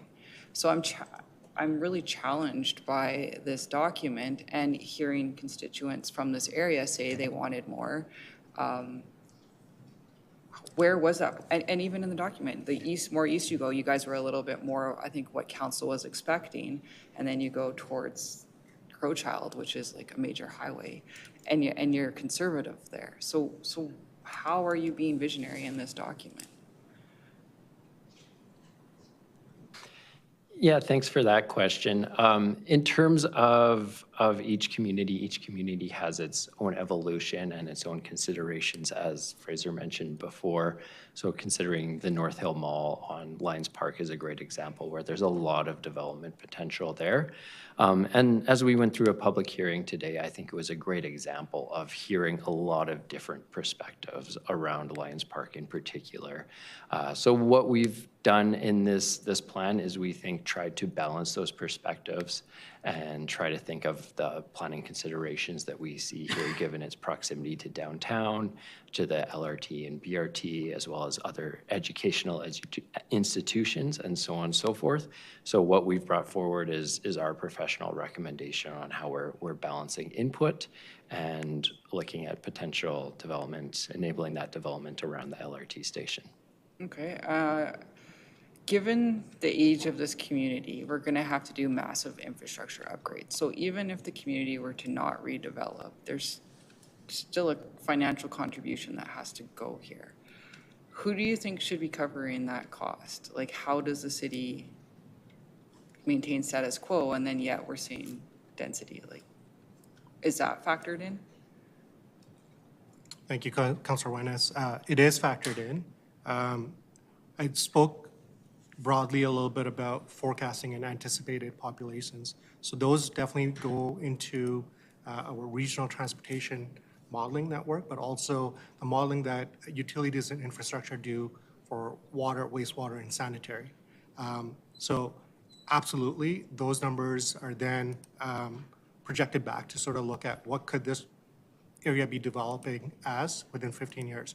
As to your specific question, those are, there are development triggers where on a site-by-site basis, a developer would have to pay for upgrades that come about as development is realized.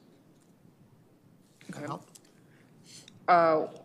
Okay, when you evaluate transit in the area, what's the transit saturation? Whether we got a BRT, a C train, what's the frequency of bus service in the area? I'll defer that to my mobility colleague. And I will defer that to the transit colleagues. Come on down.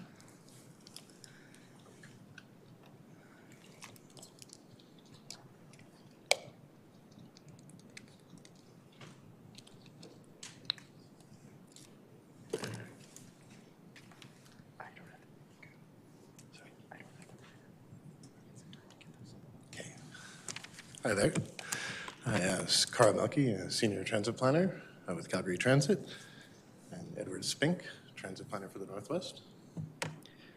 Could you repeat the question, Councillor? What kind of transit saturation is in this area?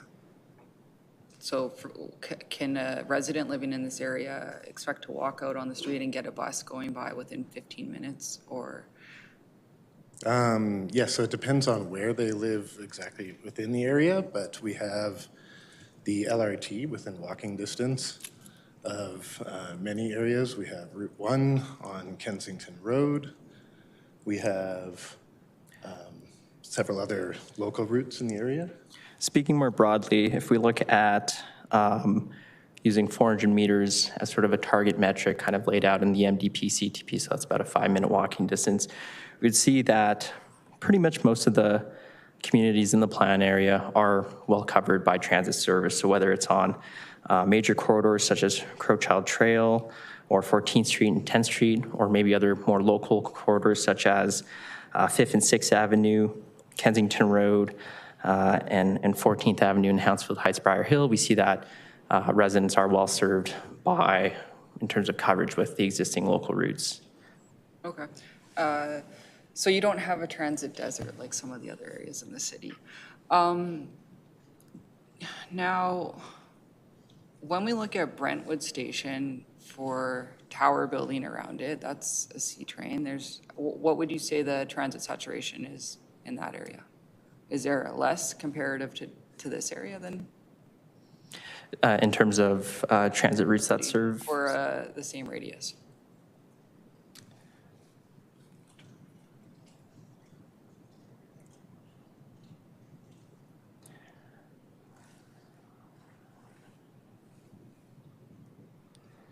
So I would say that just if we're looking at coverage and how those communities are served, they would have a similar, pretty well, they'd be similarly well covered by transit routes. Brentwood Station as a whole is quite of a larger scale in terms of if we look at the pure number of routes going in and out of that, serving that station, compared to the transit stations in this plan area. All right. Okay. That's good for now, for transit.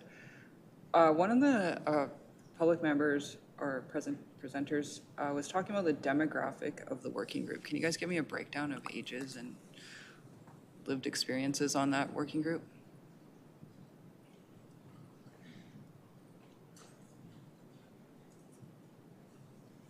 Thanks for that question.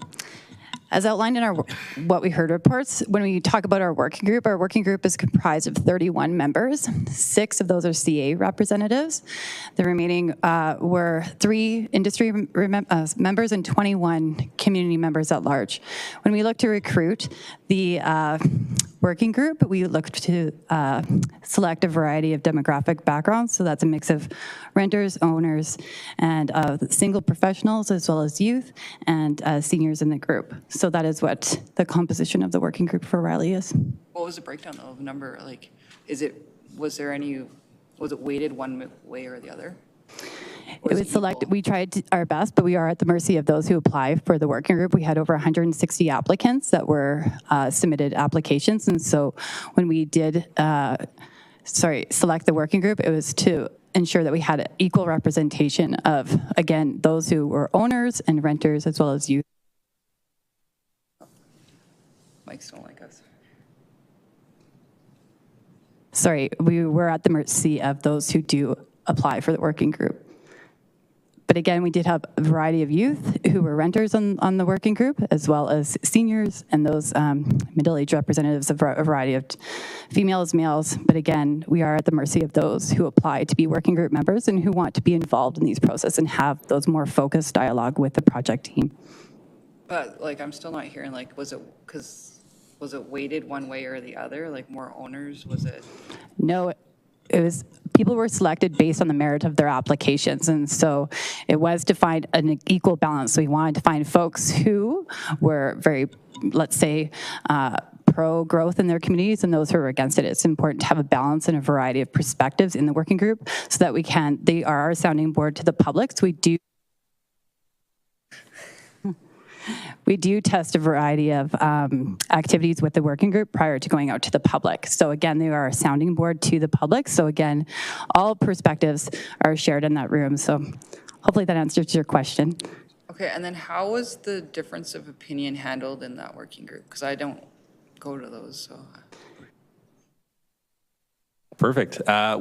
Difference of opinions, we encourage it as part of the working group. That's what we look to. That's where the real discussions happen. When we are putting together table assignments for evenings, we are purposely thinking about how people may react to concepts. So we're looking to group people together who may have different perspectives because we want that opportunity for people to connect with each other and understand each other's perspectives. The working group in its structure, there's usually a short presentation, then there's some table activities. As planners, we're also facilitators. We have our engaged team who also help with facilitation. And when there is disagreement, we make space for those opinions. We also hope that individuals abide by our respectful workplace policy. So at times we do have to remind folks of the need to use calmer voices, use indoor voices, and have those discussions. And at times we need to, take a pause in some of those discussions. But I think the working group allows for that. You can see how people show up to the first session. They're excited because there's a free dinner with it. And we start the conversation. They're a little nervous to talk about vision, but by the end of it, they're all kind of seeing each other's perspectives. They may not agree as part of that working group, but we can see how through 9 different sessions, their capacity and understanding of the planning continuum and what we're working towards, their capacity is growing and their understanding of planning. So we hope that they leave the working group experience not only aware of how their individual inputs, Frank, for example, who was up here this morning, I can pinpoint multiple spots in the document where I can see Frank's words in the document. And Janice, who was on the call, who had concerns about mobility, wasn't a working group member, but she has specific ideas that are in this plan as well, too. So I think the working group, that dialogue, we encourage that, and it occurs, and I think it leads to really good outcomes. Does it always achieve an outcome that everyone's happy with? No, because planning's not about consensus, but we create that collaborative space. And then how do you make sure that everyone has the same definitions for the words that are being used around that table? Well, we try our best to use plain language for sure. And I think in our conversations, we provide as much material we can in advance. We also, give the opportunity, and I say this at the end of every working group session, if you go to bed tonight and you wake up in the middle of the night and you want to just call and leave us a voicemail or send us an email with an extra thought, we're always available here to talk. So we actively tell people, get a hold of us. If there was something that wasn't sitting right from that working group, let's have that conversation. So as a project team, we're always available for those discussions. And if we're not the right people for those follow-up discussions, we'll connect people within the city organization to that individual. And that's for working group members and citizens who contact us. Awesome. That's my questions for today. I will be putting an alternative for council to refer back to you guys when the time comes. Thanks.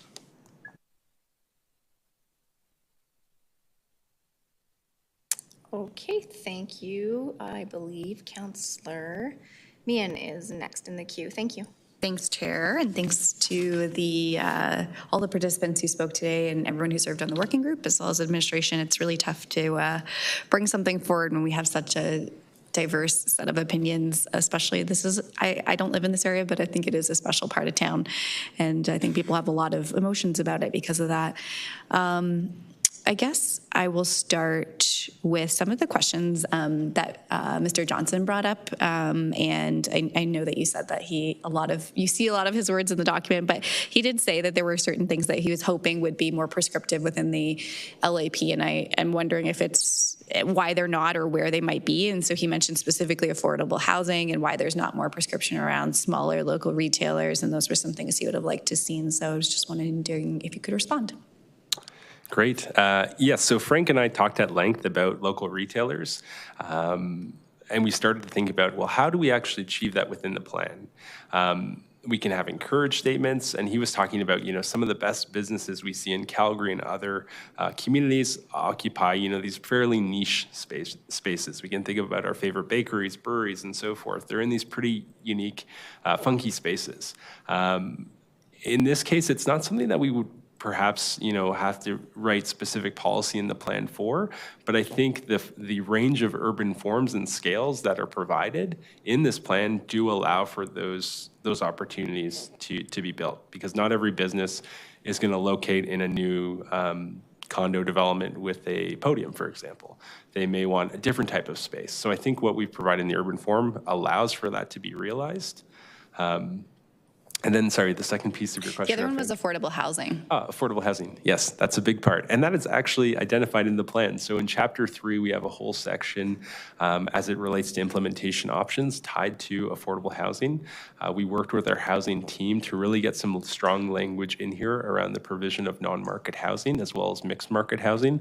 The Riley LAP within transit station areas is really trying to incentivize the provision of non-market housing through identifying that if you provide non-market housing in a mixed market building, that we would exclude that from the floor area calculation. So there's the possibility, if you're building a new mixed market development in and around Sunnyside or Lions Park Station, that you could have additional developable area because we would exclude those non-market units from the floor area calculations at time of application. So affordable housing is definitely something that's top of mind. It's featured in Chapter 3 specifically. It's featured in the appendix for future projects, and we've put as many policies as we can within this document, but also recognizing that there's other city policies and documents and strategies that speak to affordable housing that are also achieving that. And one of the challenges with an LAP is that we can't duplicate other work or other documents or plans at the city. So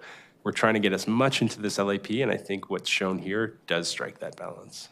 Okay. I think he was wanting to see like a mandate of affordable housing or a mandate of something. And is it that you just actually can't legally mandate that? Like you can enable it, but you can't prescribe it? Is that the crux? So I might defer to a colleague, but with respect to affordable housing, there are challenges within the context of the legislation we work from the provincial level as it relates to mandating affordable housing. So it's more a legislative issue as it directs our work at the local level. Okay. Okay, I'll leave that one there and just move on to the next set of speakers that I wanted you to respond to were the speakers from Quantum Place who were speaking about the modified building scale on 10th Street that's limited to 8 stories. So can you talk a little bit more about why that decision was made and kind of maybe a response to some of the things that they raised, their concerns?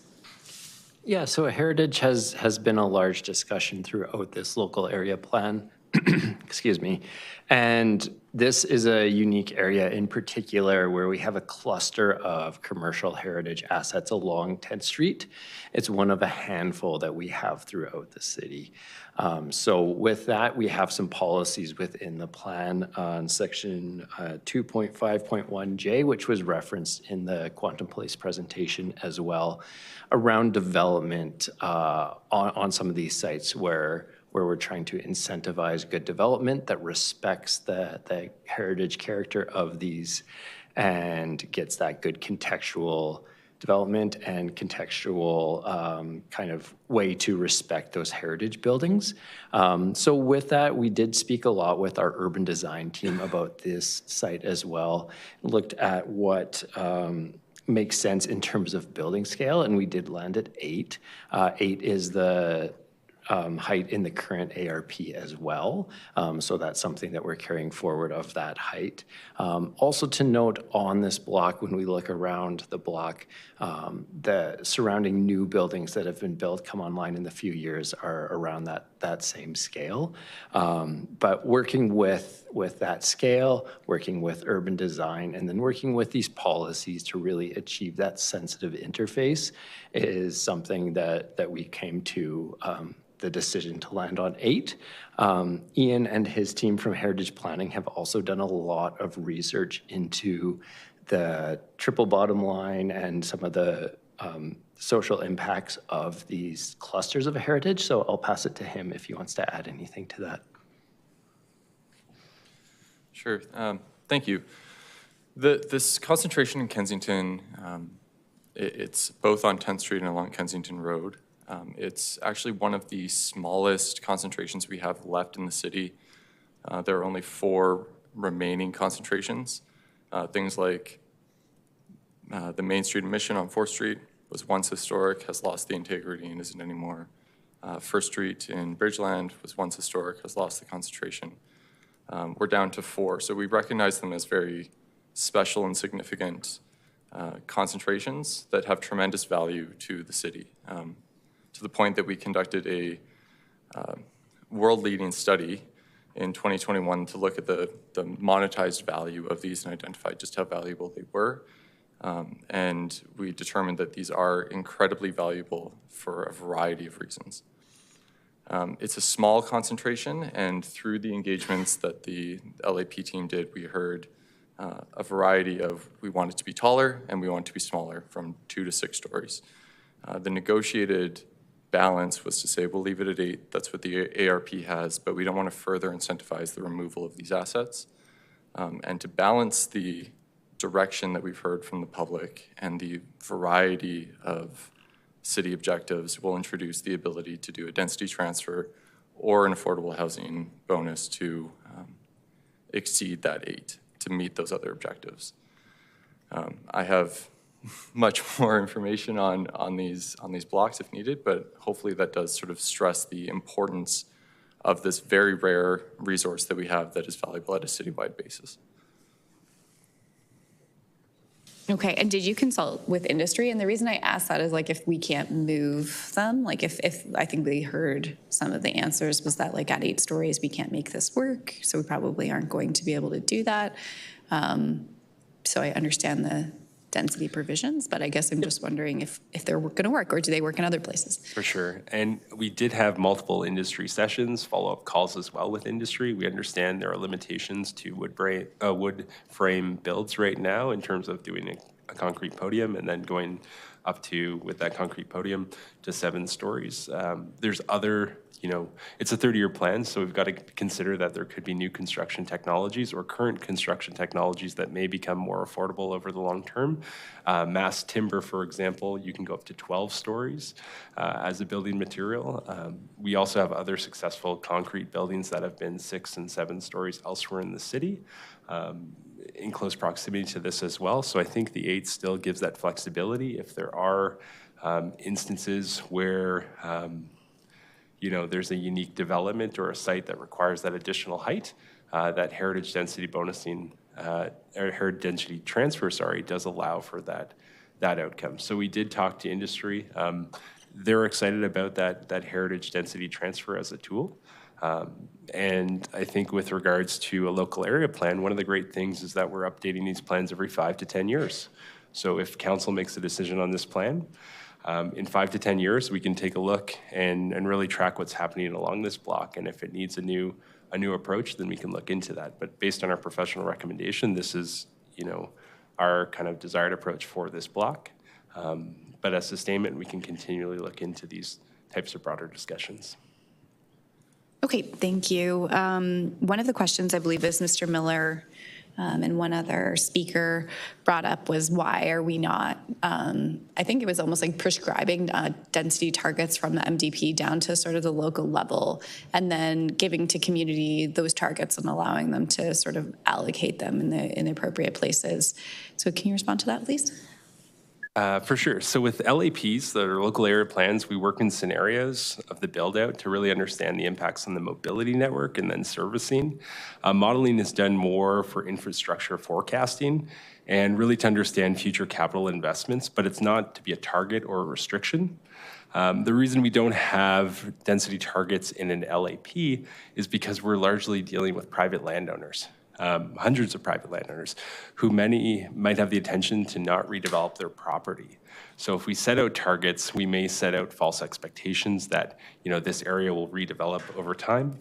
If we jump back to the Heritage Local Area Plan, there's significant heights now proposed on McLeod Trail. But when we drive down McLeod Trail, it still looks like McLeod Trail, and that demand hasn't occurred even though we've put it down on the plan. There's kind of a juxtaposition when it comes to greenfield development, and we work on area structure plans, and I go back to when I was a consultant doing area structure plans in Calgary and the surrounding region, and that's really involves a small number of developers, but there's infrastructure servicing requirements, and that's why we have to hit certain targets in new communities to achieve those build-outs or those phases to bring a lot online infrastructure. So the LAP is just a different beast, and we're dealing with private landowners, so that's the challenge with density targets. And that was a conversation we had at length with Byron Miller, and the former planner he's referring to is Phil Dack. And we talked at length to Phil about this specific question that he brought up. And we tried to kind of really walk him through and say, we're happy to walk you through some of the modeling and analysis and show you the approach that an LAP takes. So for sure. Okay.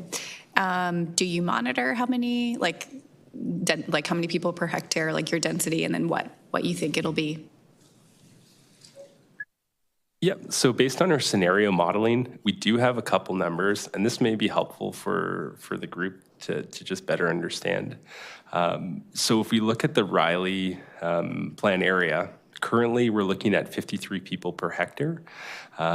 If we were to meet the 50-50 MDP targets by 2076, we'd be looking at 144 people per hectare. If we were to achieve the full build out, so if every private landowner said, I'm going to build out this urban form in this scale at the highest scale shown, we'd be looking at 172 people per hectare. So maybe to put it into perspective, let's take a community from the north like Sage Hill. We'd be looking at 21 people per hectare currently. If Sage Hill were to fully be built out, we'd be looking at 43 people per hectare. So this plan, as proposed, would be looking at 172 people per hectare. when, your average suburban community, we're looking at something very significantly lower. So I think what's proposed here does allow for that growth for sure. Just it takes different forms, and that's okay as part of an LAP. Being visionary doesn't mean tall towers everywhere.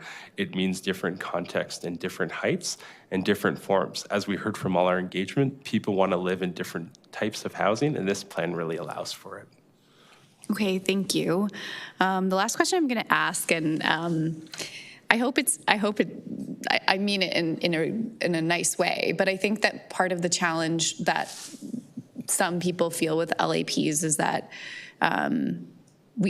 maybe I could take a map of a plan area and I could highlight the main corridors and sort of say, this is where we're going to have higher level density, and then water it down a little bit. And that's probably where most of our LAPs end up. I don't want to say that they're all the same, but it does sort of look like as they're coming forward that we spent 2 years on the engagement, but we're probably landing in a fairly predictable place.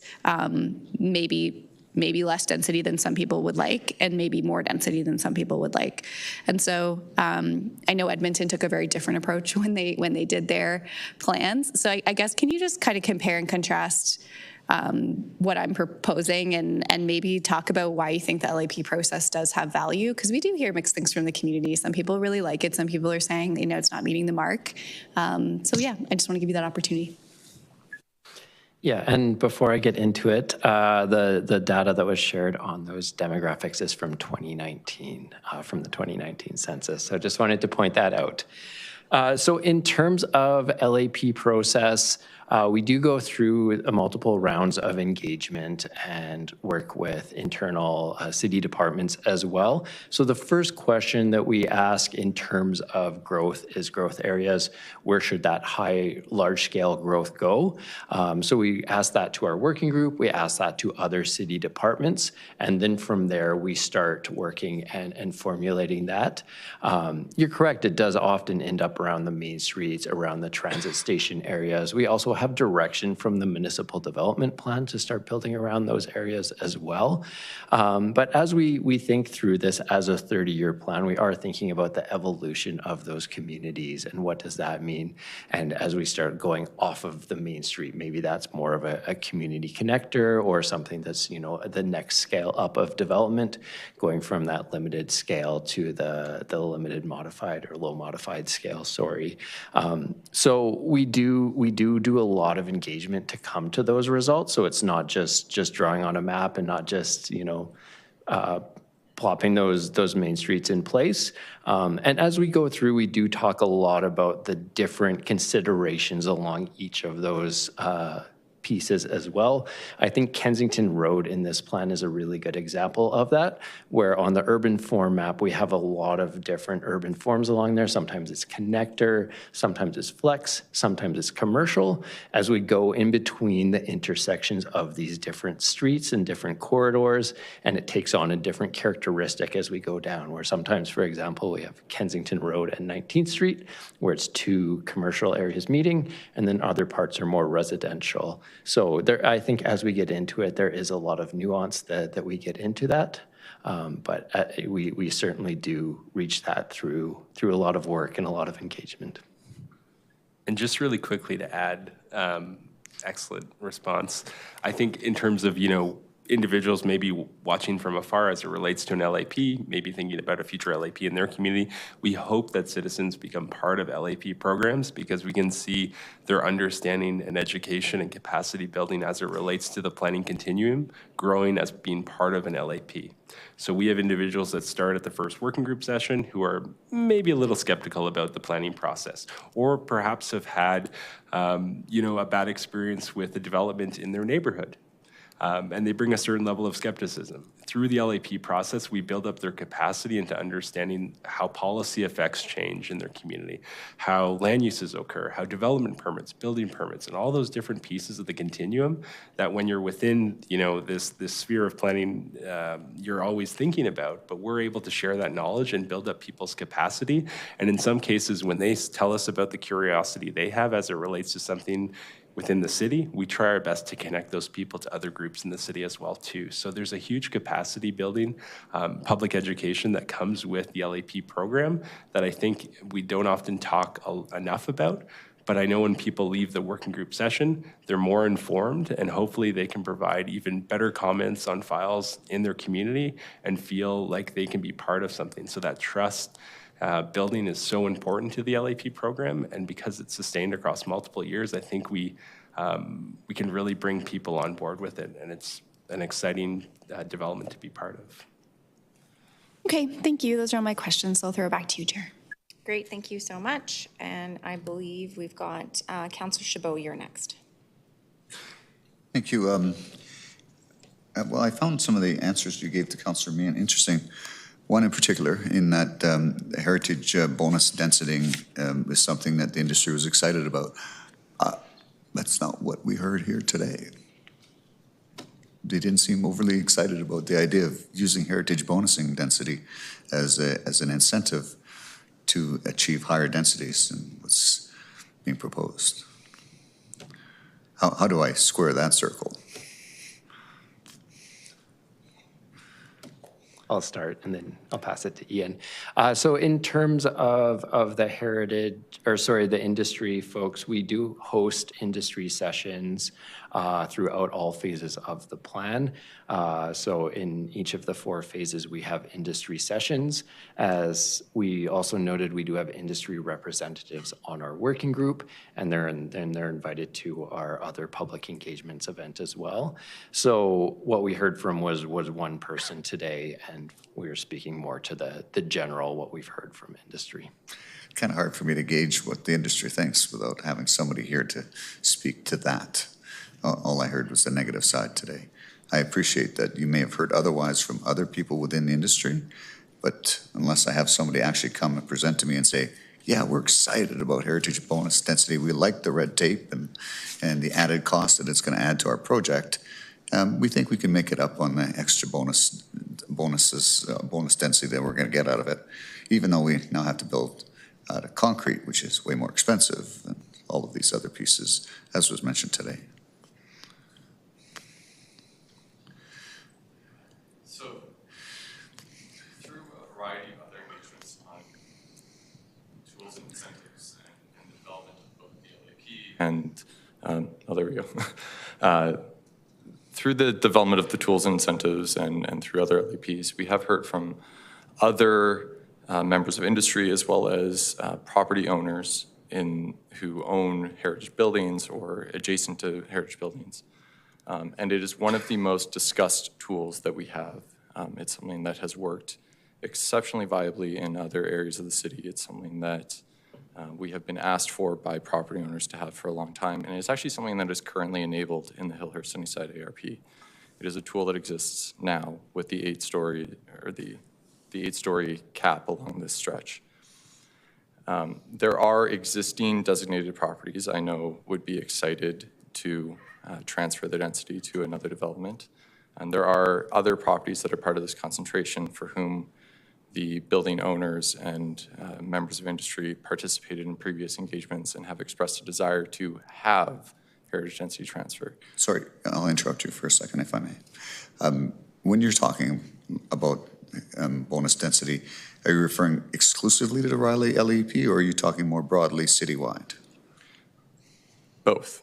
I'm talking, we have done a lot of engagement across all of these concentration areas. I'm aware. I'm also talking about property owners within this Kensington concentration and the recently designated properties in Kensington. That how many is that, if I might ask? There's 3 that are designated in the concentration. And the ones on 10th Street, are they designated? The ones on 10th Street are not. Okay. The Plaza Theater is the most recent addition to the designations, which would have density that could be transferred to here. And then we would have to, whoever would want it would have to negotiate an agreement with them, purchase those rights from them to then utilize on their site. That is correct. That's the process that's used in all density transfers and has been effective. Yeah. Considering the limited number of sites that are available, it would seem as though the supply and demand entity that exists within that Riley LAP is somewhat limited. Is it possible to put up slide 23 from the supplemental slides?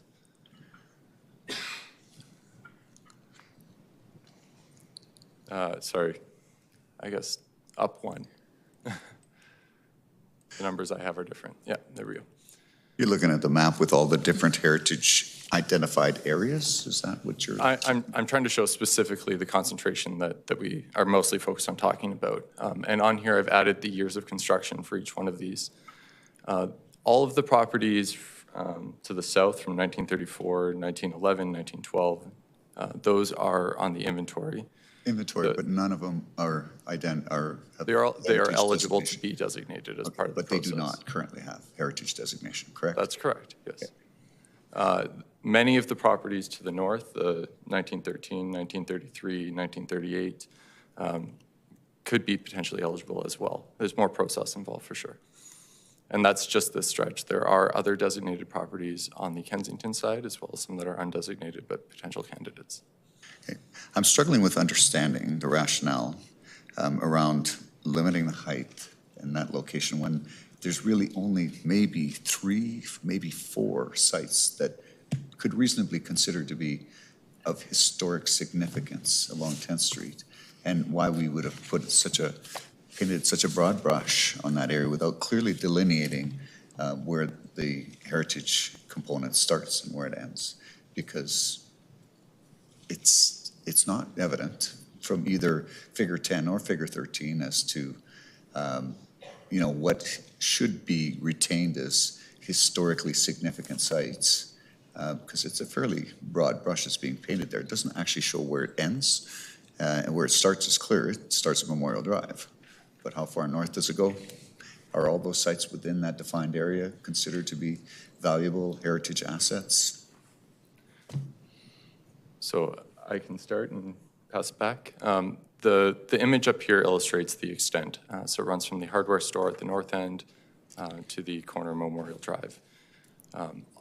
Virtually every parcel in there does have heritage value. Some of it is currently recognized on the inventory, which is a non-exhaustive tool.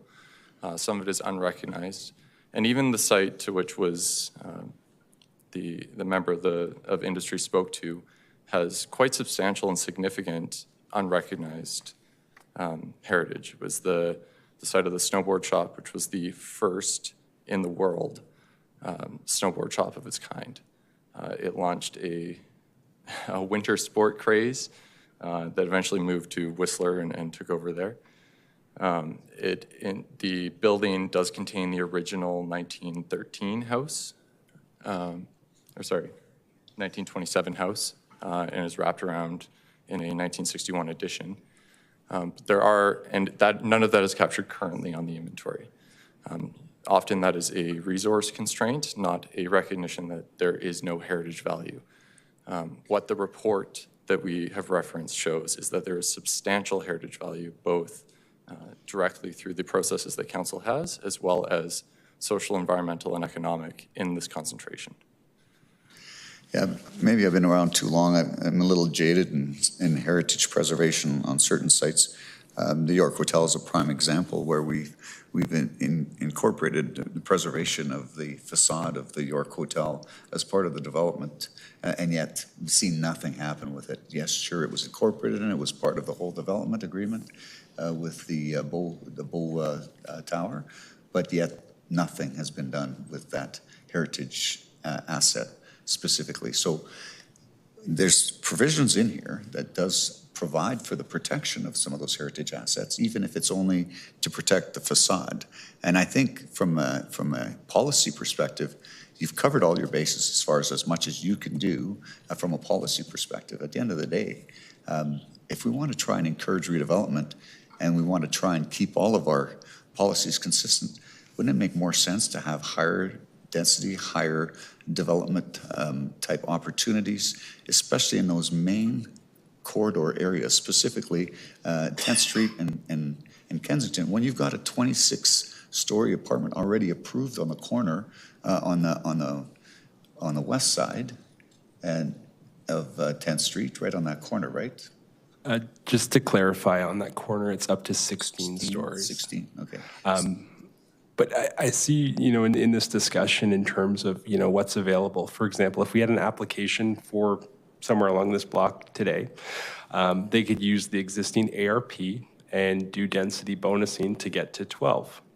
Under the proposed plan, we are showing 8 stories for this section. They have 2 opportunities, 2 transit station area incentives. The provision of, or working with, adjacent landowner to do a heritage density transfer is one option. The provision of non-market housing, which we heard from Frank and others as being really important, could get them additional height to get to that 12 if, But there's merit for 8 is a maximum. How do you go over 8?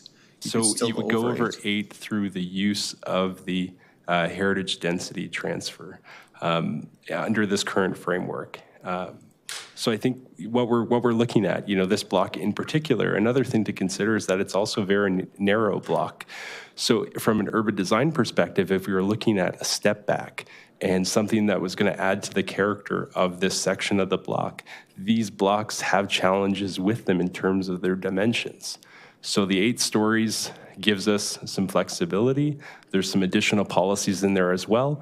If there's merits or an application for a unique circumstance where, we've got to realize 12 here, there is the heritage density transfer tool there as an opportunity to go above and beyond that.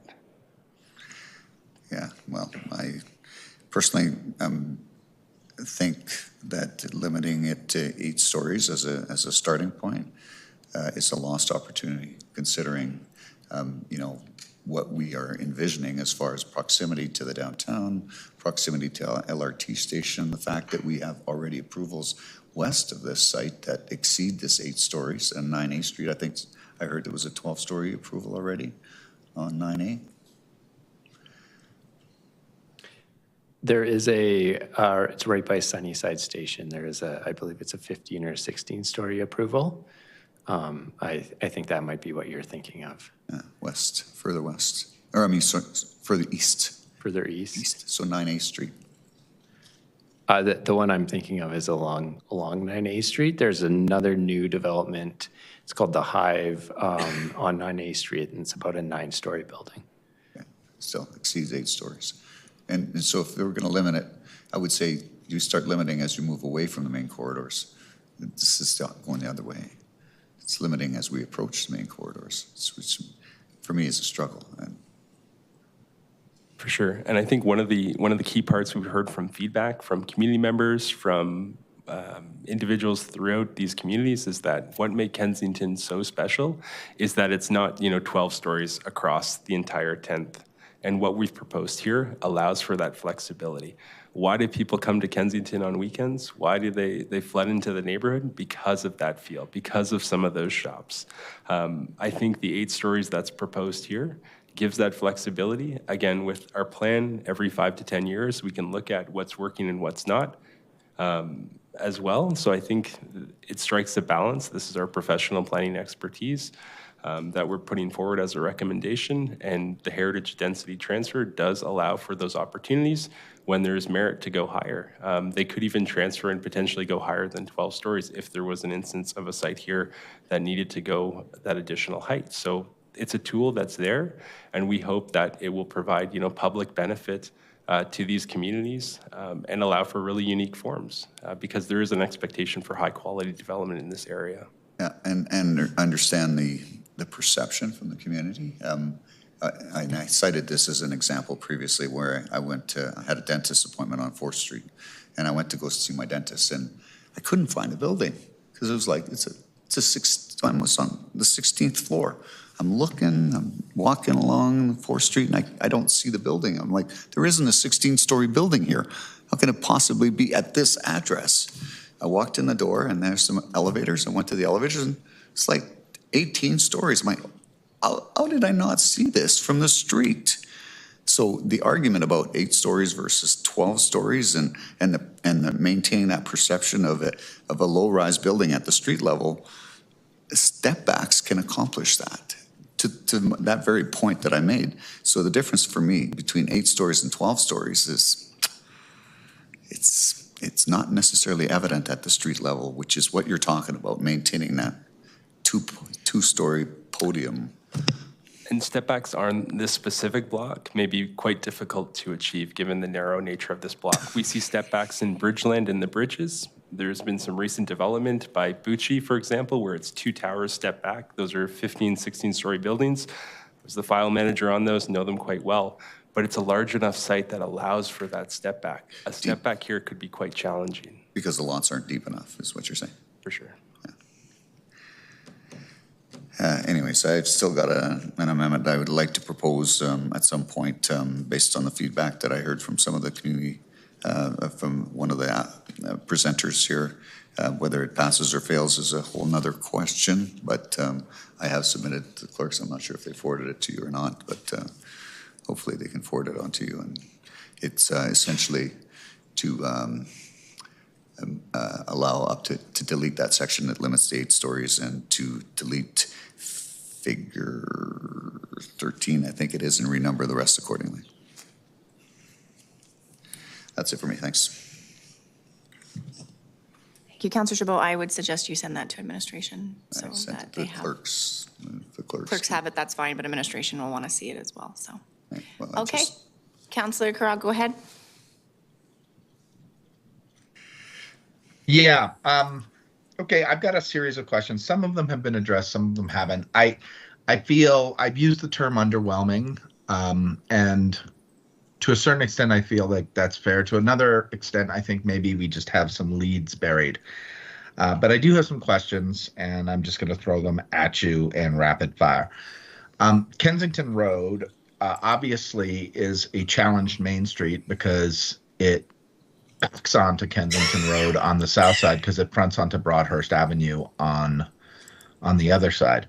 What is the plan to sort of address the front back challenges along Kensington Road? Yeah, thank you for that question, Councillor Carra. So as part of the 10th Street Main Street section, we do have clear policy around fronting onto Kensington Road itself. Definitely recognize that as you go along in the current state of it, there are a lot of backyards and a lot of fences that take away from activating that road. I guess I should get in, before I get into that, I should clarify that's west of 14th Street. We have a very different situation east and west of 14th Street. So speaking to west of 14th Street, so we do have policy around fronting onto Kensington Road, whereas a lot of development, especially some of the lower scale development like singles and semis, front onto Westmount Road to the south. So as we think of this 30 years out, this is certainly one of those neighborhood main streets that we'd like to see a lot more activity along. It's part of the primary transit network. It does intersect with other large streets, 14th Street and 19th Street, for example. So certainly want to have more activation onto it from that interface on the south side. Does that mean that Broadhurst Avenue gets backed onto? It does, yes. It's a situation where that's a laneless parcel, but as we've gone through, we've seen some other developments where we've leveraged the municipal development plan and the Main Streets policies in the municipal development plan and realized a sensitive interface onto Westmount on the south side there, using landscaping and considering parking and the site design in a pretty sensitive way. Was there a conversation about like punching through and sort of forcing sort of like almost side-on type? I mean, so the policy is just to flip front to back there, is what you're saying? Yes, that's what I'm saying. We have seen some development proposals kind of on the corner of Kensington and some of the flanking streets where we do have that entered from kind of the side street rather than from Westmount.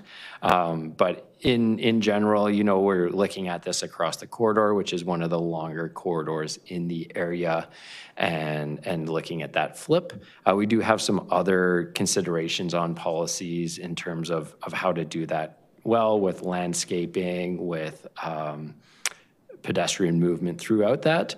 We also have considerations here for bus stops, and in our supporting growth section, this is identified as one of the main streets for future improvements. Okay. Again, I think that's a big move, and I'm not sure that that reads in the plan as, I don't know. What's the plan for Crowchild Trail? Because it is a bad highway.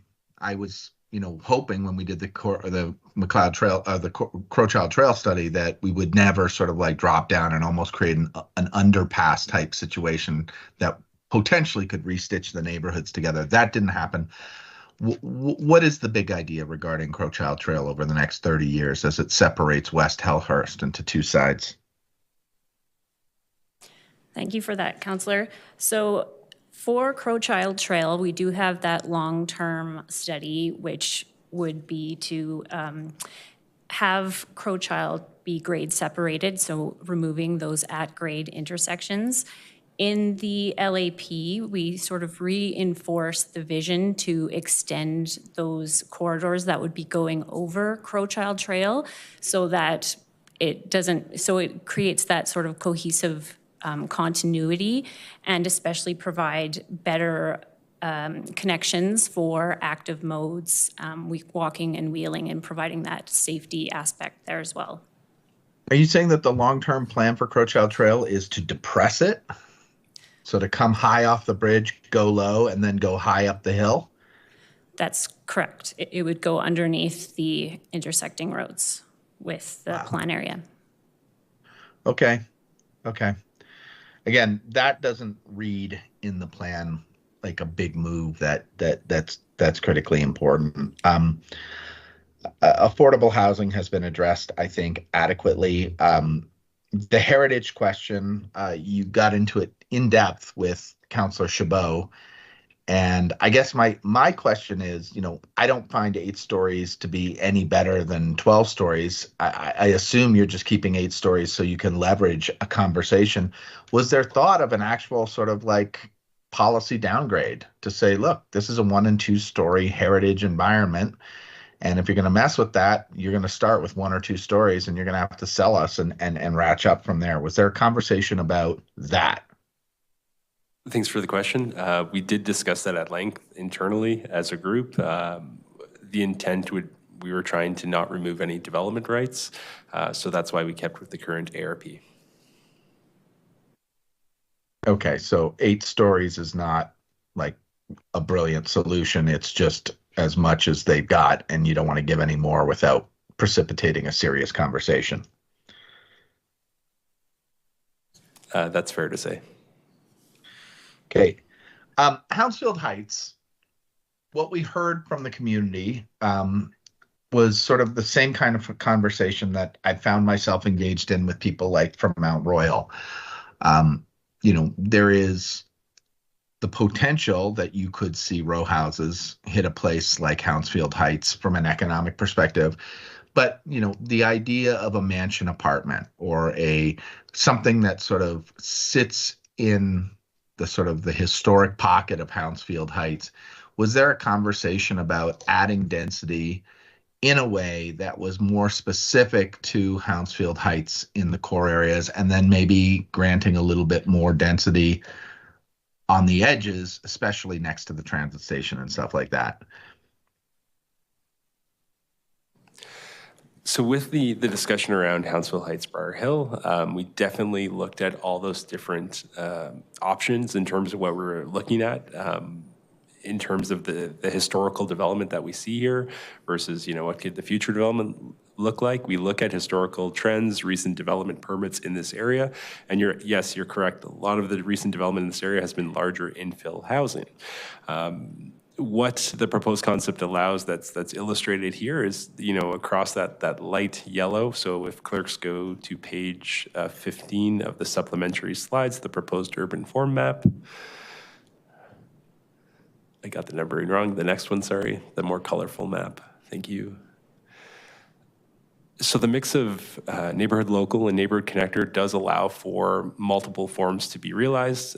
There's opportunities for row houses and singles and semis in the lighter color, and then in the connector, it would be those configurations plus the courtyard or the HCO development as an opportunity. Also allowing for the additional height of up to 4 stories along the park in itself, in the northern edge, it does allow for that as well too. So I think what we've shown here gives that flexibility. It'll really be for the market to determine what forms of housing appear in Hounsville Heights. But I think the introduction of connector and the introduction of that scale of up to 6 stories and some ideas that are fundamentally different than the current plan from 1989 does give us that opportunity. And again, density can come in many different forms, and we think what's proposed here does enable that. Okay, what my final question is, Dr. Miller talked about the idea of the bridge that connects across to the West Village and the Sunalta Transit Station. Was there, what was the conversation around that? And why does a big idea like that not make its way into a plan like this? Yeah, thank you for that question. So that actually is in Chapter 3 of the plan. It's in Section 3.22, I believe, the moving to and through the Riley communities. So that is one of the big Chapter 3 mobility ideas that's a part of the plan. To clarify on what Dr. Miller said in the policy, it does also indicate consideration for transit and EMS across that. So this is a good example of where in the working group this was an idea that was fleshed out as we're talking about community improvements, and something that Dr. Miller did highlight. As we've gone through other city documents, it is also noted in the Crowchild Trail long-term study as well. So we do feel like we've got that very adequately covered in the plan, and it really recognizes that the plan doesn't stop at the boundaries of the plan, and people experience the city in different ways. And as we go across the Bow River, there really is that opportunity to connect into the West Village and specifically the Sunalta LRT station. Yeah, it's a good answer. I feel like the most important parts of these plans are buried deep inside these plans, rather than sort of like setting a collective expectation for where we need to go together. I don't have any further questions. Thank you. Okay, great. Before I go to Councillor Walcott, I was so excited to skip the afternoon break. I actually forgot to make sure we forgo, and no one caught on the procedural. So committee, are we good? Anyone against foregoing the afternoon break? Hearing and seeing none. Now it's official. Now I've really ruined your afternoon. Okay, Councillor Walcott, you have a question. One, you said. There's so much tone in the way you said that. It's a principle-based question that I'm curious about. So when I went into, it's like a long process to get here, because when you look at the TOD website in the city, it leads you to an implementation strategy from 2004, which then directs you back to the guidebook for local area planning, the guidebook for great communities specifically, which of course doesn't exist. So then you look into the guide for local area planning, which then redirects you back into the LAPs themselves. And so some of the core things that I was curious about was really just about the principles around the transition area. And specifically, it's some of the earlier conversations that we had already with Lions Park, but I just, when reading the principles of the core zones in the LAP, in Riley, and then when you just look at the map, they don't align based off of just some of the more core distances, right? This, like the fact that within the entire south half is a transition area when it is within 50 meters of the LRT. And so I was curious if you can just help me understand the principles of the core zones that would allow you that type of, I guess, like leeway to make that kind of decision to say that 50% of the entire core zone is not actually a core zone, it's a transition zone. Where do those principles sit here, and like what's the negotiation look like? Great question. So if we go to the supporting slides, I think we can pull up both transit station areas for you. That would be slide 35, if I guess correctly with the adjustment. There we go. Oh, sorry. Keep scrolling up. 34. It's 34 on my notes. Keep going up. Sorry. There we go. Perfect. So this outlines the Lions Park transition and core zones. Each core zone and transition zone, as it's applied in an LAP, it really works with the neighborhood structure that's there. If we were doing this in greenfield communities or new communities, that 600-meter buffer would definitely come into play a bit differently because we'd be starting from scratch. In this case, the core zone and the transition really kind of match the unique urban form that we see in Sunnyside and some of the challenges that or implications in terms of where does the extent of that transition zone go. We're impacted by some of the heritage guideline areas and other pieces that were there as well too, because we want to really recognize those and celebrate those heritage components like the inside of the Hillhurst community. So we didn't really have the transition overlap completely into those guideline areas. When we look at the right side, the Lions Park Station area, the core zones, yes, are along 16th Avenue. Our focus was to take the core zones and line up with the main street of 16th Avenue, knowing all the potential improvements that could occur to this main street. It's not everyone's favorite main street, but we do want to put a focus on that as redevelopment occurs in this TOD station, and then really thinking about the transition following that neighborhood connector into the community. There would be other forms that would be outside of that dark and that light purple that would still be, supported in a transit station area, such as, row houses and courtyard developments and so forth. So I think this still strikes a balance. The Sunnyside station, for example, is definitely impacted by those heritage guideline areas. And I picked up on that too. When I looked at the heritage guideline area and the cutout of the core zone is almost identical for the Sunnyside. It's specifically Lions Park. So you raised something that I thought was that I'm interested in just exploring quickly, which is the idea that the existing built form is a significant part of your decision here around what is the potential of these areas, because Hounsfield doesn't have any heritage designations as far as the guideline area map goes. It's not. As my interpretation, at least from looking at the map, is it's not exactly a challenged area with regards to potential mobility. I think the 19th exit to 16th Ave is really, really easy. I think there's ways of getting around. So is it primarily just that, to be absolute plain language, the contrast from what is there today versus what you would probably put there if this was a greenfield station is just too great that you wouldn't consider that as a planning? Because I always circle back to a simple thing, which is this is great, but land use is what matters when it comes to actually getting it built. So again, is this the contrast too great that you just decided to not make it the entire thing a transition zone? I think with the approach of this transition zone, it really followed that neighborhood connector. Some of the challenges in this area also relate to slopes as well. So how we looked at this area was just slightly different than elsewhere. Again, we looked at all the variations of housing forms that could be realized in this area and thought there's still a lot of great opportunity for those additional forms that we haven't seen in the community, and this concept or proposal still allows for that. Mm-hmm. Okay. I think the reason why it sticks with me so much is at the edge of your core zone along 8th Ave, you switch back to 6 stories because that's what's already exists there.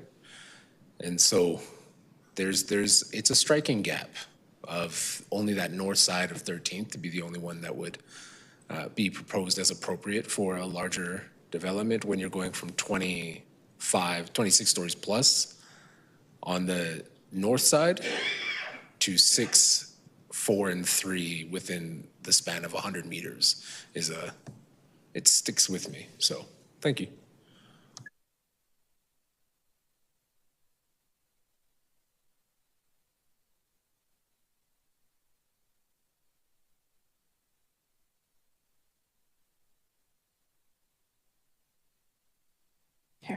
Maybe if I could have done that to everybody else's mic before, that would have been more fun.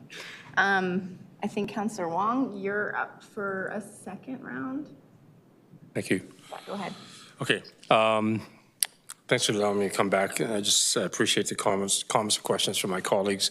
Just some follow-up questions.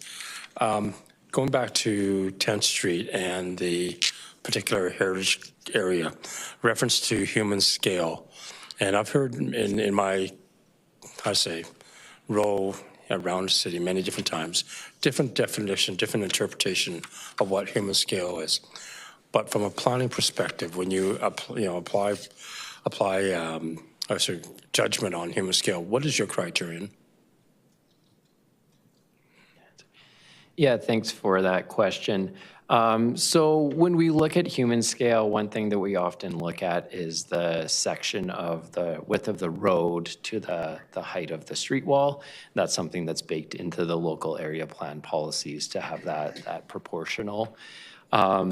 And then there's other elements of a building that can help to break that up in terms of articulation and step back. So the first is kind of the width of the road to the height of the street wall, that element there. The other piece is that breaking up the building and then adding in the step backs and those pieces. When we look at other developments along this block, what we see are bigger, chunky buildings, 8 and 9 stories that don't have those step backs. And I think that's reflective of some of the challenges we see where we don't have a super deep lot depth in this area. And as Fraser mentioned before, a challenge to get those step backs. So that's how we start thinking of that human scale in terms of how that translates to the built form. Okay.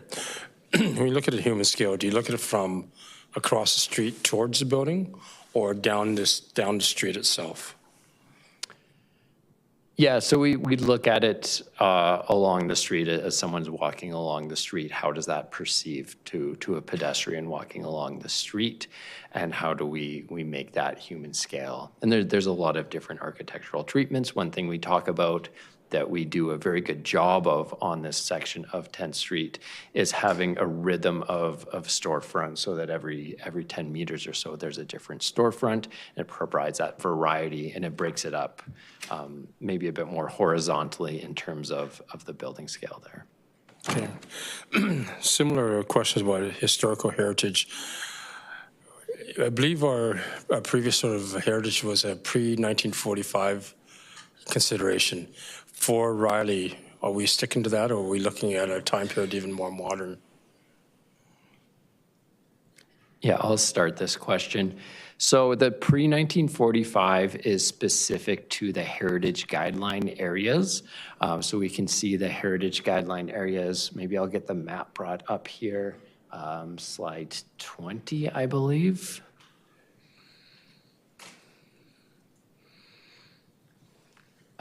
Keep going up, sorry. This should be a map. One more, I think. There we go, that's the map. So these are our concentrations of residential heritage assets that we call them, which are pre-1945. And this is reacting to council-approved criteria for this, where we implement heritage guidelines in each local area plan. So currently we have heritage guidelines approved in the North Hill Communities local area plan using the same criteria to define them. So this is looking at that 1945 date as a way to differentiate that pre-war housing that's in shorter supply in the city, and a piece that was determined to be important for these heritage guideline areas. As you can see in the map, there's the map. As you can see in the map, that these are clusters where we're not looking at this is not a conservation tool. This is a contextual development tool. So this is where we have those clusters of heritage-rich areas of those heritage pieces. So it's one piece of our heritage tools that we have. There are a lot of other heritage tools that we have, but this is specific, and this is reacting to that one type of heritage asset that we have, that pre-1945 typology. And we can see that on this map, we do have some clustering of that, some pretty good clustering in Sunnyside and Hillhurst. This isn't saying that outside of that, we don't have important heritage buildings or anything like that. We have a whole other section in the plan around heritage resources, how to incentivize protection of those. And then the heritage planning team has a whole bunch of other heritage tools working on incentivizing protection of heritage buildings. Thank you for that. I should have been more clear. I was referring to 10th Street. Right. The commercial properties in 10th Street. Because I think the one slide, you got about 2 slides down, you showed to Councillor Chabot had different time periods of different building structures, right? Some 1912, some 1953, even 61 or whatever. Is there a time period that you say this is heritage? I'll pass to Ian for that. Thanks for the question. I think part of the confusion is we've heard conversations about both residential and non-residential. So if we're focused on 10th Street, we do have a better understanding of the non-residential context of both pre-war and post-war development. Along the 10th Street concentration, the redevelopment that's identified in the 1950s is very early 1950s and is often given heritage value based on additional values that you might see under the council valuation system rather than just the built form. So our easy cutoff time is pre-war, because that's where we have the significant research and data on the Calgary vernacular of those forms. We don't have that research for post-war. There is a process for our civic partner in Heritage Calgary to review much more modern structures and development and add those onto the inventory. And there are a number of things from as recent as the 1990s on the inventory. But those are assessed under the council-approved criteria and require quite substantial integrity. For a much broader program of just recognizing, like we do for the Heritage Asset Program, we don't have that research done yet. And we require quite a substantial undertaking for understanding of the Calgary context like we have for pre-war to get there for post-war before we recommend expanding that program. Okay. Part of the reason I asked that question is that we have a non-residential heritage conservation grant or incentives in there. And again, if somebody on that block were wanting to apply for it, and because they want to keep that facade or keep the integrity of the building or whatever case may be, how do we differentiate for incentive purposes, but also ensure we embed it into the LAP? In order to qualify for financial incentive, you have to be designated as a municipal historic resource. Right. So it goes through the check process of getting on the inventory, assessing against the values, assessing for criteria, and going through that process. We have a very defined program for that. Right. We've had very recent modern buildings in, say, the downtown core that have been designated and received grants for that from the 1950s and 60s. So that's the check for that balance. It's a very different tool and program than what we're talking about with the heritage guideline areas or any of these other ones, which are recognizing that even buildings that maybe have lost some of their integrity and aren't individually significant have value as part of a collection and conveying that sense of history and place in the story of the development of Calgary. So we use other tools and incentives, whether that be land use bylaw incentives or we are working on piloting other tools to move forward in that way to incentivize the conservation of those. But it's different from the matching conservation grant program. Okay. I'm just going through a bunch of random things. Section 2522, it makes reference to retail parking in the back lane, and you need to have access to 10th Street. Is that intended to be a pathway between buildings, or is it sufficient to walk up and down along the laneway till you get to 2nd Avenue?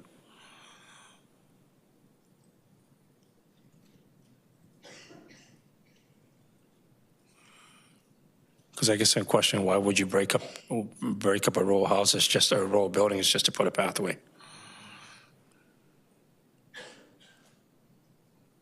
Yes, thanks for that question. So in terms of 10th Street, the west side is something that we've certainly heard a lot about, and that laneway in particular, as you're well aware, Councillor Wong. Yep. So really what we want to do is make that lane and the experience there, whether you're driving or walking, a pleasant experience.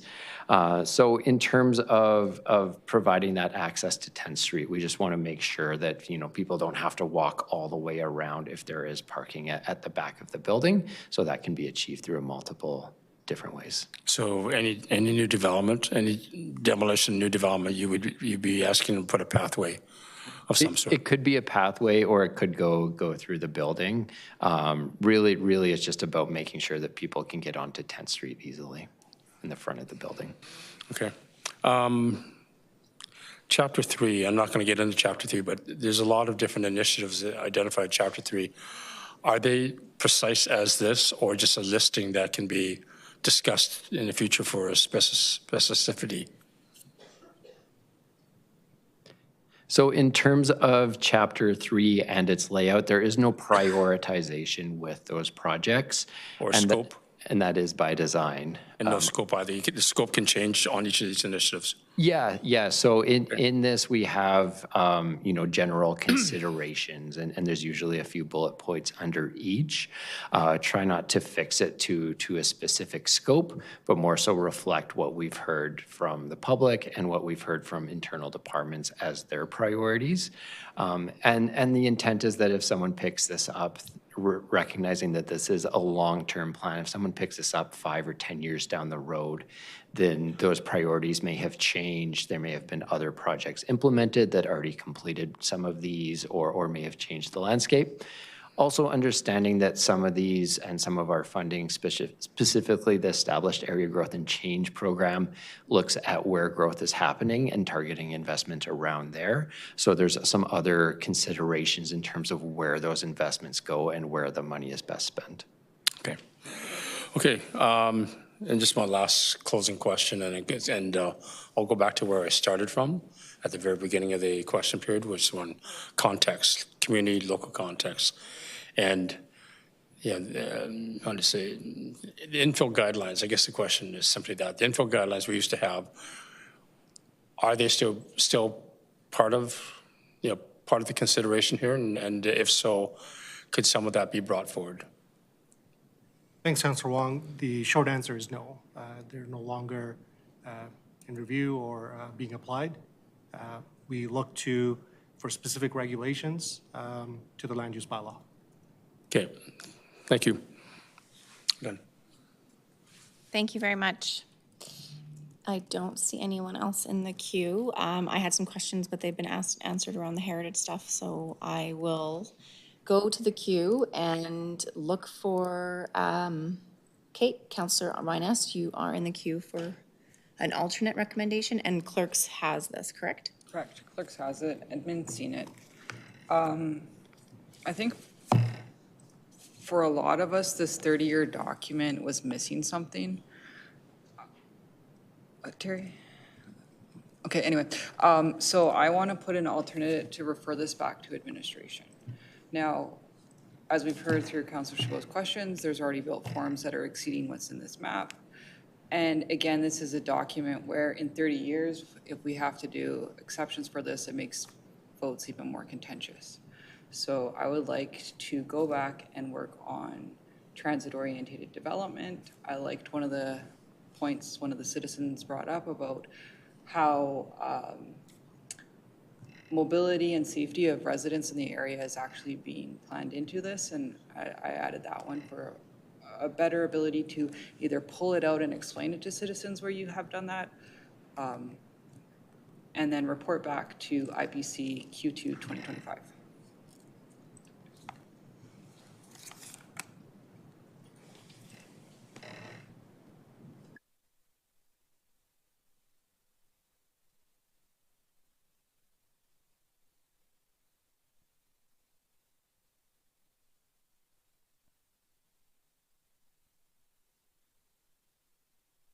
Answer my mic. Oh, there you go. Councillor Spencer, go ahead.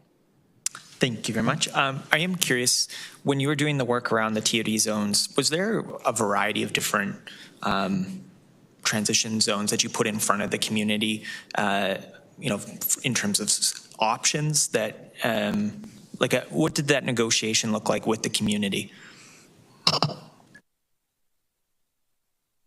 Thanks for the question. I think if we go to slide 12,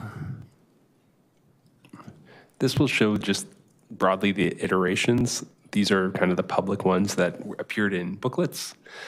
Slide 12, here we go. So it shows, as part of phase 2, we have that initial discussion around potential growth areas. This first map on the far left is really an engagement tool. And we put lots of footnotes around it saying this is an engagement tool. It's really to illustrate where there's already, policy or council direction for that additional growth, and where those additional areas are. The working group to help kind of shape this initial map. There are certain areas that receive color later on, for example, south of Lions Park Station that are shown in white here.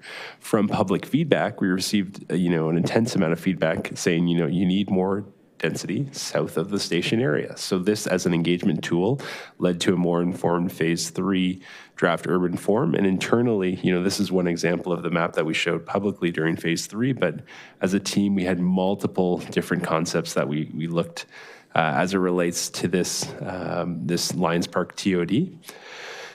So I think, this shows the iteration in terms of how that changes over time when it comes to urban form. This Lions Park Station with the slopes and some of the parcel sizes, yes, a lot of that height does go on that mall site, but we are looking for a transition into the community as well too. So I would say, as part of those discussions, we had open discussions with working group members around what should go here. We had some working group members tell us, don't change anything. We had others say, the fact that you would show 6 stories is, completely against what we believe as a community. And as we heard today, there's still concerns around what's being proposed. So I think what's, illustrated here, and if we take the TOD components of this plan in tandem with all the other moves within the plan and all the improvements in Chapter 3, it presents, a strong vision for this area going forward. And again, this area is home to so many different eclectic forms. This still allows for that range of built forms to be achieved here. So I think to answer your question, there were multiple iterations that got us through. These are just 3 examples of what we showed at different phases. That's helpful.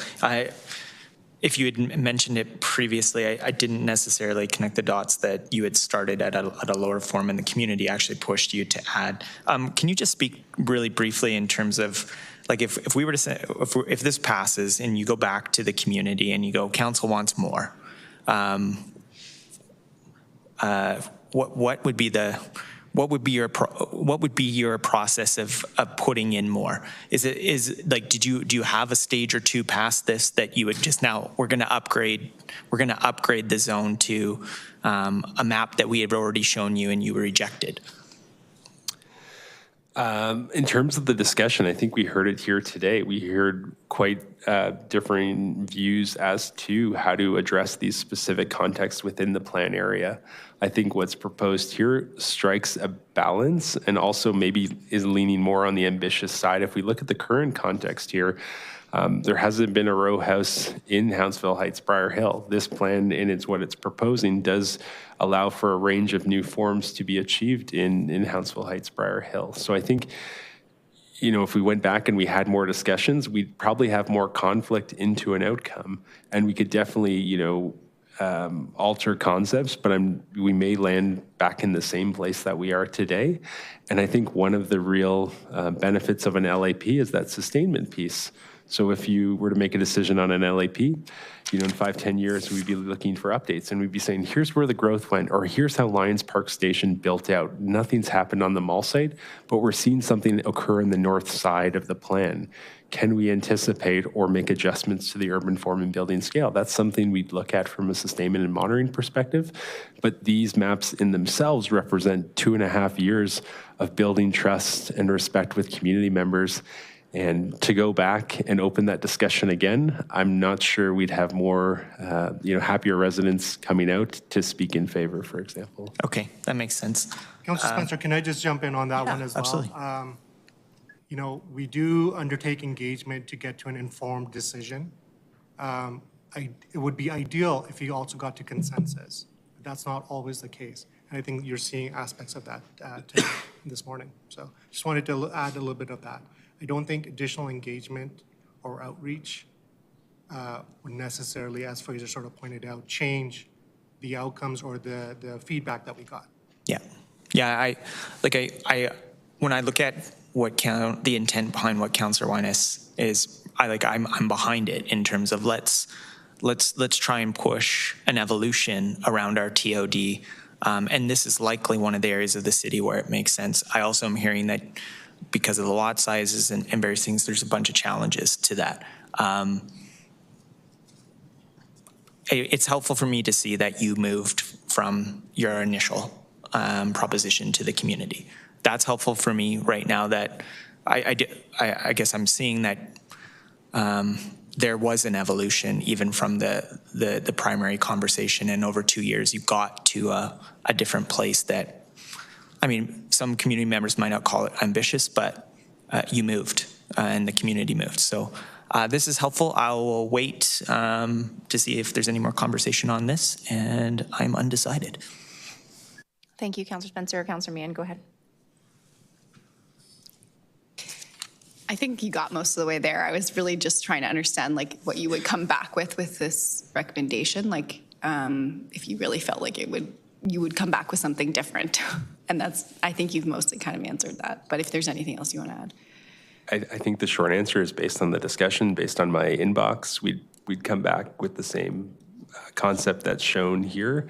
If we look at what we did on McLeod Trail and the Heritage LAP, we had this grand vision, significant heights. We still have McLeod Trail as it is. So even as a plan, we can propose, lofty outcomes, but in reality, they may not always be achieved. So this is, a plan that is striking that balance. And let's see in the next 5 to 10 years where this goes and what's built out. And then we can definitely look to see how these pieces are being implemented and if we miss the mark in a certain section of the area. And we'll know that through the land uses that come forward for sure. Okay. I'll also think a little bit more about this. Thanks. Thank you. 1 second. Councillor Walcott. Thank you. I took the exact opposite reaction that Spencer took just because of the proposed phase 2 map. The reason I asked about kind of the structured principles around those early maps and what the negotiation looks like is just from my own experience with LAPs. I'll be on my 4th by the end of next year, and some of the principles of it was really that if you were within transit areas, primary transit routes, frequent transit routes, you start big and you work your way down. A prime example is that in the phase 2 map, and I think this was the right decision because it was along a primary transit route, you had 6 stories through Mount Royal. And I still think that was the right place to start because when I asked the question, I laughed first, but I had I asked a simple question of what was the principle, and the principle that the team listed off was they listed off very specific along transit routes, bike activity, traffic mobility, access to stuff. And so there was a list of principles that said, this is why we did this. When I look at that phase 2 map, the south side of Lions Park is white. And I'm surprised. I would have expected it to go the other direction, start up and then work down. But to start from a place of not doing anything and not significantly changing anything in the early proposals and then working your way up into the transition zone. Yeah, that's what I was asking about with principles. So I was wondering if you could walk me through how it started there. Sure. Great line of questioning, I think, with this phase 2 map. As just To begin on a very broad level, as part of LAPs, we're continually looking at process improvement. So the West Elbow map that you're referring to had 3 choices of scales. What we learned from the Riley example was that going from 0 to 4 and then 4 and above, we only gave 2 people options. We said up to 4 stories and then above 4 stories. And that's why there's the juxtaposition in the colors. West Elbow was able to introduce 3 different scales from that lesson learned. They said, saying 4 or higher, people were asking us, well, how high? So West Elbow was able to introduce a 3rd scale, which was set up to 6, which I think is a really great improvement for these maps. With regards to the phase 2 map that you're shown here, this came about through working group input. Some areas did remain white, but in working group sessions, those areas were completely colored. Some people colored all of Hounsville Heights, Briar Hill, saying this is where density should go. As a working group having 6 breakout tables, there was no consensus on what to do south of the station. So, as a trust building exercise, as telling these residents, you're going to be part of these discussions, we made the decision as the project team that we would leave it blank and we would see what the broader public feedback would be on it, because there was no agreement from various community members how to deal with that south of the station area. So that then sparked a larger discussion. We took it back. We worked with urban design. We worked with various technical advisory committee members, and we started building out a very contextual TOD approach that's here that allows for multiple forms across a smaller area. It's a great answer. I didn't know that was one of the iterations. It's a wonderful answer. This just leaves me with kind of another general question that is almost unrelated to LAPs at this point, because it really just, I think the thing that I'm most curious about is what are our non-negotiable principles that you no longer need, that you don't, that these are the baselines, and we're not talking about that per se in some of these working groups. And I don't think that I got to that answer with TODs. And with my own experience with TODs, I think that there's a lot of significant work that still needs to be done to develop those kind of principles around TOD sites anyway. And I think that's kind of what leads you to this position.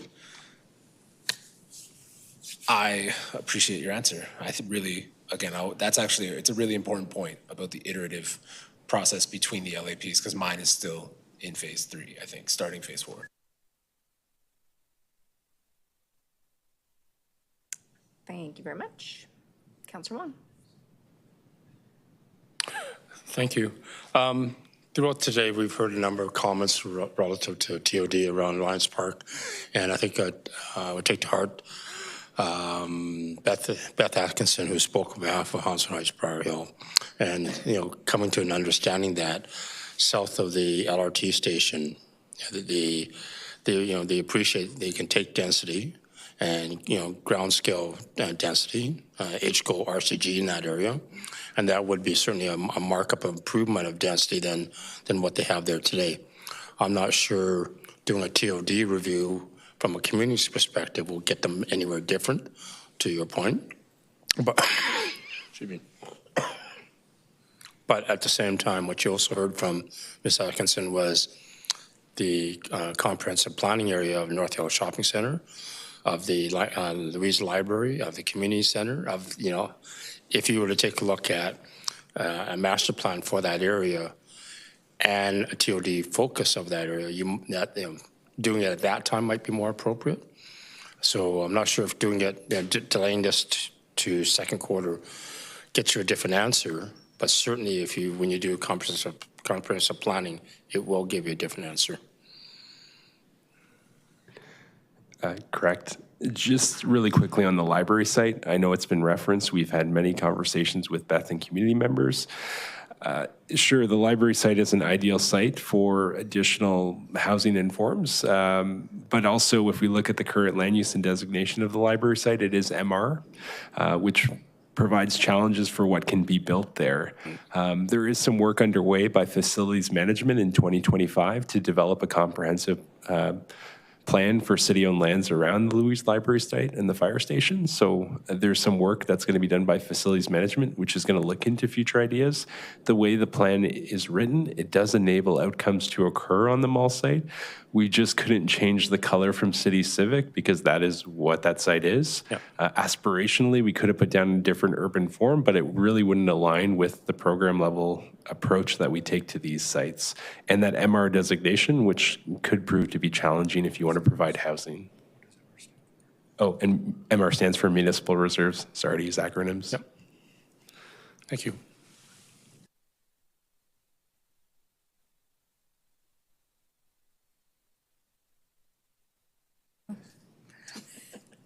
It's just not my day today on that thing. Councillor Carra, go ahead. Hey, I'm beaming into you from the car outside the city semifinal in soccer, and I will make my debate and vote. I'm deeply sympathetic to the motion that's before us, and I think I want to sort of give like a deeper sort of perspective on where local area plans came from. They came as the sort of the enabling work of the Guidebook for Great Communities for Everyone. Of course, the Guidebook for Great Communities for Everyone was way too controversial a aspiration, so it became the Guidebook for Great Communities. And that also was way too aspirational. And so it is now just a guide for local area planning, which is what we're doing here, which is why there's a tremendous amount of basic planning stuff in this document, and not enough sort of focus on the specifics, in my mind, regarding this plan. I remember we sent the guidebook back many times because the basic statement was, you know, if the Guidebook for Great Communities is producing Great Communities for Everyone is producing a plan that's just a land use plan, it's not doing its job. And I think these local area plans have a lot of great stuff in them, but they're buried deep inside, and the plan is not singing the way it needs to sing. Having said that, it is doing way, way more than ARPs ever did. ARPs were largely an exercise in trying to prevent growth, and this is enabling growth in a thoughtful way, maybe a little bit too constrained in some ways, but maybe not. And the fact that this is a living process and there's going to be a review 5 to 10 years that I actually believe will take place, as opposed to the reviews of the ARPs that never happened. And the fact that there are many, many more LAPs that need to be done leads me to believe we cannot send this back. It's fine. It's not as good as we need it to be in the fullness of time, but we'll get there. And I'm not prepared to send this back at this time. I think we have to support the work that's been done, the 2 years of community engagement that's gone into it. I'm deeply sympathetic to everyone who thinks this isn't enough. But we'll see what happens over the next couple of years. And I want us to keep evolving these things into tighter documents. I think we need to have a conversation about turning the guidebook into the thing that it was supposed to be, so that we don't have to spend a tremendous amount of these documents just basically repeating basic planning standards. And you know, I think that resonates with the conversation that Councillor Walcott just had with the administration, where, you know, what are the non-negotiables? What are the big things? I want these plans to be more focused on these plans than just general planning.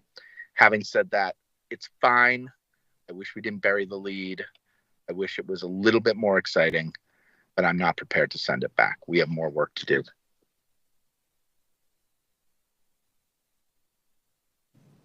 Thanks, Councillor Carra. I will go to Councillor Chabot. Thank you. What's before us exactly right now? It's a referral motion. And in order for my motion to be considered, it would have had to have been put before the referral motion. Is that how that works? Is there any way to incorporate my proposal into the referral motion?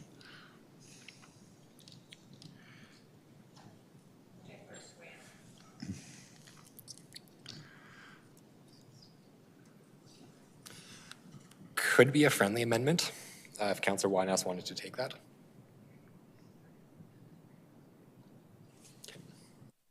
You know, honestly, I'm not sure whether this is going to pass or not. At the end of the day, this is a recommendation to council. I'll consider how best to introduce my motion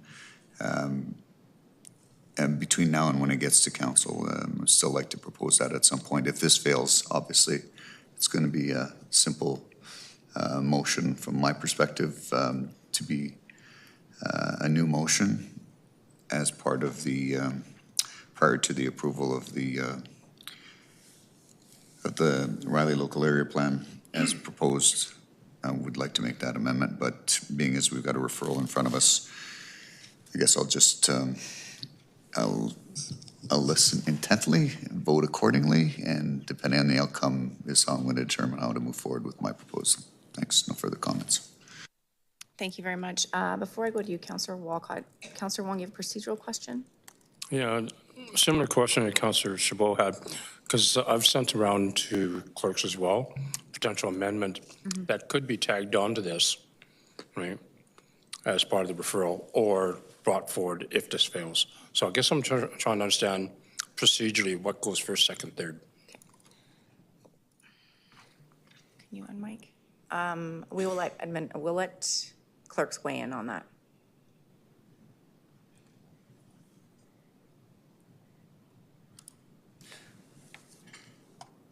So a referral is on the floor right now, so that would take precedence over an amendment. Again, if Councillor Wyness wanted, you could try to incorporate your amendments into what's currently on the screen if that's taken as a friendly. Otherwise, this item, the motion before you would either have to be voted down or withdrawn, and then the main brought forward, and then the other councillors' amendments could be voted on and tried to be incorporated. Yes, I'll tell you why. Okay, Michael doesn't. Thank you. Sorry about that. Can you repeat it? Sorry, I missed that. I was trying to figure out the agenda today. So referrals on the table right now. Yeah. So that would take precedence over amendments. But what could happen is Councillor Wong's and or Councillor Chabot's amendments could be incorporated into what's currently on the screen if Councillor Wyness wanted to take that as a friendly. If not, what's currently on the screen would either have to be voted down or withdrawn. Main would be brought forward, and then all of the other amendments could be put forward, voted on, and then incorporated if they pass to the main. Okay, Councillor Wyness, I will let you decide if you want to take it as a friendly. So clerks, if she says it's okay for a friendly, we can add those amendments to this. Yeah, so we're just working on incorporating the various amendments that we received. With that, I'll go to Councillor Walcott for his debate. Thank you. I'm really supportive of TOD discussions, which is why this is super attractive to me. The real reason why it sticks out, though, and this is why your answer to me was really important to me, was because my fear for what we got out of this plan, I started to think about what types of transit stations mirror the similar structures that Lion Park does, and they're all kind of in the Northeast, right? It's Whitehorn, it's Martindale, right? And there's very few that mirror that similar breakdown where you walk across the street to the, you don't even cross the street, you cross a park to walk into the train station, right? Like there's very few that have that kind of special dynamic. Heritage doesn't, Anderson doesn't, like those, they're not, Anderson's a little bit, but even Anderson has higher density around the back half than this particular one where you're straight up just walking across a grass area into a train station from a residential neighborhood. And then there's the flip side about,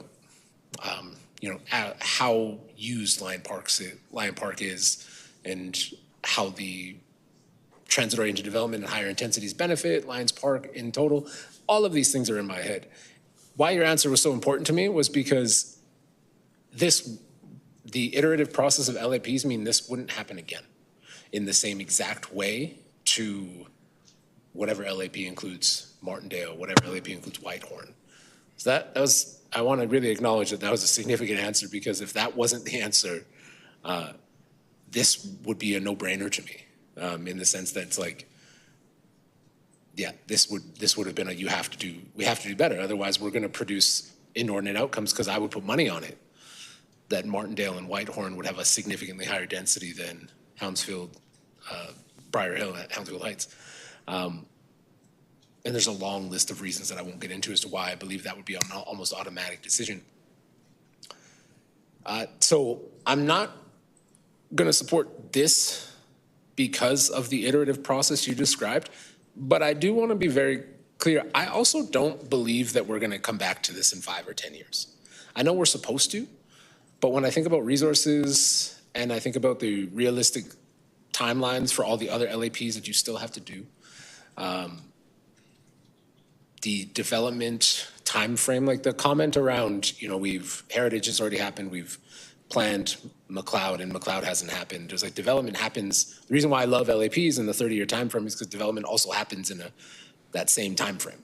And so having like a year of heritage, and then like kind of worrying about, is it too ambitious? I often temper that with my own community, saying that like ambition and a vision for a community, it's not going to happen in the span of 3 years or 5 years. It's going to happen in 10, 15, 20 years.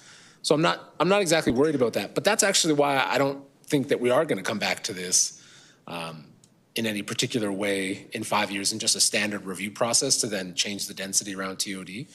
It's why one of the things that I think mostly needs to happen here is that our TOD policies need to be updated so that we get back to that concept of non-negotiables, so that you don't have to talk about this.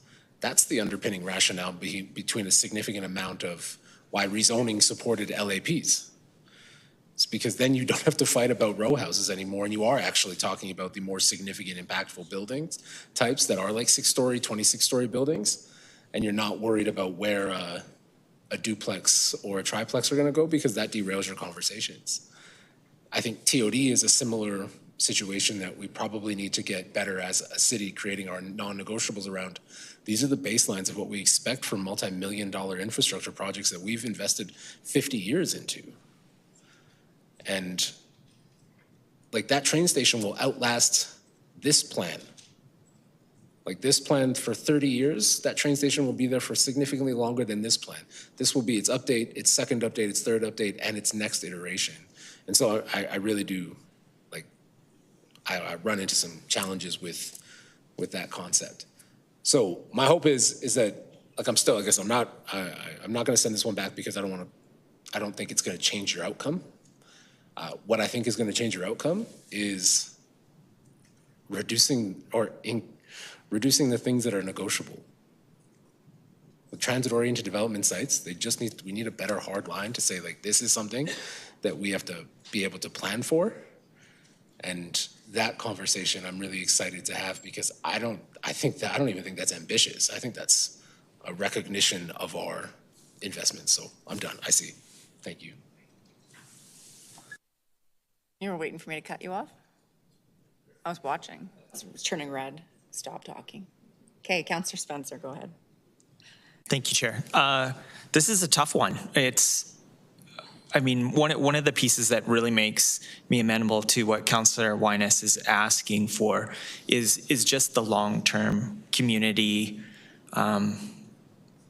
like for us as a city to say, like, we do actually believe that density belongs here.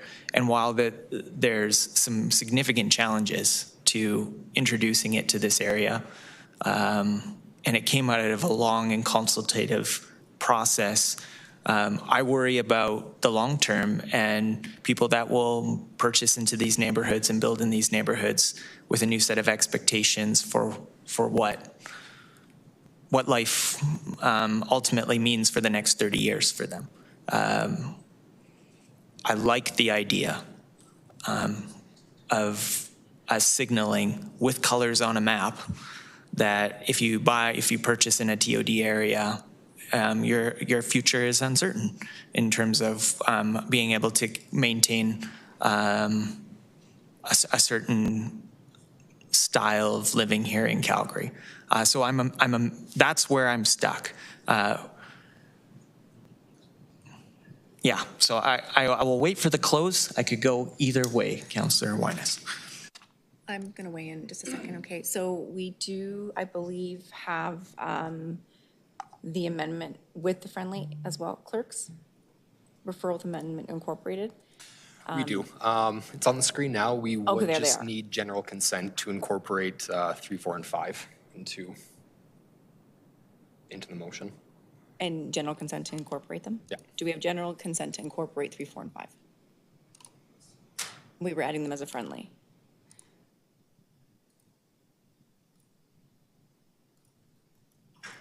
Sorry, I don't, because I just need a second to go through figure 13, 2.5.22. Like, what are those? Yeah, this is not a friendly. Okay. This is a significant amendment. Okay, hold on. I'm going to offer debate on Councillor Winess's first. So I know where Councillor Winess is going with this, and there's reasons for it, because we see a 3, 4, 5. So I know she wants to kind of send this back so that Councillor Wong can work with administration to make sure that his amendments are incorporated into the document. Councillor Wong's amendments, there are a lot of them. There's lots if you've read through the emails and the amendments that were sent. So I get where Councillor Winess is going with this, and I'm inclined to support it as long as 3, 4, 5 are worked on with the councillor. So we can't add as a friendly without general consent. So I'm going to say that I will support Councillor Winess's initial, but adding this all in, it just seems redundant to me if you're sending it back anyways. So Councillor Walcott, you want to just to kind of comment on the addition to the amendment. Sorry, I just put RTS in because you don't have general consent, from me at least. That's right. Yeah, that's what I wanted to double check. So then, clerks, we don't have general consent. So we have to vote on the whole thing, correct? We would vote on adding 3 as amendment, 4 as amendment, 5 as amendment. Okay, so we'll take a vote on adding those all together. But if the amendments don't pass, then it goes back to Councillor Winess's referral. Then it would just be what's currently 1, 2, and 6. 1, 2, and 6. Okay, so committee, what's going to be in front of you is adding in 3, 4, 5. Just 1 second. And then if that passes, it'll be Councillor Winess's referral with the amendments. If it does not pass, we go back to the original 1, 2, and 6. Does everyone understand what we're doing? If you don't, just put an RTS in. Can you call them separately? Yeah, we can do that. All 6 of them, or can we bundle 3, 4, and 5? I'm happy to support 4 and 5. I'm not happy to support 3. Okay, we'll get that ready. 3 is different in kind because Okay, that's all good. Councillor Wong, you have a question? Thank you. It's similar to Councillor Craw. So if you can explain how you would break out the vote, that'd be great. Well, I will get clerks to explain that. Thank you. Thank you. So we just need a minute to prepare it, but we will have, okay, yeah, so that was what was number 3 on the screen before. So we'd vote to add that, and then Councillor Craw requested to have what was 4 and 5 to vote together, so we will have, the next vote would be 4 and 5.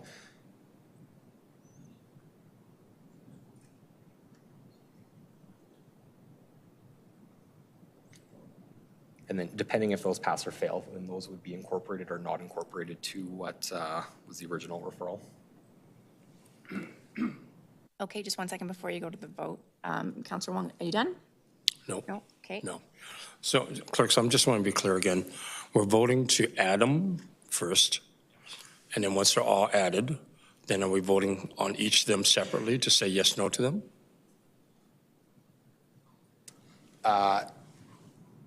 No. Well, I mean, we could, if committee wants to vote on each one individually, we could do that. We would just need a few minutes to prepare the vote boxes for each individual motion. Yeah, personally, I would.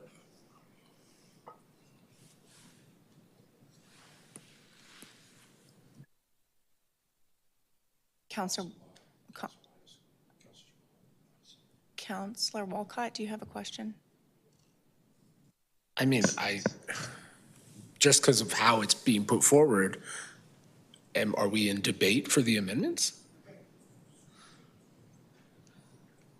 Like, just that's the position. I know that Councillor Cross says separate them all, but I think, like, technically we're still in debate, and in particular, number 5, is essentially asking for a heritage guideline plan for non-heritage areas to say, like, go inventory what a community looks like today and then create a plan for it to look like that tomorrow in a non-heritage zone. That is one of the, I think, most problematic constructs of this that that you could do, is just you're actively trying to find different ways to create heritage zones. When there is no justifiable heritage as per the framework, that suggests creating a different way of managing development outcomes by inventorying the way something looks and trying to maintain the way it looks today. I mean, I think that is straight up counter to Councillor Wyness's point about density, because that will produce an outcome where the neighborhood looks the same as it is today. I think it's counter to the original in so many different ways.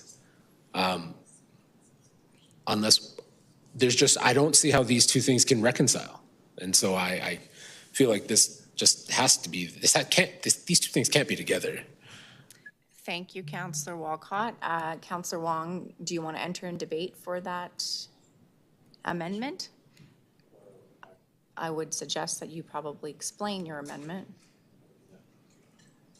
So I kind of wish we had an opportunity to introduce why number 4 and 5 was put in, which is the two I inserted.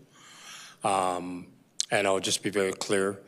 As I said at the very early part of the questions and answers, one of the things that's really missing out of the LAP is if we suggest that we believe in community and local context, but it's not described in there adequately, and not with the aspirational, what is people, what do people think Hounslow Heights is going to look like, Sunnyside is going to look like 10, 20, 30 years from now, then where's the guiding reference to that? So that's that portion of it. The other portion about auxiliary verbs of again, should, shall, may, must, even though it's in section 4, that was, the intent there was to pull it up to the front so that when people read it, they know what they're reading. So that's the intent of 4 and 5. Thank you. Okay, so we will be most likely having them all broken out so you can vote for them separately. That will be the plan. Clerks is being very patient and with us, and Councillor Chabot, you are in the queue. Thank you. Well, just debate on the one that's on the screen before us right now. It's what I was proposing, which is to delete that section to allow up to 12 stories to be incorporated on 10th Street and eliminating the figure that's associated with that. We've heard arguments as to why 8-story wasn't feasible from the industry, or from at least a particular applicant in the industry, talking about the cost of concrete and the challenges with and bonus density using heritage as a bonusing tool, heritage transfer. It is something I think would have negligible effect on the adjacent community from a streetscape perspective. 2-story podium, I appreciate that there may be some challenges with incorporating some of the step backs on this particular site to accommodate that, but from my perspective, 8 stories, 12 stories, not a huge difference from a streetscape perspective, which if it encourages any kind of development along 10th Street, where it's been stagnated with the 8-story that's currently in place, I say let's do what we can to encourage redevelopment. So encourage you to support at least this proposed amendment. Councillor thank you. Sorry, Councillor Wong, you want to debate on Councillor Chabot's amendment? Thank you. Again, we've heard many times over that history, heritage, and our character of our communities tell the story of what Calgary is all about. And when we take a look at the evolution of Calgary, we're a very young city, 1883 onwards, and you take a look at the, whether it's pre-1945 or 1945 to 1960 or 60 to 80, whatever the time period, they're like, concentric rings of a tree trunk. And if you start removing those concentric rings, you remove the story of who you are. And again, this is one thing that's extremely important to, we don't have very many places like this in Calgary. I'm challenged in Ward 7. I can't find another one like this, where you have 2-story, 1-story commercial retail units that have history, heritage, not only in the facade, but also in the bones of the building. The only other one is, of course, Chinatown, which we fought hard to preserve and protect. The community of Hillhurst Sunnyside has said many times over, not only when I was here, but in my predecessors here, this is something that's very important to them. So if we're going to do it, and there's provision to go to 8, and with appropriate step backs. If they want to go to 12, there are provisions within the LAP where the heritage asset transfers can be done to get them there, right? Yes, it's a little more cost. It's going to add cost to the construction, the economics of it. I understand that. But the alternative was going back to what we used to have, which is bonus density. And they would have had to pay for bonus density either way. And that would have been, again, a natural return to the community. So the question is, what are we doing this for? We're doing it because the economics of development don't work, therefore we allow this to happen. Or we're doing it because we're building character in our community. And that's the reason. Now, if this does pass, if this particular amendment does pass, we're going to have to put in some real tight belts and braces to ensure human scale, history, heritage, culture is preserved and protected in there. Thank you. I have a question for administration. Point blank, do you agree with this amendment?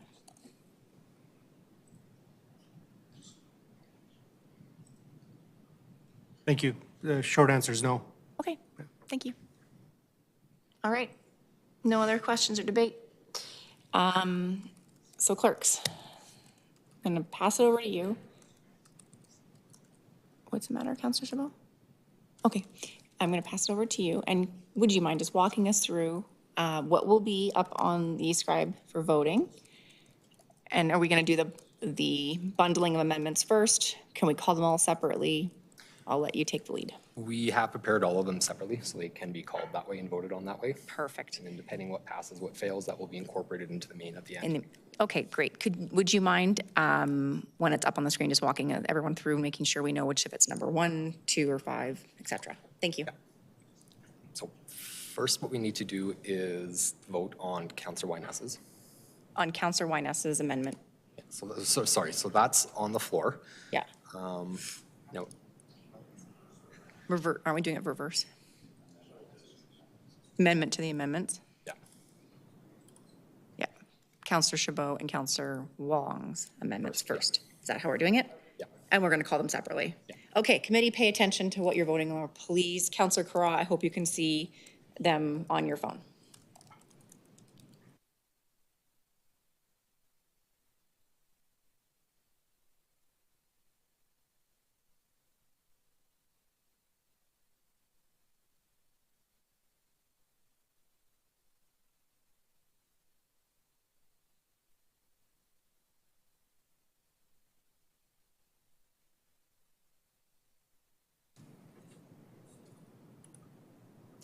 on the amendment before you, Councillor Carra.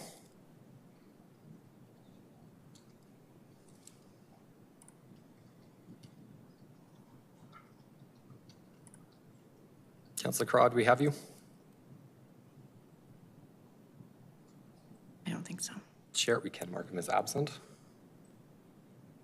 And Councillor Sharp, your vote, please. No. Thank you. All the votes are in. Can we display that one? And that motion's defeated with Councillor Meehan, Spencer, Walcott, Wong, and Sharp voting against. So the next one would be one of Councillor Wong's. And this would be number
Okay, we're ready with the next amendment. Just up on the screen, this was Councillor Wong. This was your first amendment that you sent in. Okay, everyone off to e-scribe, please. Oh, sorry, my Teams is. So just a question for administration. Should, shall, must, we don't use must, right? What was the amendment? The short answer is we don't use must in this plan, no. Right. Is that one of the proposed? Should, shall, must. So before we vote, maybe we should strike must because it's not incorporated within the document at all. So there's no point in referring to it. And should and shall, just as a question, do we typically put in definitions of should and shall in our LAPs? Great question. So there's two parts to know. In Chapter 4, we clearly identify when you would use these terms and what they mean. Often we use should because there are always situations where there could be instances where a policy may not work out. And then to highlight the importance of Chapter 4 to folks, on page 7 of attachment 2, it says Chapter 4 implementation interpretation, and we highlight to the reader, you need to read Chapter 4 to understand how to implement these policies. So it is at the front and the back of the document. Yeah, I was trying to find it in the back. I couldn't find it. So it's part of the introduction, page 7, you said?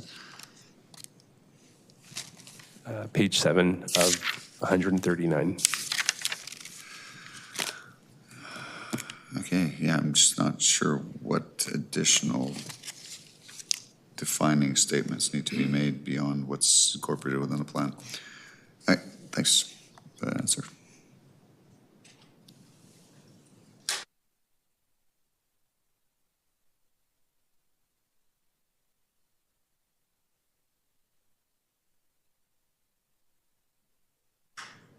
They're striking something, and then I have Councillor Walcott in the queue still.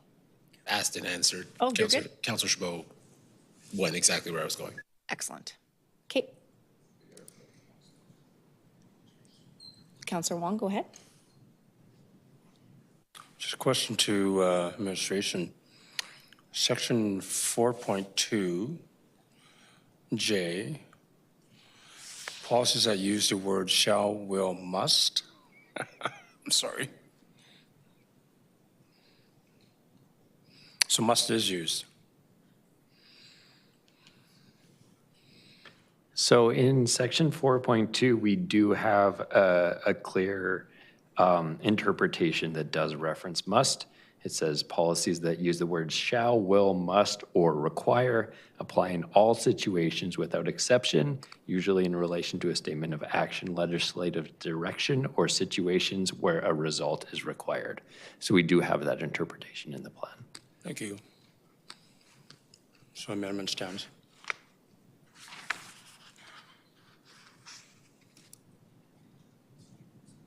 Okay.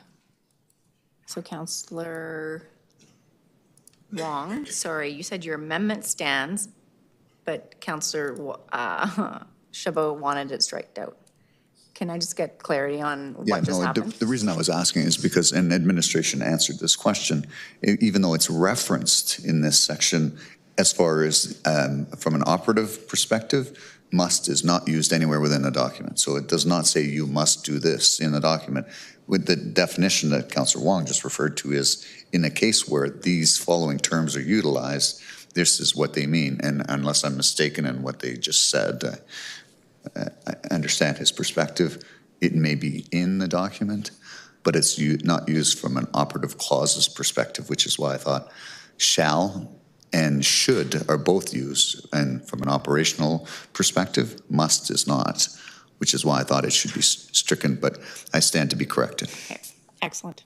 Just to clarify, there is one policy that does use must, so it is used once in an actual policy. Thank you. Thank you. Okay. No problem. All right, we will vote on this one.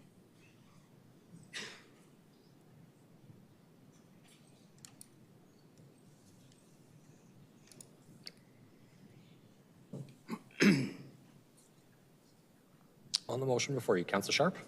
Yes. Thank you. Chair, all the votes are in. Okay, display the results, please. And that motion is defeated with Councillor Chabot, Meehan, Spencer, and Walcott voting against. We will go to the next amendment.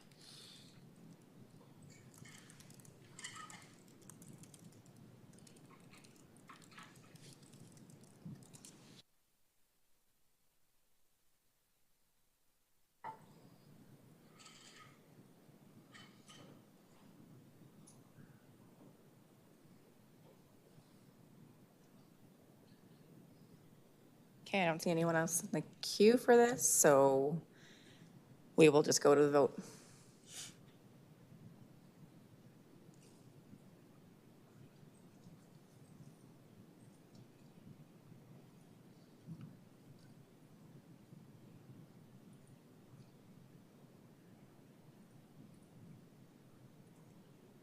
Councillor Chabot, your vote on the amendment before you.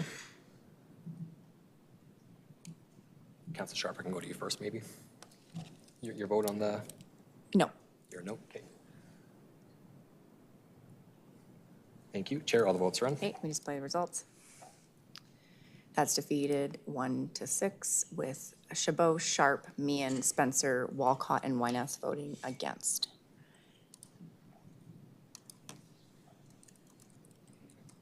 Just 1 second. I think there's one more amendment.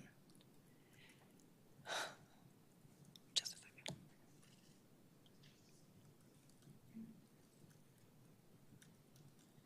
So Okay. those 3 amendments lost, so that does bring us back to Councillor Wyness's original, which is up on the screen without those amendments incorporated. We do have those prepared. We would just need a quick minute to prepare those individually. Okay, so while we do that, you do that. Why don't I go to Councillor Wyness to close on this? Thanks.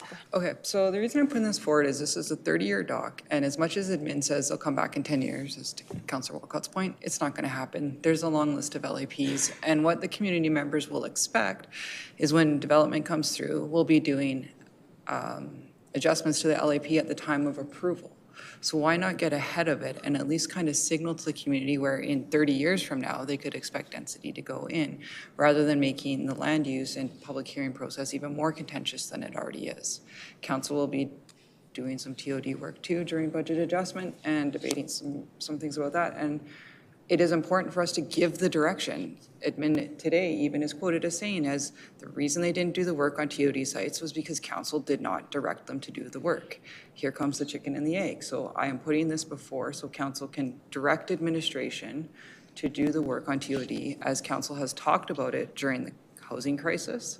We've talked about it during blanket zoning votes. And so do we actually want to do TOD or do we not? And I mean by enabling industry to have that indicator of where we do actually are putting our money, our votes where our mouth is, that's what I'm putting before this council. So, closed. Okay, thank you very much. Clerks, we're going to call these one separately.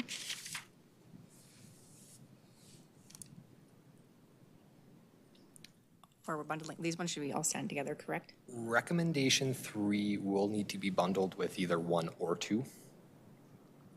Just to provide some direction for administration if the referral is to pass.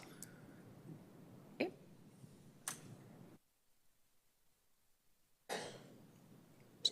Administration, do you have a recommendation or a preference? Like, did someone ask for this one separately, by the way? No, okay, you know what? We're not voting separately. Let's just do them all 3. I don't think that we need to. Yeah, sorry. I just got a little caught up in all the recommendations that I just saw today at last minute. Inside voice.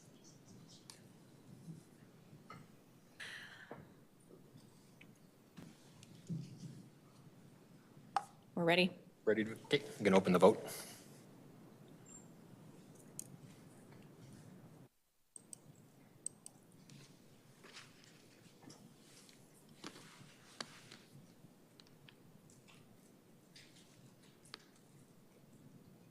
Councillor Sharp, your vote on the referral?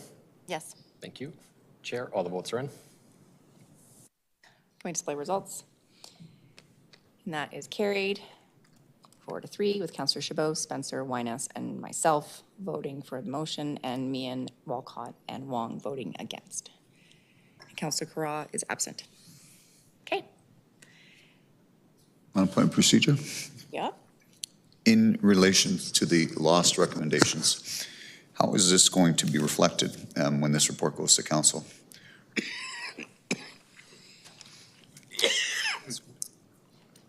So this report is going to go to the October 29th regular meeting of council. No, so the original recommendation was to send this to public hearing. It doesn't need to go to public hearing anymore because there's no need to advertise it because there's no bylaws. So this now needs to go to council for council to basically agree to this referral. So that would go to October 29th regular. And what you see before you is what would be on the report. The lost recommendations, how will they be reflected in the report going to council? Committee can take a motion to forward the lost recommendations with the report to council. Okay, I'd like to make that motion. Okay. So with that, the lost recommendations will be forwarded along with what's on the screen to the October 29th regular. Okay. Councillor Wong, you're in the queue. Go ahead. Yeah, just a quick question. So this is very definitive, talking about, it's off the screen now, about TODs and multimodal and everything else as such, and having this come back second quarter of 2025. In the deliberations that administration has, are they open to other changes to the LIP, or is it restricted to just these two items?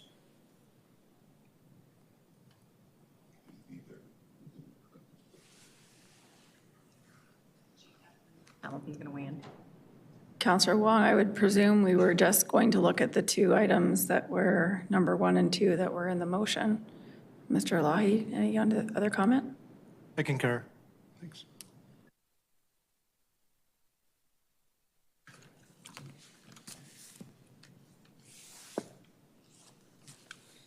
Sorry, my mic isn't working. I have a quick question. Do we need to put a motion forward for the lost recommendations? Or we're good? No motion is needed to forward the lost recommendations. Okay, so anything further for this item?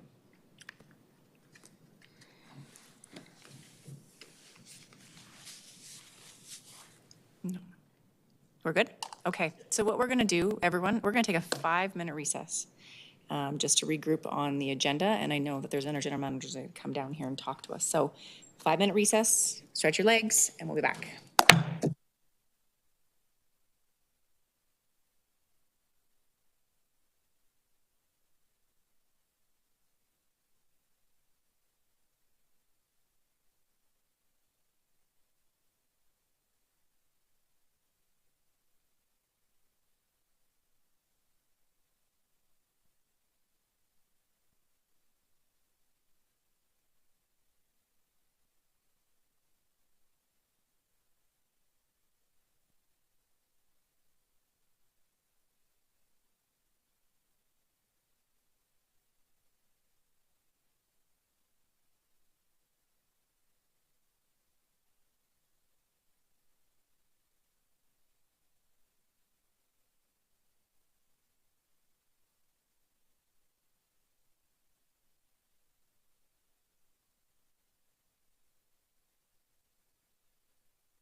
We are back. Thank you for everybody's patience. Clerks, let's do a roll call, please. Thank you, Chair. To confirm quorum, Councillor Chabot. Present. Thank you. Councillor Chu. Councillor Demong. Councillor Dollywall. Councillor McLean. Councillor Meehan. Here. Thank you. Councillor Penner. Councillor Putmans. Councillor Spencer. Here. Thank you. Councillor Walcott. I'm here. Thank you. Councillor Wong. Here. Thank you. Councillor Wyness. Thank you. Mayor Gondek. Councillor Carra. And Chair Sharp. I am here. Thank you. We do have quorum. Thank you. So we do have a couple of procedural items and requests to make. So Councillor Meehan, I'll start with you. Yeah, so we're going to move item 7.2 onto council, the city building program, and then also along with that, the letter from Build. So I will turn to clerks on the best way to do that. Because we're at committee, that letter is just received automatically. So that will be part, you'll see that up on calgary.ca for today's meeting site. We do have a motion prepared. This item would flow naturally to October 29th, but just belts and braces, we've just prepared a motion just to direct it, the report to that meeting. And that's what's on the screen before you. Okay.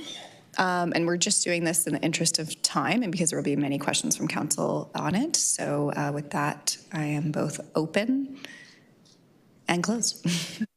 Thank you very much. So we'll go to eScribe for this.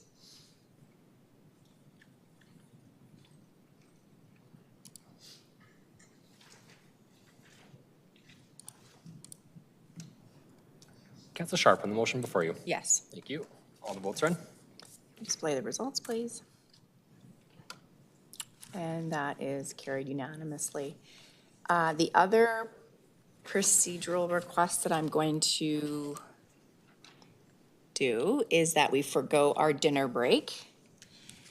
Do I have general consent to forgo the dinner break? Yes, and I'm happy to move that, Councillor Chair, or Councillor Chair. That's okay. Thank you, Vice Councillor Meehan. Anyone opposed? Okay, so we'll go to vote because we do have a member of the committee that's opposed to forgoing the dinner break.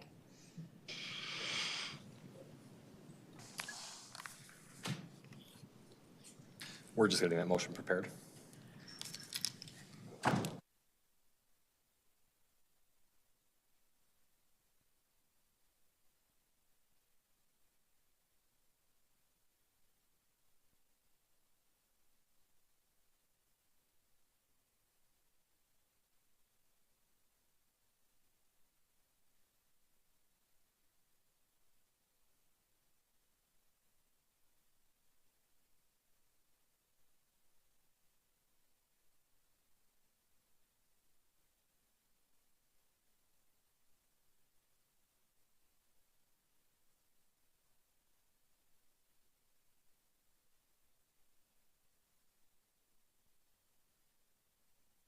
We'll just need a mover for this. Councillor Meehan is moving it. Thank you.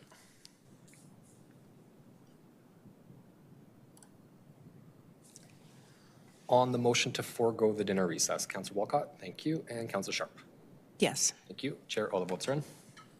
Display the results. And that's carried 6-1 with Councillor Chabot voting against. Councillor Meehan. Okay, and the last procedural one is just to change the order to bring 7.5 up in advance of 7.4. Can we do that with general consent, clerks? That can be done by general consent. Anyone opposed to moving item 7.5 ahead of 7.4? Hearing and seeing none, that is carried. All right, 7.5ers, come on up.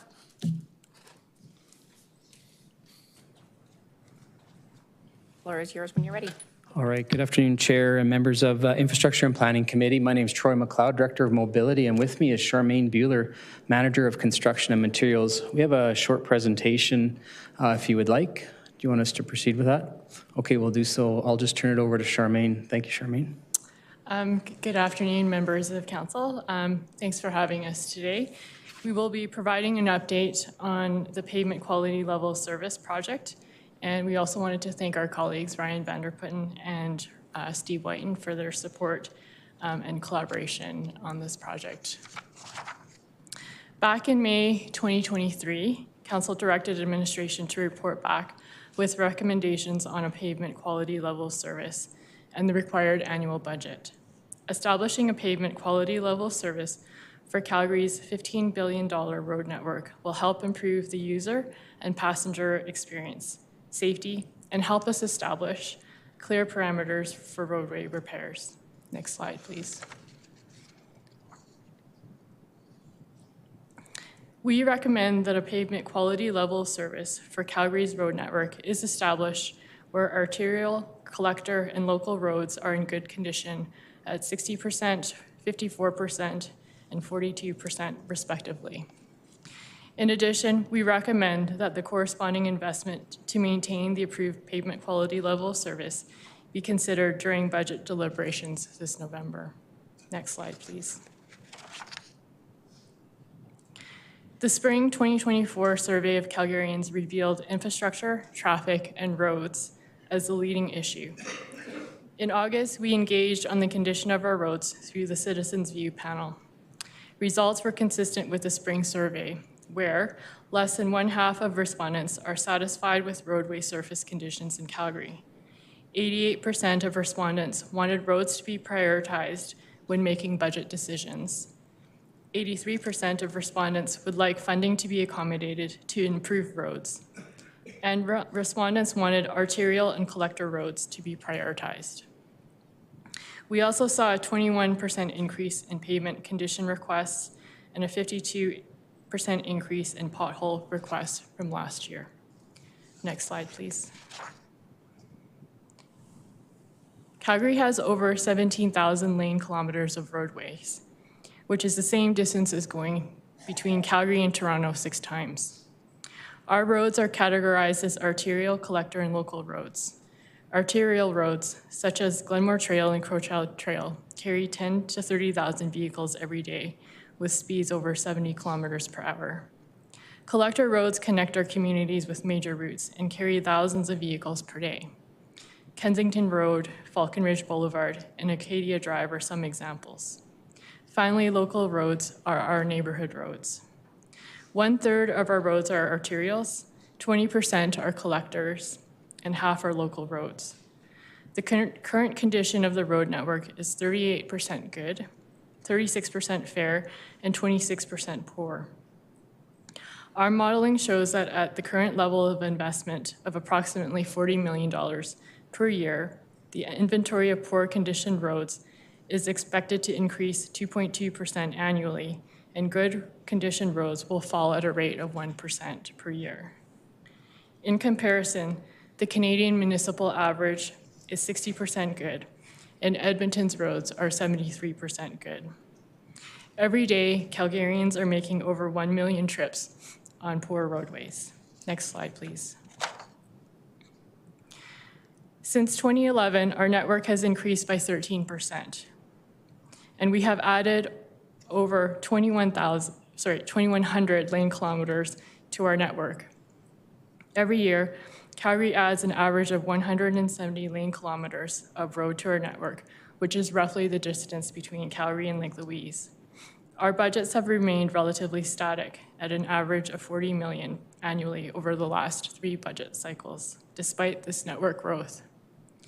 We do want to thank Council for increasing the investment for our roads, bringing the average for this current budget cycle to $47.8 million. Unfortunately, the funding has not kept pace with the demands of our expanding infrastructure. As pavement quality deteriorates, failure to achieve an acceptable level of service will lead to more reconstruction as opposed to repaving. This will result in higher costs, as reconstruction is 5 to 7 times more expensive than repaving. Next slide, please. There is a direct correlation between pavement quality level of service and funding. This graphic shows the pavement quality forecast by 2034. At the current annual funding level of $40 million, the road network will deteriorate, where 52% of our network will be in poor condition. An investment of $88 million per year is a break-even point where funding levels match the deterioration rate. At this investment level, by 2034, the network would be at a 44% good condition. To increase the road network to 50% good condition, an annual investment of $116 million over 10 years would be required. This ensures the road network condition continues to improve at 1.6% per year and repairs outpace deterioration. This is the recommendation from administration. An annual investment of $132 million would increase the condition of our entire road network to 60% good over 10 years. This is aligned with the Canadian municipal average and sentiment from the survey we conducted with the Citizens View panel. Next slide, please. We recommend a $116 million annual investment for a target level of service where arterials, collectors, and local roads are at 60%, 54%, and 42% good condition, respectively, by 2034. This is an affordable level of service that aligns with the spring survey and sentiment from the pavement condition survey, where respondents indicated that arterial and collector roads should be prioritized and 65% of the roads should be in good condition. To achieve this, 2025 and 2026 will focus on repaving all deferred reconstruction and major repaving work that requires immediate attention. By doing this, the city would avoid an estimated $600 million in future costs. This also allows us to focus on repaving, which doubles the life of the road, but costs 5 to 7 times less than reconstruction. Next slide, please. The mid-cycle adjustment increase for 2025 and 2026 will help us start to clear the backlog of deferred repairs. However, to clear the backlog entirely, a budget increase of $35.8 million would be required in 2026. For budget 2027 and beyond, another $18 million annually would be required above the proposed $98 million budget from 2026, bringing the total to $116 million. This ensures the road network condition continues to improve, and we are on track to reach the target level of service of 60% good for arterial roads by 2034. Next slide, please.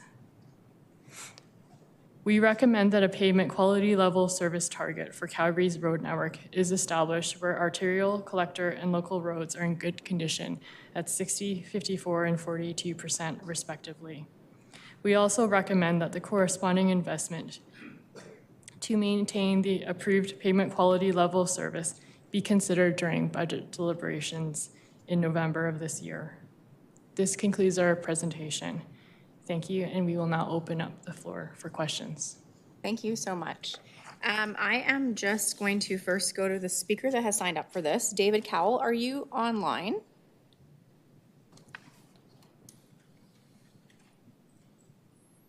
Okay. I don't think he is, so I will go to Councillor Wong. Oh, sure. Hi. That was quite the race. Well, come on up to the speaker and you have, or this mic, and you have 5 minutes. Hi, councilors. My name is David. Sorry, the agenda switch kind of got me. But yeah, just speaking to this motion, either like neither in support or opposition. I just think I have an amendment I'd like to kind of broach, or for someone to propose an amendment. But first, I think just speaking to this quickly, I think the fact that we need to triple our road maintenance budget kind of speaks to a more systemic problem where we are overbuilding our infrastructure and we just have not been designing our city well. And we have this infrastructure deficit that we do need to address. I think we can't let our infrastructure crumble, but at the same time, if we keep building car-dependent suburbs, we keep growing in a way that's very car-dependent, our roads are just gonna get bigger, they're gonna wear faster, and we're just have to spend more and more money on maintaining them. And I think we need to look at more, preventative measures about how do we reduce road wear, and we do that by getting more people out of their cars. We reduce the amount of cars on roads, and we do that by investing in transit, investing in 5A. And I think there's ways that we can actually just tweak the way we do road maintenance that improves 5A and, ultimately improves road maintenance. So I think one thing I'd like to see come out of this program from this motion is In the report, they talk about a pavement quality index and how that pavement quality index corresponds to a certain threshold to trigger repaving. And for the different road classifications, there's different pavement quality indexes that trigger repaving. And I think one issue is that the smaller roads, like the local and collector roads, have a threshold that would allow for the road to deteriorate more. But the problem here is that those roads have on-street bikeways. So these roads have users who are more vulnerable to potholes, cracks, and essentially experience pavement conditions in a way that is more sensitive to those vehicles. But the way that the PQI and the thresholds are set up, it would essentially deprioritize repairs on those roads, which it would actually make it worse, to bike and roll in our city. So I just like making sure that admin is able to tweak that, add some sort of multiplier to roads that have on-street bikeways, and just making sure that our, on-street bikeways are nice and smooth, nice and maintained, that it is still really easy to wheel around in our city. Thanks. That's all. Well, thank you so much for being here, and sorry about the agenda change. I don't think there's any questions for you, so have a seat, listen up, and I will go to questions for administration. Councillor Wong, you're in the queue first. Thank you, Chair.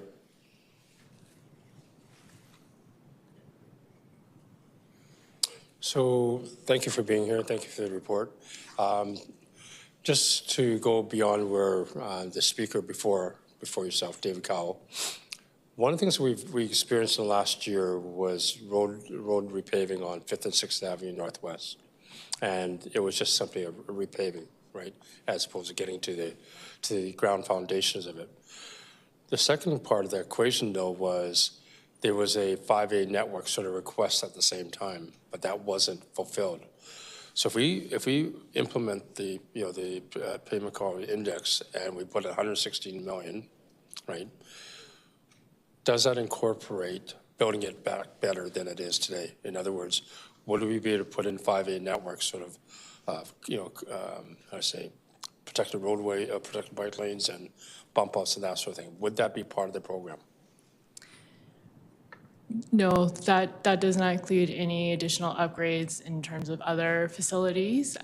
What it does include is that for future-proofing our roads for heavier loads, we have included some increases to accommodate that.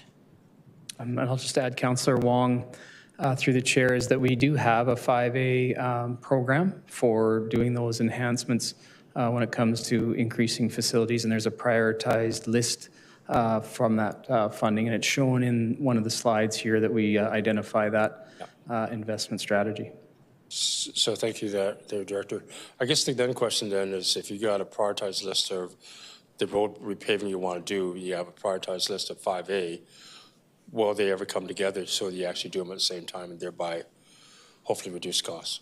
Sure. What I might be able to add is a reconstruction project. So when we have to rebuild the road, that is the time when you would want to implement a 5A project, because often you require some sort of curb relocation, drainage. There's other measures required to implement, and that's what that program delivers through the 5A program. For reconstruction projects that are on 5A network, they are implemented as an upgraded facility, so yes. But on a resurfacing project where you just mill and fill, those roadways, the right-of-way stays the same, the curb lines stay the same. So often we aren't able to implement those facilities, but in some cases they can be put in, such as bike lanes and those kinds of things from a painting perspective, but not a protected facility. Okay. The deterioration of the quality of roads, getting down to your fair and poor index. What's escalated it? Like, what's brought it to this point that we are today? Because I keep thinking back at, we often say Edmonton had better roads than we do, or worse roads than we do. Sorry. Now it's the other way around. What has accelerated our situation? I can start, Councillor Wong. We have been strategically investing in a number of assets across the city. including our pavement assets. There's a number of measures we undertake, but from a degradation perspective and why our pavement quality index has declined over time is it doesn't meet the investment required to maintain that quality. Whereas in Edmonton, their investment strategy is different, and they were able to achieve a greater pavement quality index over time due to an investment that's comparable. And so it really is that investment strategy when it comes to surface overlay, as well as other programs. So what we've done is outline what that would be required to invest to get back to a Canadian average level of service for arterials, collectors, and residentials. Okay. And the last question I've got is as you move into electric vehicles, not just passenger vehicles, but electric fire trucks and buses that are tremendously much more heavy, I imagine that will wear tear our roads even worse. Is that correct? Yeah, that's correct. So we would have to adjust through our pavement design. And so we are able to do that, and we have incorporated that into some of the funding models that we've proposed, just to account for that additional loading. Is that additional loading changing the way in which you build the road up then? Yeah, we basically have done the design, and you basically need about 10 millimeters of extra pavement to actually accommodate these heavier loads. But that over a vast road network adds some costs. Okay, great. Thank you. Thanks for questions.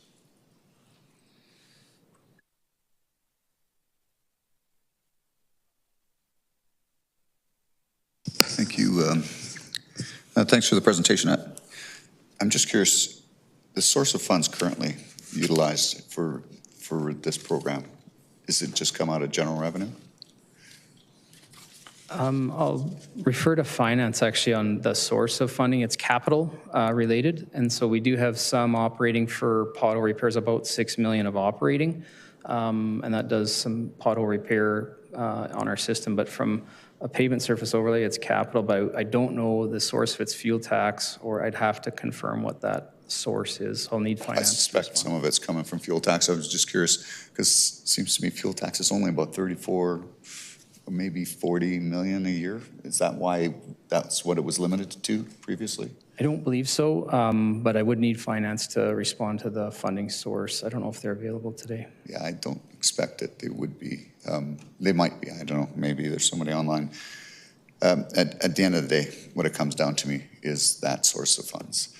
We don't know where we're going to land as far as our positive variance at the end of the year. It's kind of hard for me to approve a $14 million increase for this year with a projected $14 million next year, and then a $34 million or something like that in 2027 to base budget.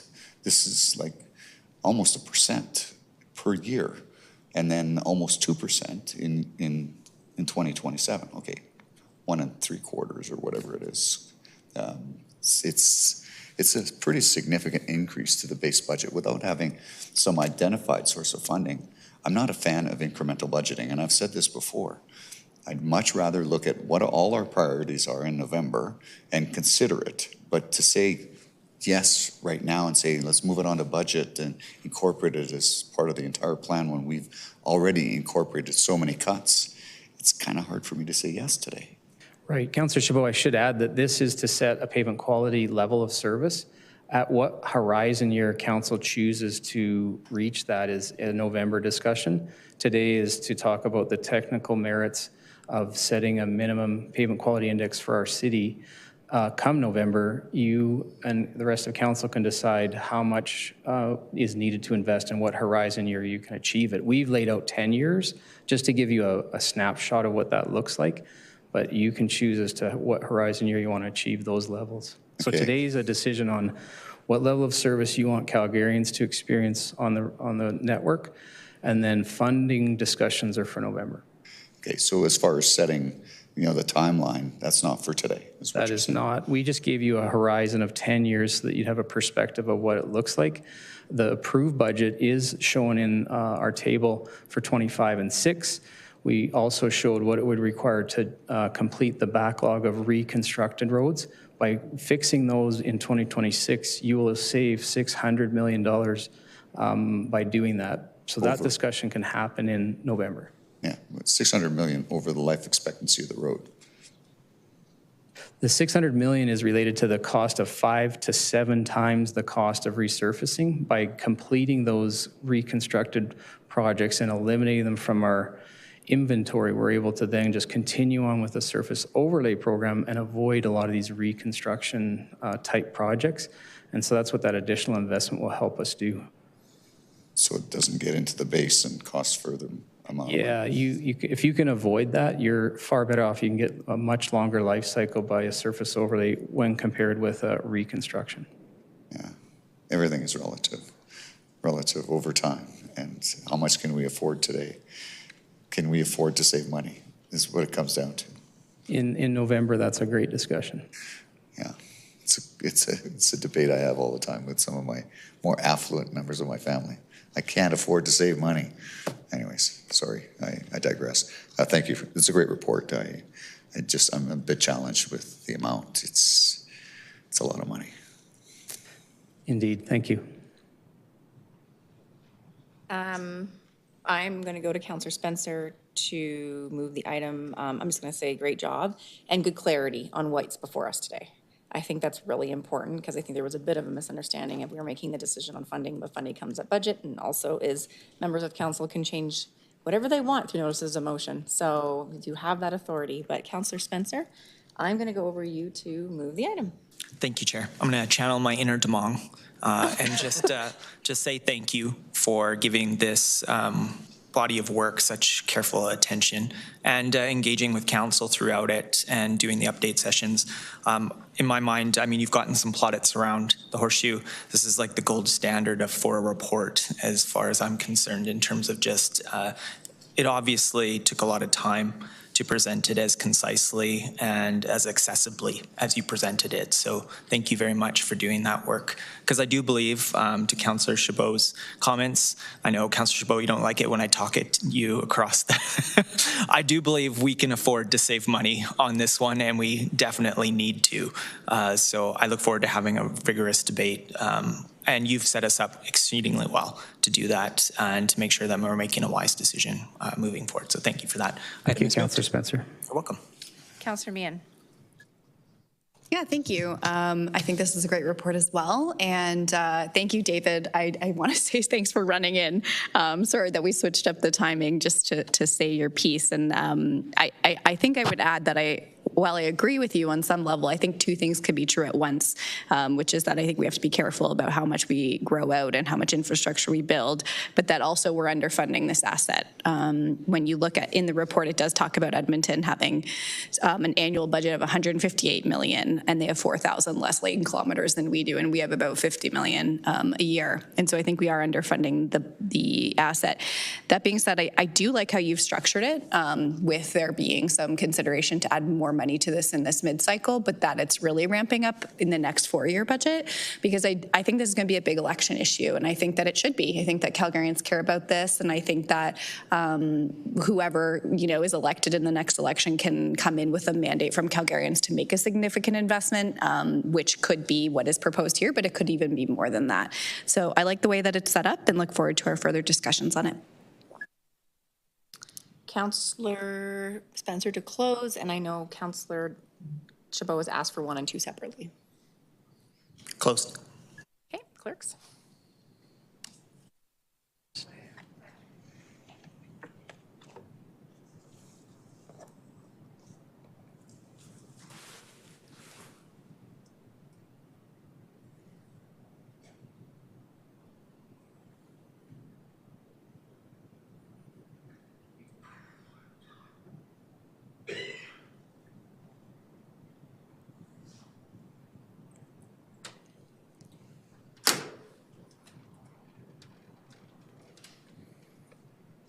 Councillor Sharp on the motion before you. Yes. Thank you. All the votes are in. Can we display results? That is carried 5-1 with Councillor Chabot voting against. We'll go to number 2, please.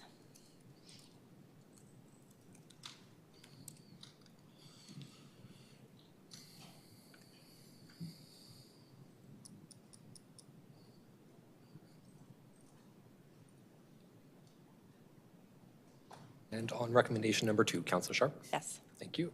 Chair, all the votes are in. Can we display results? That is carried unanimously. Thank you so much. Thank you for being here. Thank you, Chair. All right, we will go to item 7.4, Biannual Infrastructure Insights Report. Mr. Thompson, take it away. Thank you, committee. I do have a presentation if you'd like one. Sure. Excellent. So good afternoon. Today I'm pleased to report to committee and Calgarians on behalf of the Infrastructure Services team, our partners within the city, and our industry partners in the consulting and construction industry. Collectively, we all work together to build a vibrant and resilient city for future generations. Next slide, please. This is the second edition of our biannual Infrastructure Insights Report. We've taken your feedback from the first edition, which we presented to you in March of this year, to include more project information. We're committed to continuing to evolve this report in future editions and look forward to your feedback today and before the next edition of this report, which will be coming in Q1 of 2025. We ask that you recommend that Council receive this report for the corporate record. Next slide, please. Infrastructure Services is committed to building a resilient city. The projects highlighted in this report are a brief snapshot of the hundreds of projects that we're actively working on, focused on delivering equitable services across our community. In addition to the long-term planned delivery of our projects, our team also works with our colleagues across the city to respond to emergency infrastructure repairs, such as the response to the Bears Paw South feeder main. As Calgary continues to quickly grow towards a city of 2 million, our infrastructure gap is also growing. We are monitoring our assets closely and implementing actions to keep services affordable, available, and accessible for everyone. We are piloting and adapting new, innovative, and customer-focused approaches to building a vibrant and resilient city. These initiatives aim to elevate the experience of Calgarians and businesses who are impacted by construction projects in the city, as well as the overall experience of people who use the infrastructure on a daily basis.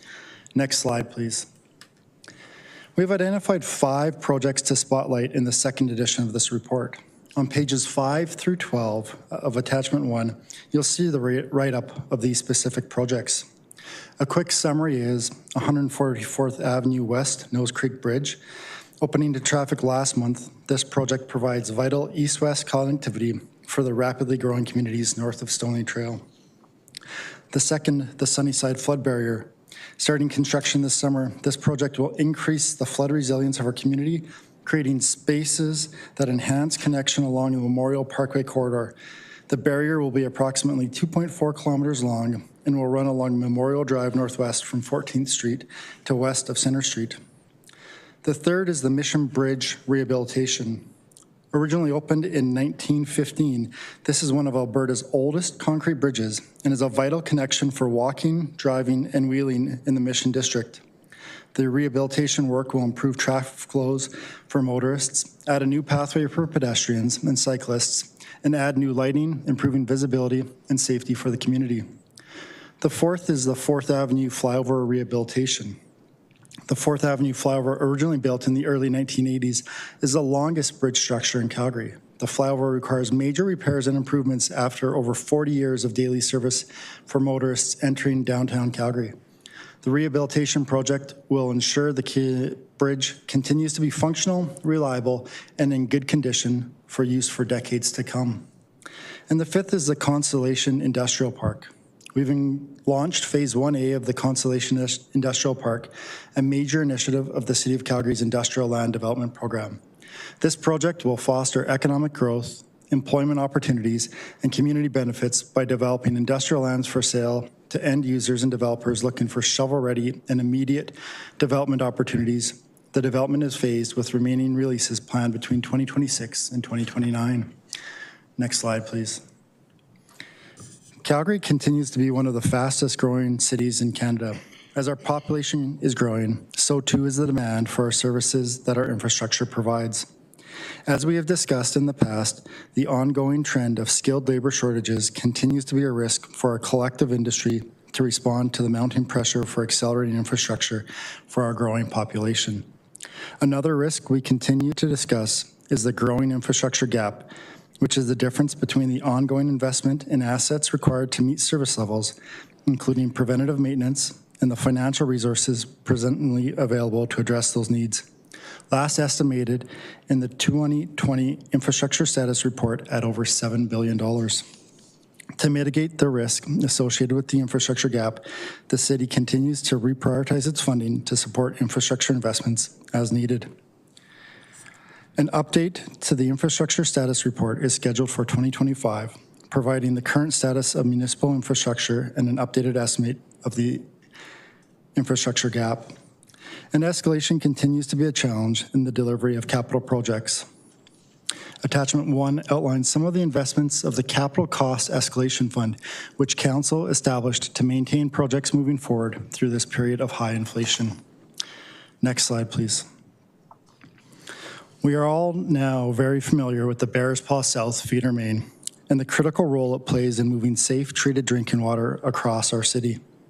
I'm extremely proud of the work which our cross-corporate team did throughout the summer to support the community in repairing the feeder main, working with businesses and community to support them through the work, and to communicate to Calgarians regarding the status of the work and the continued need for the community to conserve water during these repairs. I'd like to again thank all Calgarians for their support during these repairs, and I would like to specifically thank the local residents and businesses who literally had a large construction crew in their front yard working 24 hours a day, 7 days a week to complete this work. I'd also like to thank the many contractors and consultants who quickly responded and worked together to complete these repairs. It was truly inspiring to work with teams on the ground who constantly focused on sharing learnings, equipment, supplies, and whatever each other needed to get the work done safely and quickly. It was a true example of how the construction industry works together to support delivering critical infrastructure for our community. As we move forward, improving system redundancy and resilience is a priority for our team and our colleagues across the city. A series of phased infrastructure projects and investments are in various phases of planning, design, and construction. These projects will continue for the years to come, and as each phase is completed, they will improve the redundancy of our water supply network. Next slide, please. Construction in existing communities is always a challenge, as the process of construction can be disruptive, but the end outcome will benefit communities for generations. Our team is trying innovative ways to proactively address these challenges through a Calgarian-centric approach that complements the work we are already undertaking. A great example is the Mission Bridge Rehabilitation Project. The project's team has partnered with the city's Innovation Lab to improve Calgarians' experiences during construction. To understand the challenges directly from those impacted by the Mission Bridge project, we went into the community to observe how impacted commuters move through the area and spoke with residents in the surrounding communities. We listened to their concerns, feedback, and ideas to include them in solving these issues together. Solutions to the challenges identified are currently being tested through prototypes to gather feedback directly from Calgarians. A few examples include a construction site concierge, a point of interest window, spot the local wildlife scavenger hunt for rafters passing under the bridge, and a QR code at both ends of the bridge to track engagement. This is just one example of work being undertaken right now to improve the way that our projects are being delivered with the community in mind. The lessons learned are being shared with the project teams across our department, and in the coming years, you'll see changes to the way we deliver our projects across the city. Thanks for your time this evening. The team and I would be happy to answer questions, or maybe myself with a few team members. I request that the Infrastructure and Planning Committee recommend that Council receive this report for the corporate record. Thank you. Thank you, Mr. Thompson. I don't think I have anyone registered to speak, and I think your team said you had to answer all the questions tonight. So with that, I'll start with Councillor Wyness. Yep. I'll start nice. I want to thank you for the capital projects map. That was a labor of love between our conversations, and I appreciate that we got that up and running and are taking feedback from citizens because it's transparent. It tells us what we're working on, keeps us honest. So I appreciate that. I think one of my questions is when it comes to our infrastructure, in previous reports, especially what we've seen through audit, our water infrastructure was always marked as green. So how are we making sure our reports are catching some of our weaknesses and being comfortable sharing that honesty of where we need to invest. Yeah, thanks for the question, and thanks for your support in the capital projects map. I've really appreciated working with you and your ideas and advice, and we're happy that that's live. We're adding projects constantly in waves as we go forward and looking to get more feedback from Calgarians as we do that, and I completely agree that keeps us transparent with the community so they can see projects and the status as we work to deliver them. With respect to infrastructure status as we go forward. Obviously, this summer has been a big learning for all of us as we look at the reporting we were doing previously. We are reevaluating how we're doing our reporting. We'll be bringing in the infrastructure status report going forward. We had always been doing inspections and modeling of work. As you know, we're increasing our inspections on our feeder main, increasing our inspections on all of our critical infrastructure, and we'll definitely be bringing information forward as if we find additional investments are required. And it's the balance, like you know, of investing in existing infrastructure and then infrastructure for our growing communities. And that's the challenge that we all have as we're working through this space. And are we evaluating our models to make sure that the blind spot we had in our existing model is not existent anywhere else? We'll be looking at lessons learned from this summer and applying it to all of our infrastructure types. That's part of the realignment, allows us that our asset management team is together so that we can take those lessons learned from the water feeder main and apply it to all of our infrastructure types. That's one of the real benefits that we're seeing from the realignment, is bringing those teams together. Awesome. Thank you. And thank you for 144th as well.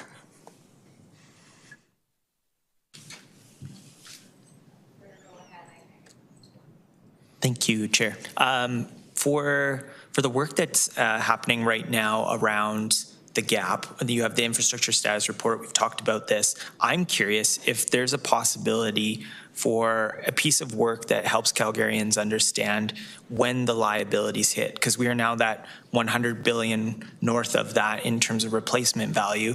When we think about when a lot of these projects were built, are we able to get a map down the road in terms of like 50 years for the pipe? Are we able to forecast a certain range and then kind of bell curve when we suspect the replacement costs are going to land for large asset classes? All of that to say, is there a way to give some certainty to Calgarians in the years to come that we're going to have to reinvest at increasing levels and making a correlation from like the age of the assets to when typically you need to replace them, and show them with a curve kind of when that bill's going to come home?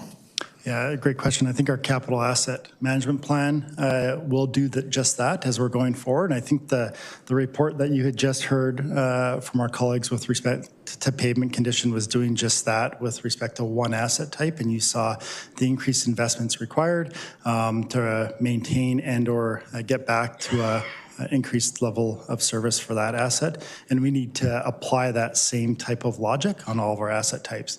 And so that's work that we need to do going forward in a more robust way. Okay, excellent. Thank you. I really appreciate in the infrastructure status report in past years where you tracked how the gap changed and drawing lines for public perception in terms of what the influences were that grew it, shrunk it. If there's opportunities to put that in, I know this is becoming the project to rule them all. So only do what you have the time and the resources to do, but another suggestion for that body of work. Great, and we appreciate the feedback. Thank you. Thank you. Councillor Wong? Thank you, Chair. Thank you, Mr. Thompson. With regards to water feeder main break there, I think I'm a bit surprised that we see reports here for doing a south feeder main. Is that right? So there's, if you looked in the cover report, and in the report we talked about upcoming work that will be happening in the long term. And so throughout the summer, we had in the press conferences we did with respect to the water feeder main, we talked about the short term, medium term, and long term projects. The long term projects were that north servicing main, as well as the south servicing main, and expansions to the Bears Paw or a new Bears Paw water treatment treatment plant and expansions to the Glenmore water treatment plant. And so we've publicly been talking about that throughout the summer. I know I have in many news press conferences, and we'll have more information coming on that project next year. Okay. Yeah, and obviously being involved with the water feeder main, we kept talking about the north feeder main, having redundancy on the north side of the equation of Bearspaw. It's the south one that I quite honestly didn't hear that we're planning for that, which is actually a good idea, good thing to do, but that was that. The second one is with the Glenmore water treatment plant reservoir. Is that an additional reservoir or expanding on the reservoir we've got now? So that would be, I believe it's an expansion, a new underground reservoir at the Glenmore water treatment plant. And so that's a new underground reservoir. And then we're also looking at the new plant at Bearspaw, as we've talked about in the past. Right, okay. One of the questions I asked Director Bowen relative to Glenmore, and this goes back to many, many years ago when back in, I can't even remember when the last flood we had was, and that was with regards to dredging the bottom of the reservoir itself, the Glenmore reservoir itself, to see if we could gain some capacity. Has that been considered? You know, I don't know that off the top of my head. I'd be happy to have the team come and connect with you after. As we're talking about a clear water, I imagine that would be for treated water storage, but I'll, again, have the team come and talk to you offline if you'd like. Yeah, again, that was just back in 2013, we had that conversation about creating capacity. Now, the other part of the equation is that we talk about a drought sort of environment of getting into. If we get in a drought environment and we're creating more reservoir capacity there, what's it do with the downstream water demand? We're going to be storing more in that reservoir, right? So I think that it's an interesting challenge, as we've talked about over the years. Calgary's a large city on a small river, two small rivers, and so the impact that drought will have on us as we go forward. And so I don't think that the volume of water we would be talking about, this is for treated water that we're looking at, not storage for upstream water. And so that would be something different than this. Oh, okay. Okay, so I think it was more the upstream water. Okay, good. That was it. Thank you. Yeah. Oh, sorry, I did have one question. My apologies.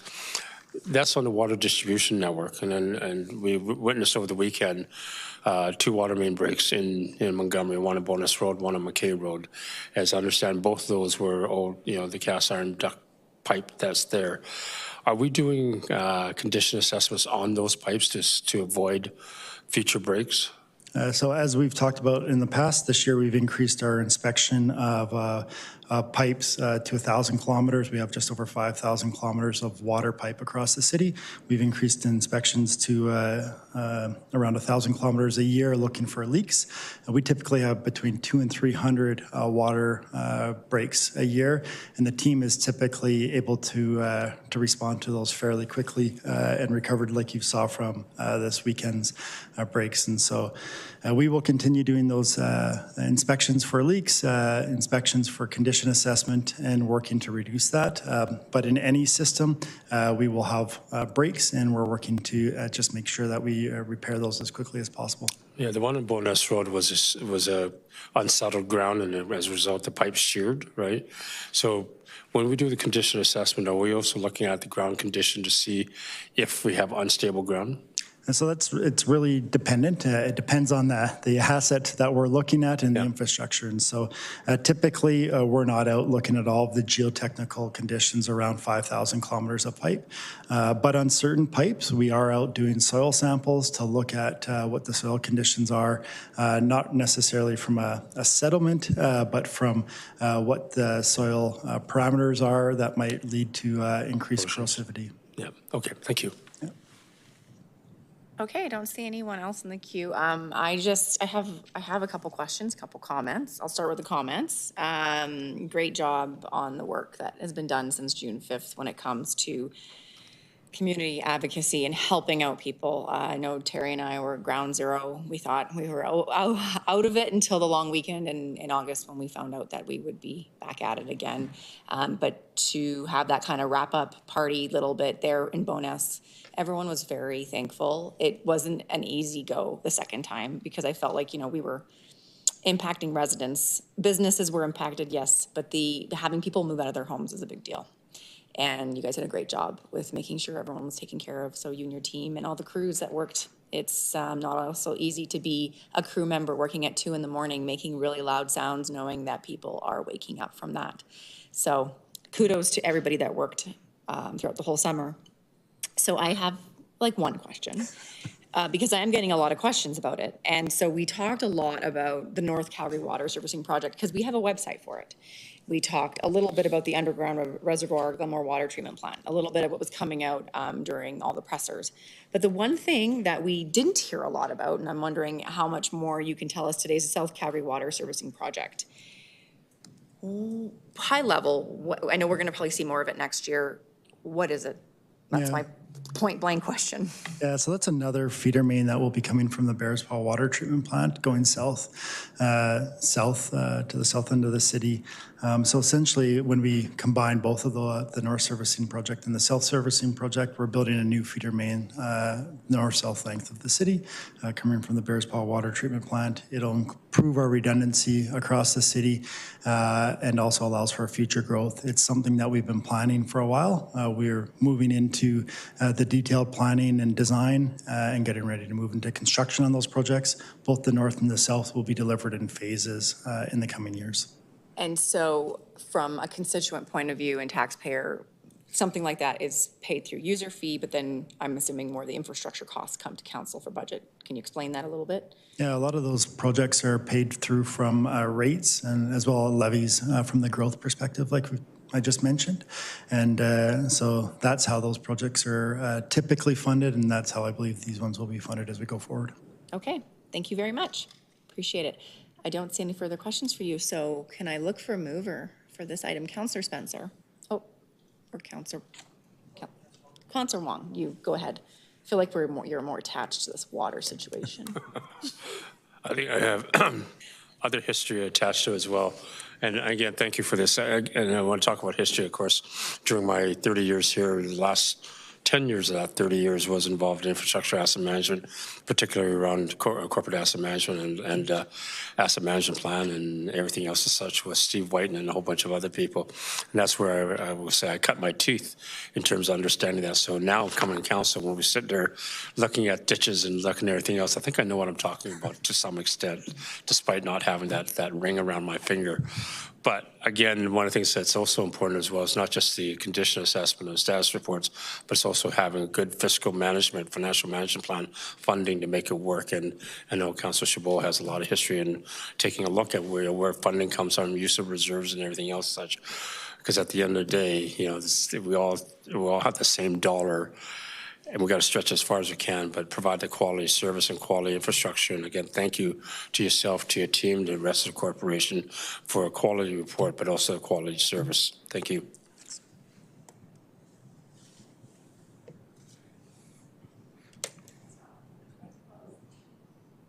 May I start again? Thank you. Okay, we're closed. We'll go to East Crive to vote.